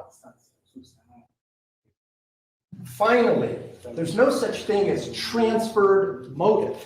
So even if this arguably to a minimal extent and with a very truncated offer of proof was admissible against Mr. Dulos, there's transferred intent is if I throw a rock and I'm trying to hit victim A and it misses and hits victim B, there's a transferred intent in the actor to the second victim. It's not reciprocal, however, and it doesn't go to another person who's standing to the side. It's just not relevant. And it certainly can't be used because it would even predate the allegation of a conspiracy or anything of that nature, and therefore there's no way to attribute that knowledge and those specific incidents to Ms. Troconis under any circumstances anyway. The fact that the divorce kept going is one thing. The fact that she said in her statement to the police that it was like, I think the term is 2 years of hell, doesn't mean that the specific acts of misconduct, of alleged acts against Mr. Dulos then can be applied to Ms. Troconis.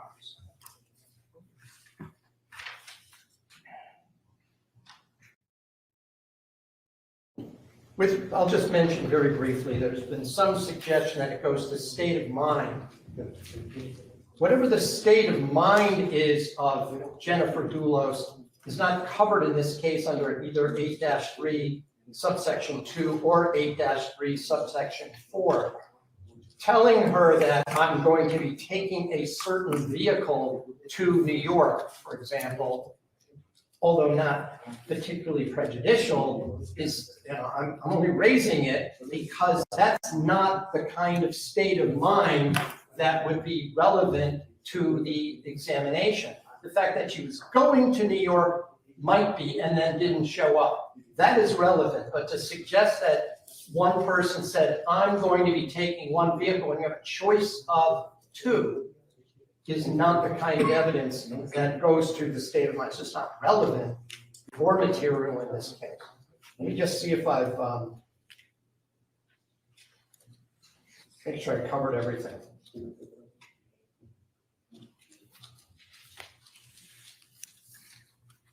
There's one last point that what I see is happening here is the state whole theory so far seems to be that they're going to tar Ms. Troconis with what happened that may or may not have involved Mr. Dulos directly. If he was on trial, maybe some of this with a cautionary instruction might be admissible, but it's not only so remote as to Mr. Dulos.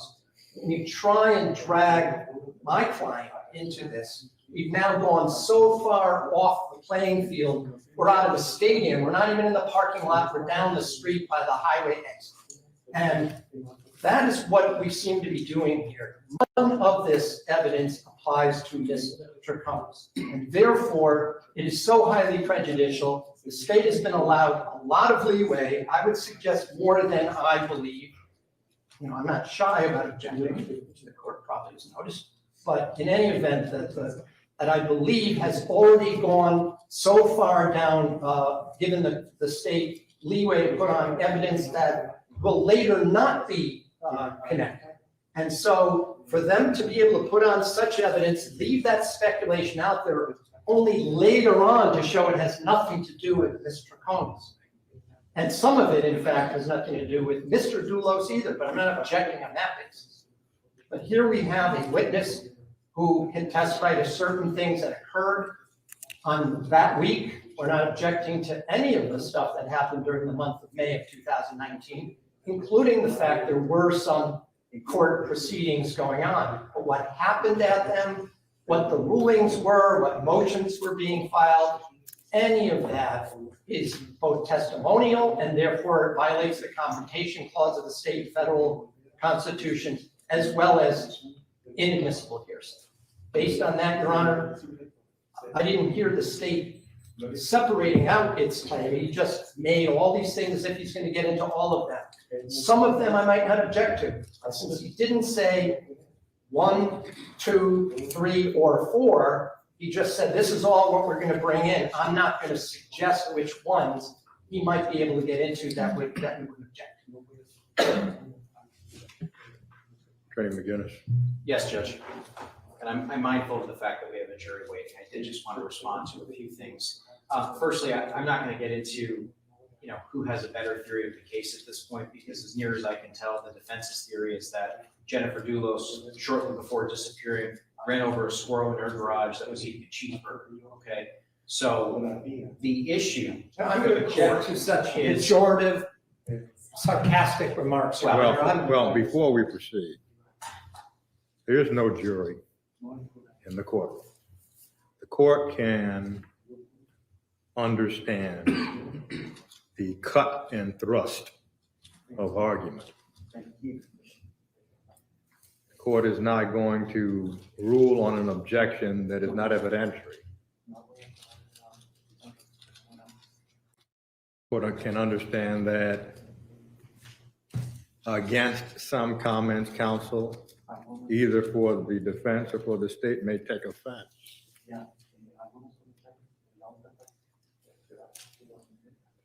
But unless those comments become unprofessional, the court is going to allow both parties to ride the wave of zeal. Attorney McGinnis. So Judge, just responding to some of the specific things with respect to this issue of remoteness, we're talking about an ongoing discord over the course of 2 years leading up to Jennifer Dulos' death. Hey, Tim, I don't know if you can hear me, but we can't hear you. Shortly, apparently, before Jennifer Dulos disappeared and we believe was murdered, there was some report which she was opposed to, thus indicating further animus and discord between the parties. I would also just note, Your Honor, that in terms of the balancing that the court has to do, I think the defense sort of made our argument for us, which was that none of these acts involve a particular. Can anyone hear me now? Violent act on behalf of Mr. Dulos. So in terms of whether or not this is going to somehow inflame the passions of the jury, I don't think that the court needs to worry about that because the acts themselves are substantially less probative than the allegation that he murdered Ms. Dulos. Okay. I did not mention the gun. I did not mention a restraining order in my argument. I tried to keep my offer of proof to what I intend on showing through this witness, and we spent an inordinate amount of time talking about things that weren't part of our offer of proof. I'll also just indicate, Your Honor, that when the defense said that if hearsay is admitted, any other hearsay from that person can be admissible. I'm not familiar with a case that stands for that proposition. I'm obviously familiar with the rule of completeness, but any other hearsay, I'd love to see that case. So I don't think the court has to worry about there somehow being an undue consumption of time. And just because the defense attorney says that something's testimonial doesn't make it so. They have not cited a single case that any of the statements which they've been on notice of that Lauren Almeida is going to testify to, that Ms. Farber Dulos made to her, are somehow testimonial in nature. So I would ask the court allow us to have the witness testify to the specific acts that we've talked about, and just ask the court to deny their objection. Thank you. Well, the court is going to scan a few items using a grocery store analogy. First, counsel spent in almost every case of every juror about at least 1 hour to determine which jurors would be appropriate jurors for this case. one of the salient questions to the jury concerned the ability to pay attention. And that was with regard to the anticipated number of hours of video evidence. Well, the court is going to credit the jury with being able to pay attention beyond many hours of video evidence. So the fact that some evidence may hang for a while before being picked up is not a reason for this court to believe that this jury cannot tie up evidence when it is time for them to deliberate.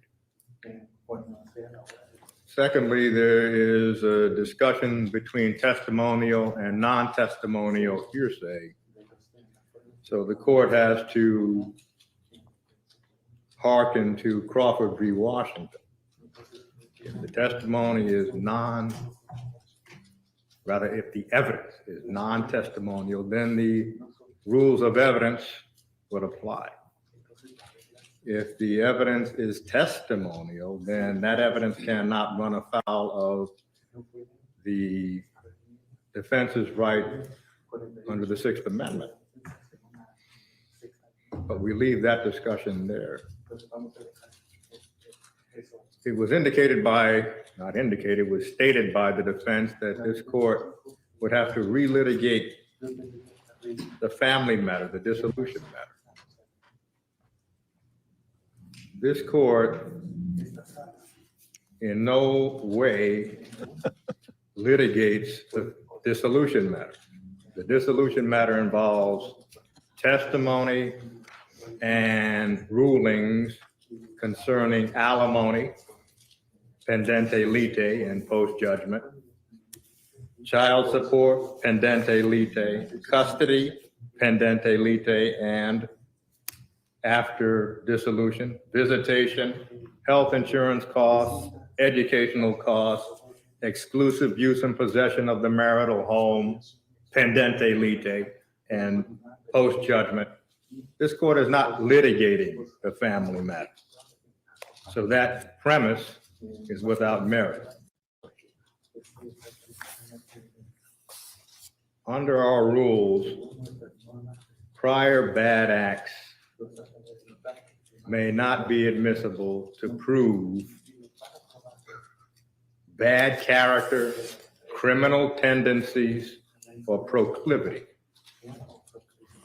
However, prior bad acts may be admitted for other purposes such as motive, malice, intent, identity, knowledge, absence of mistake or accident, a system of criminal activity, common scheme or plan, evidence that will help corroborate crucial prosecution testimony, or to prove an element of the offense. Nevertheless, if prior bad acts are admitted, the probative value has to outweigh the danger of unfair prejudice. So the court cannot remember the court will refer to it as the grocery list of statements from the next witness. However, the court cannot at this point determine where those groceries will go until it hears more from the witness. In this case, as the court has stated before in discussions with counsel, the hearsay exception of state of mind cannot consume every thought that the declarant had and make it available to the jury. Because then that exception becomes the rule.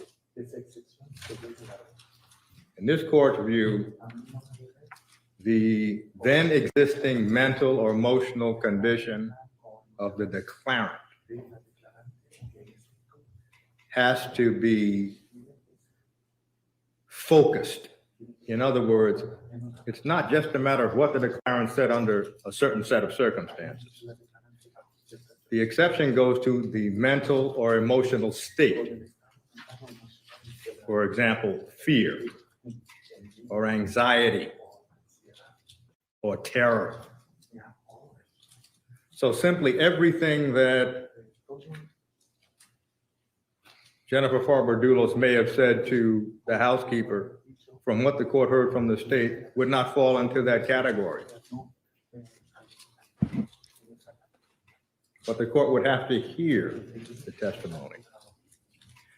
So concerning the issue of prior bad acts and what may be admissible, the court at this point understands that the testimony can go to malice and motive.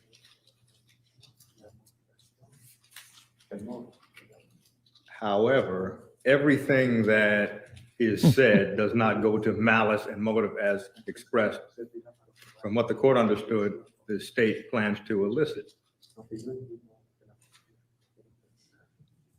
So the court will be keen to entertain the objections if it appears, even if it does not appear, that simply everything Jennifer Farber Dulos said to her housekeeper is coming into evidence. That is not the court's understanding of the state of mind exception to the hearsay rule.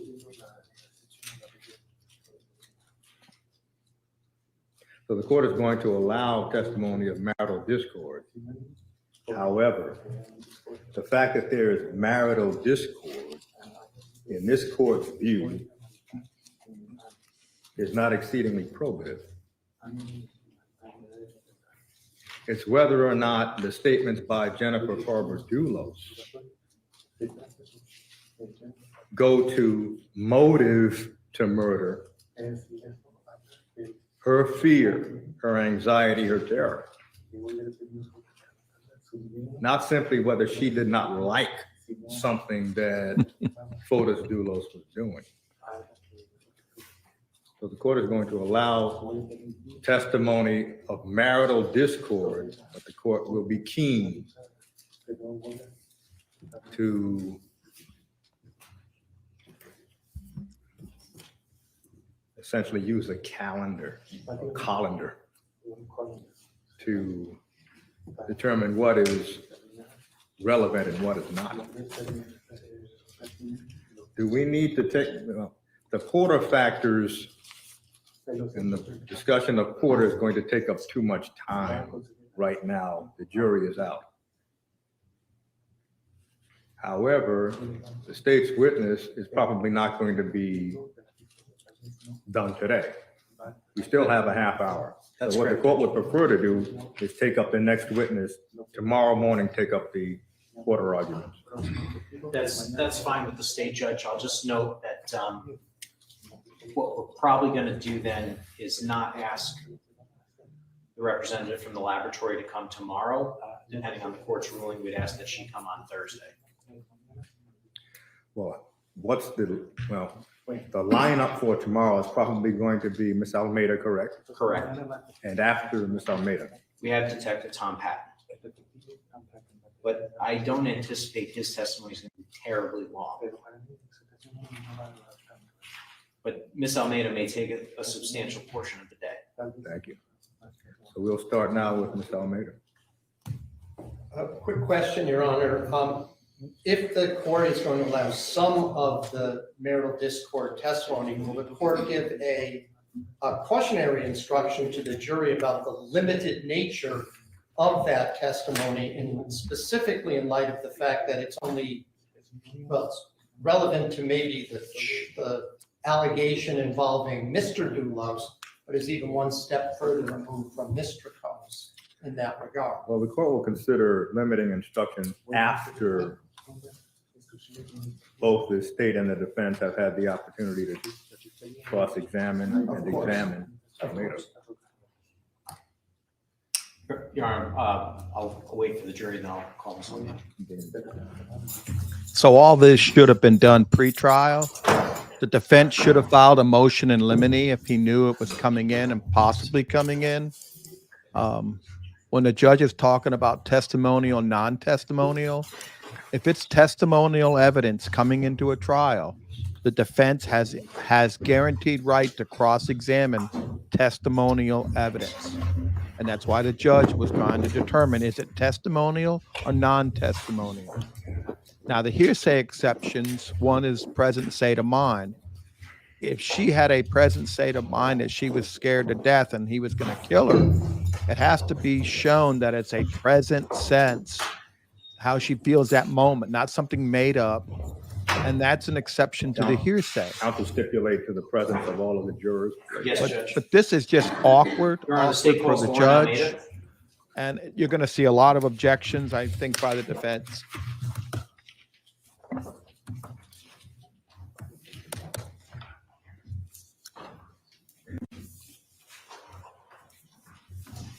The judge didn't like the personal attacks by the prosecutor on the theory about the squirrel in the garage. That's unprofessional. The state's probably getting a little tired, fed up with the defense lawyer, but they should maintain their professionalism. If you please raise your right hand. Do you solemnly swear or solemnly and sincerely affirm, as the case may be, that the evidence you shall give concerning this case shall be the truth, the whole truth, and nothing but the truth, so help you God, or upon penalty of perjury? Yes. Please state your name and spell it for the record. Lauren Almeida, LAUREN ALMEIDA. And your business address? Well, there's no need for a business address. You may be seated. Thank you. Good afternoon, Ms. Almeida. Good afternoon. Ms. Almeida, how old are you? 32, And where did you grow up? Newington, Connecticut. Who do you currently live with? I live with the Dulos kids. And did you graduate high school? I did. Which high school did you attend? Newington High School. Could you just keep your voice up just a little bit? Newington High School. And did you also attend college? Yes. Where did you go to school? University of Connecticut. And what did you study at the University of Connecticut? Psychology. Did you graduate? Yes. What year did you graduate? 2013. And you mentioned that you currently live with the Dulos children. Mhm. Did you know someone by the name of Jennifer Dulos? Yes. When was the last time you saw or spoke to Jennifer Dulos? May 24th, 2019. And did you know someone by the name of Fotis Dulos? Yes. How did you know Jennifer and Fotis Dulos? I nannied for them starting in September of 2012. Were Jennifer and Fotis Dulos married? Yes. When you met them in September of 2012, where were they living? 4 Jefferson Crossing in Farmington. Where was Mr. Dulos originally from? Greece. Did he speak English? Yeah. Did he speak with an accent? Yeah. Where was Jennifer Dulos originally from? New York. And you mentioned the Dulos children. How many children did the Dulos family have? 5. And what are the children's names? You have Petros, Theodore, Christian, Constantine, and Noel. And could you give the jury their age ranges currently? Yes. Currently, Petros and Theodore are 17, Christian and Constantine are 15, and Noel is 13. And you mentioned that Petros and Theodore are 17 and Constantine and Christian are 15. 15. Are they twins? Yeah. So the Dulos has had 2 sets of twins? Yep, 2 sets. And when you met them in September of 2012, what was their respective age range? Noel just turned 1, I believe. Christian and Constantine were 4, just turned 4, and Petros and Theodore were 6. How did you get introduced to the Dulos family in 2012? I worked at a daycare center for a few years, and someone that I used to also babysit outside of the daycare, told me that she knew someone that needed help. Well, Yeah, there's no reason to name the question is, how children did and their you ages. Not sure end what up that was working for. The Dulos family. Well, this is preliminary, the overrule. You did mention that you worked at a daycare center. Would you just continue your answer? Yeah, so someone that worked for Jennifer and Fotis said that she knew of a family that needed extra help, and I babysat outside of the daycare. So she introduced myself and my sister. And was your sister also a babysitter? Yeah. What's your sister's name? Ashley. When did you first actually begin babysitting for the Dulos family? It was September of 2012. I don't know the exact date. How often would you babysit them beginning in September of 2012? It started off just like a Saturday or a Sunday. Like I would usually work Saturday and my sister would usually work Sunday, or we would swap. And then over time, I started to work more and more for them. Were you and your sister the only babysitters for the Dulos family? No. You mentioned that you would work a Saturday or a Sunday. What were your typical hours at that point? It varied, but usually like early morning, like 6 a.m. sometimes, because Noah would wake up early, and I wouldn't leave until like sometimes 9 or 10. Were you still attending school when you first began babysitting for the Dulos family? Yeah, I was in my final year. What types of activities would you do with the children while you were babysitting with them? We did a lot of puzzles, magnet tiles, and games. Board games was a lot. They like to play pretend and dress up. They also water skied, so we would spend a lot of time doing that. And would you actually go water ski with them? Yeah. What did Mr. Dulos do for work when you first met the family? He owned his construction business. What was the name of the company? Ford Group. And you mentioned that it was a construction company. What type of construction? He was building luxury homes. Where was the office for Ford Group located? It was in Fort Jefferson Crossing. It's in their home. Whereabouts in their home? It was like right above the garage. They had a 2-bay garage, and above that was a space for the office. What did Jennifer do for work when you met the family? I knew she was a writer, but I didn't really know much more than that. Were Mr. Fotis Dulos and Jennifer Dulos ever home while you babysat? Yeah, How often would you say they were home when you were babysitting? most of the time. How would you describe the dynamic of the Dulos marriage when you met them in 2012? I mean, I tried not to judge, but he was gone a lot. But I just figured that was just kind of what it was in their house. But overall, when I first started working for them, they seemed to get along just fine. And how did they act towards one another? In the beginning, they were nice towards each other. I mean, from what I saw, at least in the beginning. I'm sorry, I missed that. From what I saw, at least in the beginning. And did you continue to babysit for the family for the remainder of your final year of college? Yeah. And for that final year of college, were you just working weekends? Yeah, because I was going to school during the week. I want to direct your attention now to May of 2013. Did your role with the family change at that point? Yeah, so May 2013, I graduated college, and I didn't really have a job in place yet, and Jennifer offered me a full-time position with the kids.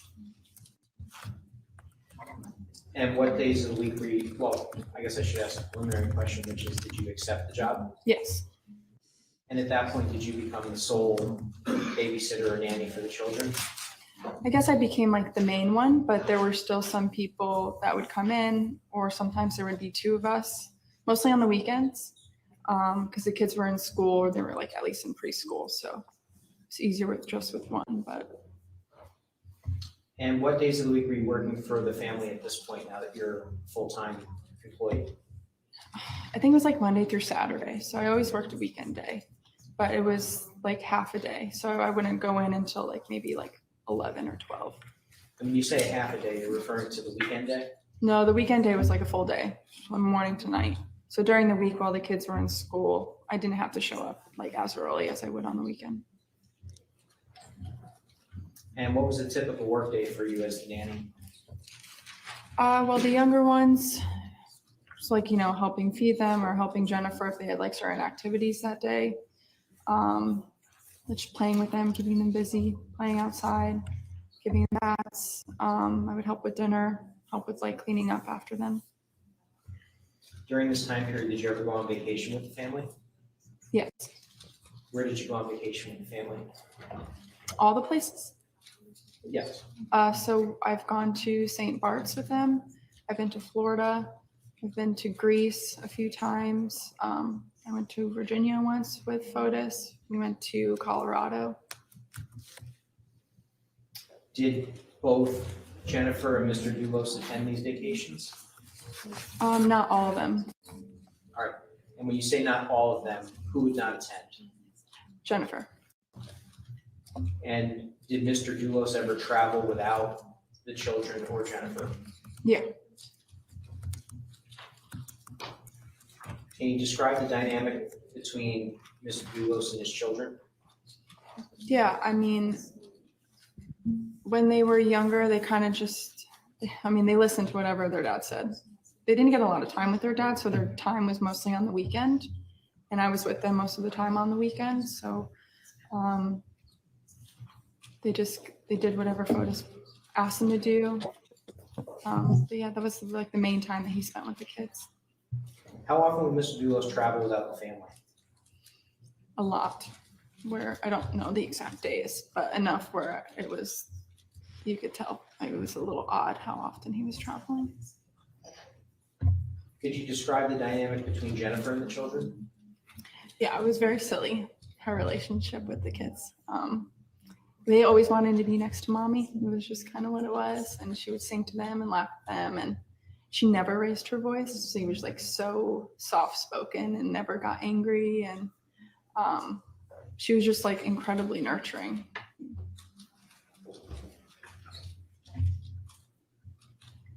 What types of activities did Jennifer like to do with the children? Oh, she would take them to we'd go to these bounce houses all the time with Jennifer, or like around the holidays getting the Christmas tree was a really big deal, and going pumpkin picking, and she'd draw with them, do puzzles with them. Did Jennifer like to water ski? No. You had mentioned that the children did like to water ski, however, correct? They water skied. Okay. Did they not like to water ski? They water skied a lot. So I saw times where they didn't want to, but still had to. And as you worked full-time for the Dulos family, did you begin to develop a friendship with Jennifer? Yeah. How would you describe your relationship with her? I confided in her with a lot of things, like in my personal life. I just always trusted her. She was my boss, but she was someone that, we just connected really well. We just worked well with each other. I knew what she liked, what she didn't. She knew what I was good at. We had a really good relationship. Did you ever meet any of Jennifer's family? Yeah. Who have you met?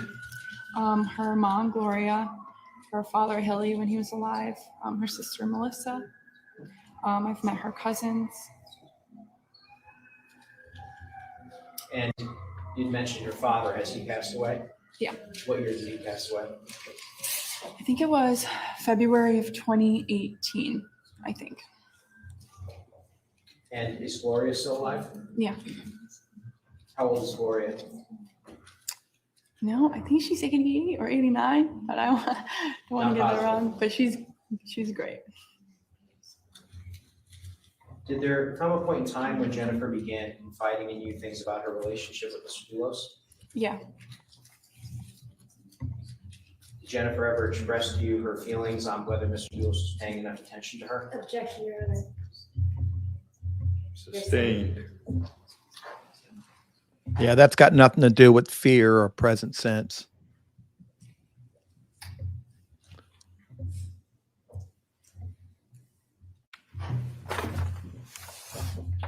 Did Jennifer ever express to you a desire to avoid arguing with Mr. Dulos? Objection, Your Honor. Overruled. Yeah. Would you tell the jury what she said? She just felt like arguing with Fotis, like he was harsh and she didn't like conflict. So she could never really like express how she really felt because it kind of got looked over. Now, I want to direct your attention to September of 2013. Mm-hmm. Did you begin working at Ford Group? Yeah. Did Mr. Dulos, by the way, did he own Ford Group for the entire time that you babysat and nannied for the family? From what I knew, yeah. How did you come to begin working for Ford Group? So I was working full time for the family from May of 2013 that year. And like I said, I still didn't have like a full-time job, the nannying was. And so he just asked if I was interested in coming into Ford Group and, you know, having this opportunity. So I just decided to take it. And were you working full-time for Ford Group after you took the job? No, it was like half Ford Group and half being a nanny. What type of hours were you working for Ford Group? So usually I'd go in at like 8:30, 9 o'clock in Ford Group. And then depending on the kid's schedule, I would have to leave around 1 or 2. Maybe basically like cross the door. And then I was with the kids until like 9-ish, 9:30. And just to be clear, 9-ish, 9:30 at night, correct? At night, yeah. How many days a week were you working for Ford Group when you began being employed by Mr. Dulos? 5 days, so Monday through Friday. And were you still nannying 6 days a week? Yeah. Did you have any regular days off? Yeah, usually at that point I was having Sundays off. But if I needed like another day off, it was like with Jennifer, it was kind of easy to do that. But usually Sundays were my day off at that time. What were your responsibilities with Ford Group? In the beginning, it was really just like office work. I was like organizing folders, things like that. I would really like worked alongside Fotis. So I basically would follow him along to work sites and he would show me some things because I was totally new to this whole world. And then eventually in time, I became in charge of the punch list at Ford Group, which was when a house was built, the owners would have a list of things that they wanted to finish off. Like there's a chip here or whatever. And I would be in charge of making sure that that gets done. How did you view Mr. Dulos when you initially began working for Ford Group? Oh, I saw him as like a role model and a mentor. And I thought at the time he's giving me this really great opportunity. So I considered him a friend. And did Mr. Dulos encourage you to go back to school? He did, yeah. What did he encourage you to study? Construction management, but he also was pushing for me to get my real estate license. Was there a telephone number that was associated with Ford Group? Yeah, it was Fotis's personal phone number. When you say his personal phone number, are we talking about a landline or a cellular phone? No, like a cellular. And did you often see Mr. Dulos answering work-related calls or sending emails? Yeah. Would it be fair to say that Mr. Dulos kept his cell phone with him at all times during your time working for Ford Group? Yeah. When you were working for Ford Group, did Jennifer ever express to you what her intentions were with the children? Excuse me, strike that. When you were working for Ford Group, did Jennifer ever express to you how she wanted you to handle the summers? Yeah. What did she say? Kind of said that. Well, did Jennifer ever express to you how she wanted you to handle the children during the summer? Well, the question is, did she express to you how she wanted you to handle the children? Overruled. You can answer. Okay. Yeah, I would because the kids wouldn't be in school, so I would be with the kids full time.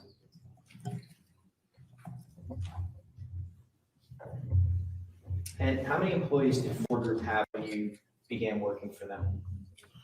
Not a lot, it was very small, so like a handful.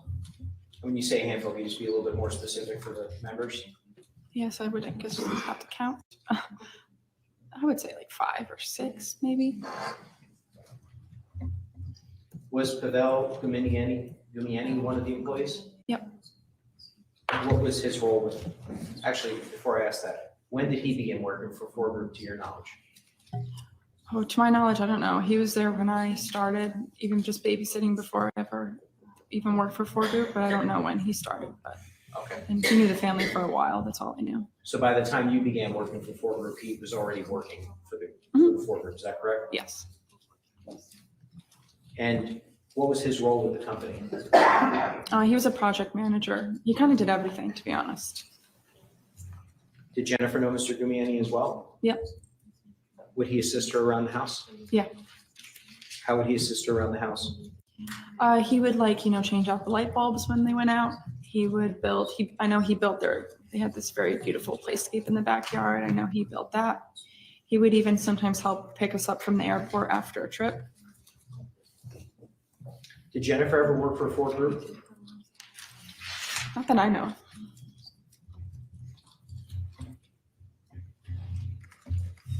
And you'd mentioned that Mr. Dulos was a role model to you during this time. Mhm. Why did you consider him to be a role model? When I first started working, he was just incredibly nice. He made me feel comfortable. He was funny. He, was fresh out of college. I didn't know what I wanted to do. And it sounded like I was getting this really great opportunity, even though it had nothing to do with any of the work I've ever done. And it seemed like he just wanted to push me and, make me better. And did there come a time when the dynamic between Jennifer and Mr. Dulos began to change from when you first met them? Yeah. Could you describe how the dynamic changed for the jury? The big dynamic change was in March of 2017, which is when Jennifer found out about his affair. And a few months after that, it totally changed. So I want to direct your attention now to March of 2017. Did you take a trip with the Dulos family? Yeah. And where did you all go? The kids had a 2-week break. And so the first week we spent in Aspen, Colorado, and then we flew to Miami for the second week. Who went on the trip? The first week was myself, 5 kids, Jennifer Fotis, and his friend Mark Masiello. And I think you already mentioned this, but why did the family decide to take a trip in March as opposed to? Oh, the kids, their school vacation, they get 2 weeks off in March. So that's why we went in March. Where were the kids going to school at the time? They were going to Renbrook. It's in Farmington. I'm sorry? It's in Farmington. And where in Colorado did you vacation? It was Aspen. And what types of activities did you and the children do while on the trip? Well, they ski. They're very good snow skiers. So they would ski. Noelle, who was younger than everyone else, we would just hang out, walk around the town a little bit. She would ski a little bit. Or whoever was tired, they would basically come back with Jennifer and I, and we would do the hot cocoa stuff. But they skied a lot. And how old was Noelle at this point? 6 maybe. And where did you stay in Aspen? Jennifer's father won a house through a charity auction, so we stayed there for a week.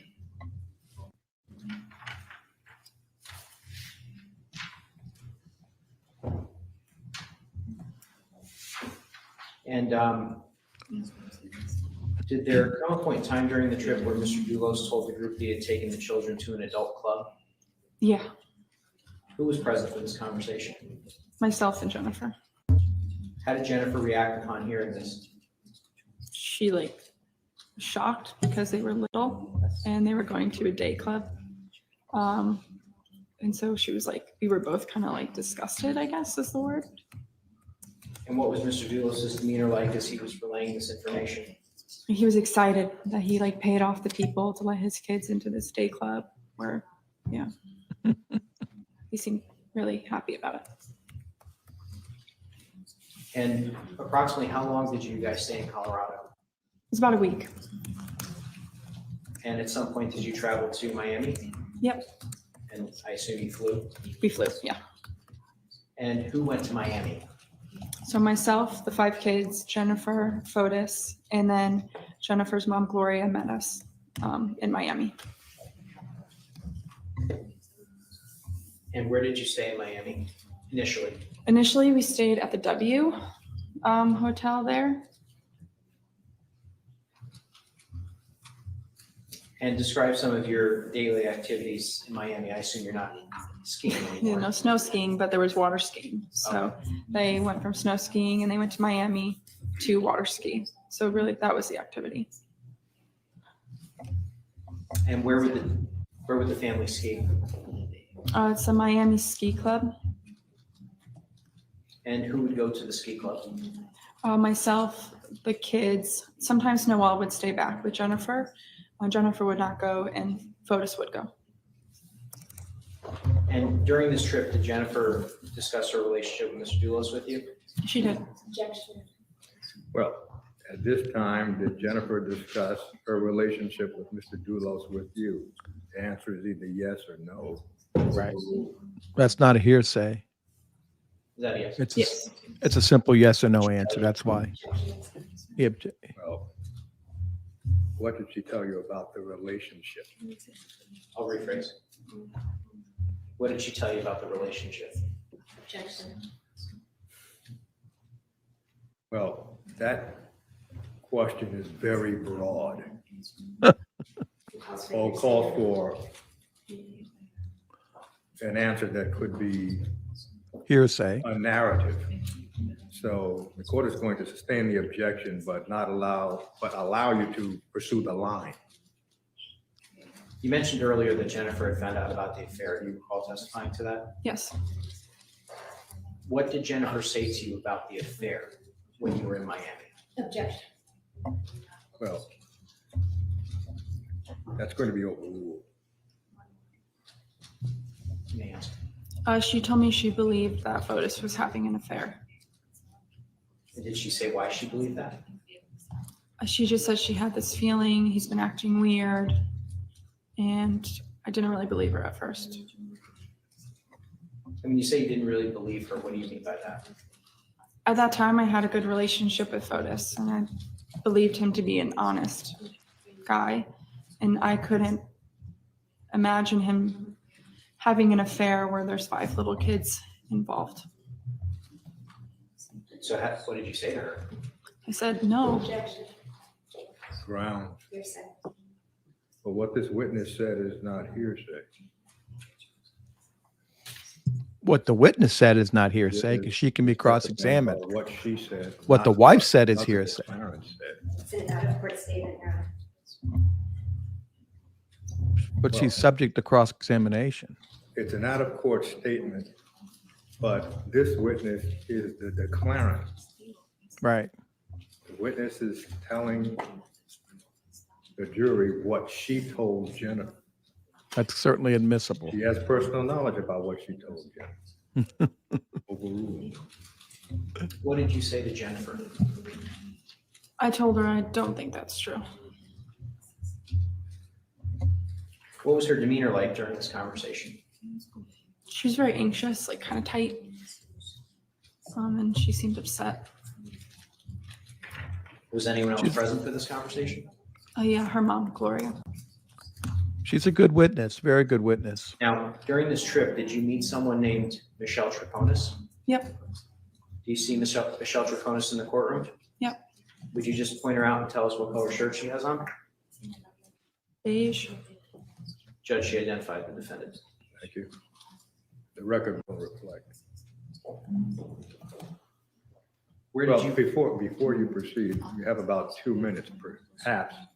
This is an appropriate point at which to conclude today because you're about to go into other matters that are more significant than just identification. So, ladies and gentlemen, we will conclude today's session Would ask you to not discuss the case. We plan to resume tomorrow at 10 o'clock. So if you have any questions, I'll be glad to answer them. I came in late. As you can tell, the female lawyer was doing the objecting. So that means that the female defense lawyer is going to be doing the cross-examination. So I know some of you were worried about how the defense lawyer is going to attack this young witness. It's going to be the female lawyer. And a lot of times they do that to have the female go against the female so it doesn't look like the old guy's beating up on the young girl. But the girl's has a lot of credibility because she was saying how much she liked Fotis, how much he was like a mentor to her. So the state did build her up to be a neutral and an objective witness. And now they showed the relationship between the kids and now they're talking about the affair and pointing out the woman. And so I think she's really good. So if you have questions, I wasn't here for most of the day. I just came in at the end. I'll try to answer any questions you have about this. The judge delayed it. Okay. Tim, would it be public if the state off? No, it would not be public. Settlement offers are not admissible. Parties can meet in chambers. They can meet in a hallway. They can meet in an elevator and say, hey, would your client take this deal? And that happens a lot. The state may not get the rulings they thought they would get. They're not going to get a witness. Wasn't as strong. The defense goes, you really have no chance with the murder case. Why don't you offer her this? And then they can talk back and forth. That happens every trial. Not a lot, but it does. And sometimes the prosecution goes up to the defense and says, listen, you heard the testimony. This is your last chance. Before I put the victim up here, this is the last offer I'm going to make. So, Tim, are there time length for an objection? Yeah, you have to object in a timely manner with a proper objection, not a speaking objection. And depending on who your judge is, you have to make the right objection, or the judge will say not on those grounds, which is kind of like hurtful because the judge would have granted it on another ground, but you had the wrong grounds. So at that point, you try to figure out another ground, you add another ground. But there are time limits. Motion in limine should have been filed early on. I mean, if he knew this was coming in, the lawyer should have filed this pretrial so you wouldn't taken the jury out and have all this going on.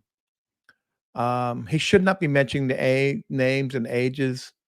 I don't know why he did that. There was no purpose to do that. Why would you want to subject those kids of full names to the public in a public trial? Their names and ages had nothing to do with her testimony. Certainly you could say the ages just to give an idea how old the kids were, but to give their names, that's just crazy. It's not required. I don't know how experienced this prosecutor is.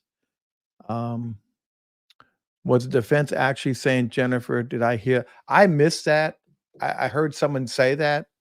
But I don't know because they obviously haven't proven, they don't have a body. And so while the court may declare her deceased, is there a possibility she's not? Could she walk in? I'm sure the defense is going to throw anything out there that could possibly give reasonable doubt or show that the state isn't as strong. I haven't seen any evidence, and I know they're trying to get motive now by showing that she was fearful because of divorce. But I don't know of any evidence of this defendant participating in the murder. It looks like they have her cleaning up afterwards, assisting in throwing away, but I just don't know where that evidence is going to come from. So did they overcharge it? Possibly. And sometimes they overcharge it, hoping they'll plead to lesser offense. Sometimes they think, oh, if we don't get the jury, they'll figure out, okay, they didn't prove this, but we'll give this, so we'll go in the middle. Sometimes they do that. And she was declared legally dead by the court. That is correct. That is absolutely correct. But they still don't have a body. Um, I'm not sure she's charged with murder. Well, she's charged with conspiracy to commit murder, I believe. Um, but the defense is obviously objecting. And I'm kind of surprised that the judge let the male lawyer make the objections on the hearsay. He is the lead lawyer when the witness is going to be cross-examined by his um, co-counsel. So, okay, Julie, I missed the defense earlier on the goose chase about blood found at the rental home, burglars and all sorts. Will the jury believe this? Um, well, obviously they're going to talk about there could be criminal element, something could have happened to her other than the spouse or ex-spouse. That's always um, what you want to do, right? Um, when a wife or a spouse dies, the first one is going to be people around her, people who had access to this person, who would have a reason to kill this person. That's why when a spouse dies, they always talk to the other spouse. They talk to families. They want to find out if there was an affair, find out there was financial difficulties. That's where they start. You go in and move out, and that's how murder investigations normally start. And these homicide investigators are trained pretty well. You'll see that most people are murdered by someone they know for a reason.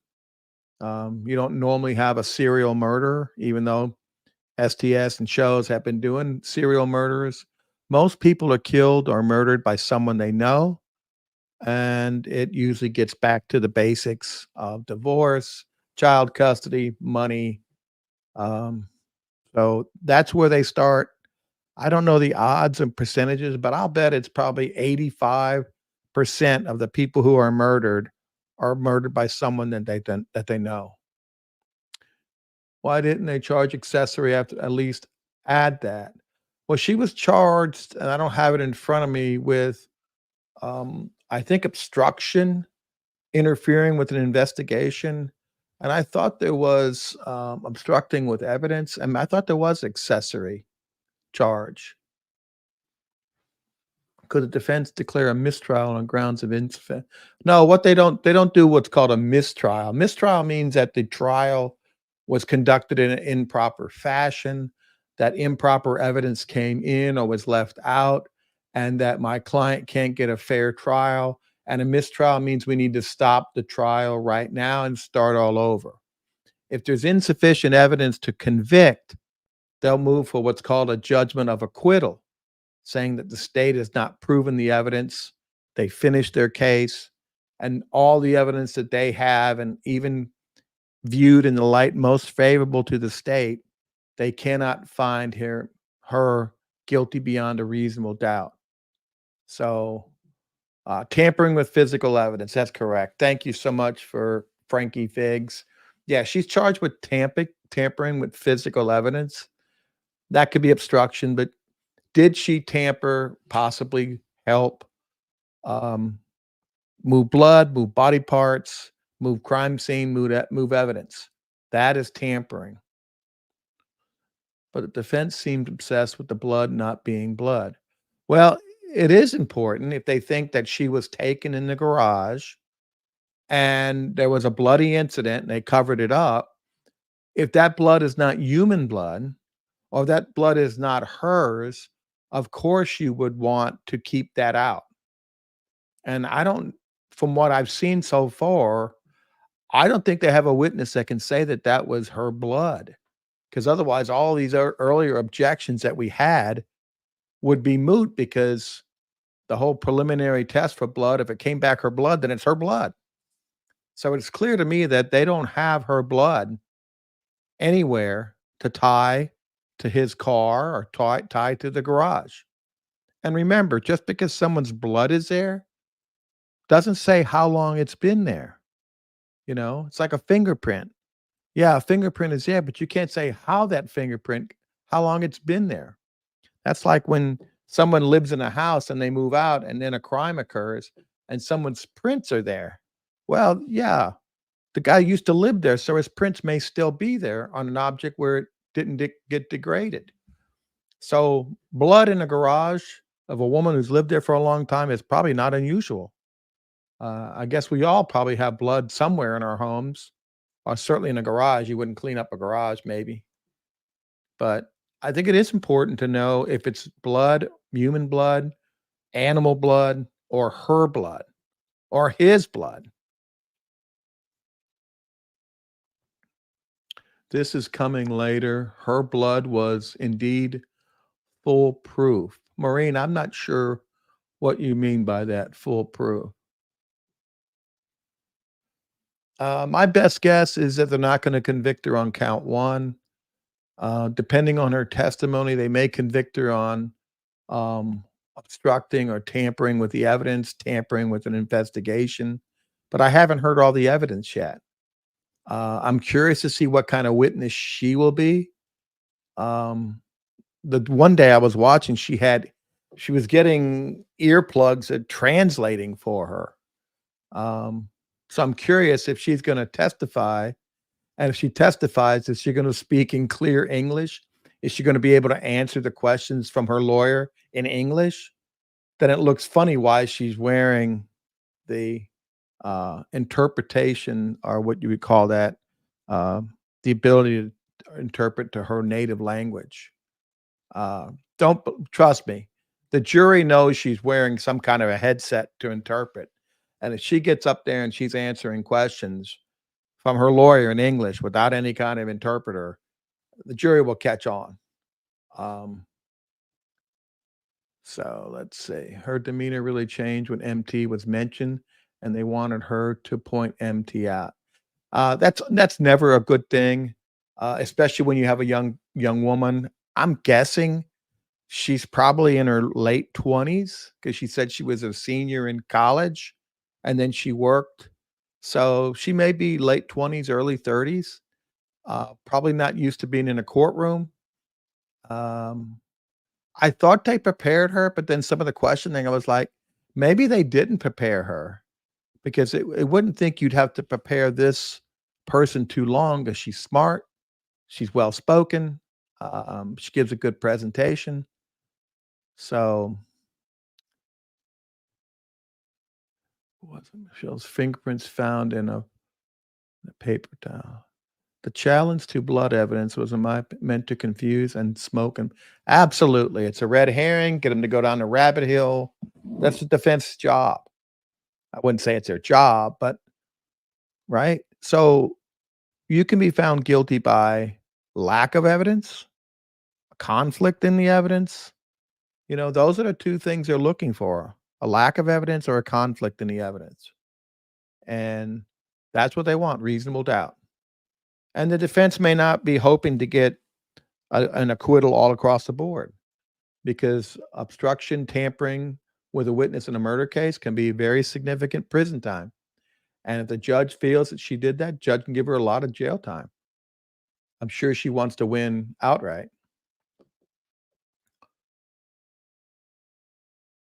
Right. The lab will be the one that make a determination whether it's human blood or whether it's animal blood. They have tests for that. I don't know why the state pushed so hard for that. It looked like they fought a fight they didn't need to fight. They knew what they had. Just like this fight here. They want to try to get motive to show why he hated her or had enough to want to, but they're opening doors that they don't need to. Just tell the defense what statements you're going to elicit and how you think they're related to motive. Let the judge rule, and then ask your questions and get out. Don't always try to get more than you need to. And that's what they're trying to do. Could the defense recommend that Troconis not? Well, you never make that decision till the end of the trial, and you want to see how the cross-examination has gone. You want to see how the director's gone. You want to see if they have satisfied the elements, or if you feel comfortable, I can do my closing. I don't think they've satisfied it. Why would I put you up there? Because they can convict you just based on your testimony alone. That's one thing you need to know. If there's insufficient evidence to prove one charge, if you get on the witness stand and you testify, then you waived your right for the appeal on inconsistency or insufficient evidence, because the jury can convict you based on your credibility alone. And so a lot of times, if we don't think there's sufficient evidence to prove, you won't put your defendant on the stand. It's not an easy call. It's a tough call, but that's something that the defense lawyer has to be thinking. He has to tell his client that. And you may have a client that says, I want to testify no matter what. Joel's announcing at 5 p.m. Adelson related. So, yeah, I guess something happening today with Joel on his 5 p.m. show. It's Adelson related. He hasn't told me. So be curious. If there's any more questions that I can help you with, I will. I just jumped on here and Joel wasn't here, so I'm trying to answer questions and carry on. I hope I've done that. It's 5 o'clock, so I guess I'll let you guys go because Joel's coming on at 5. So thanks for everything. Ileana, are you there to close the show?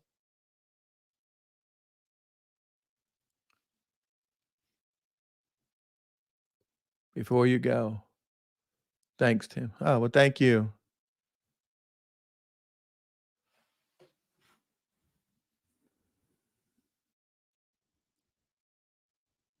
Thank you, Mama Man.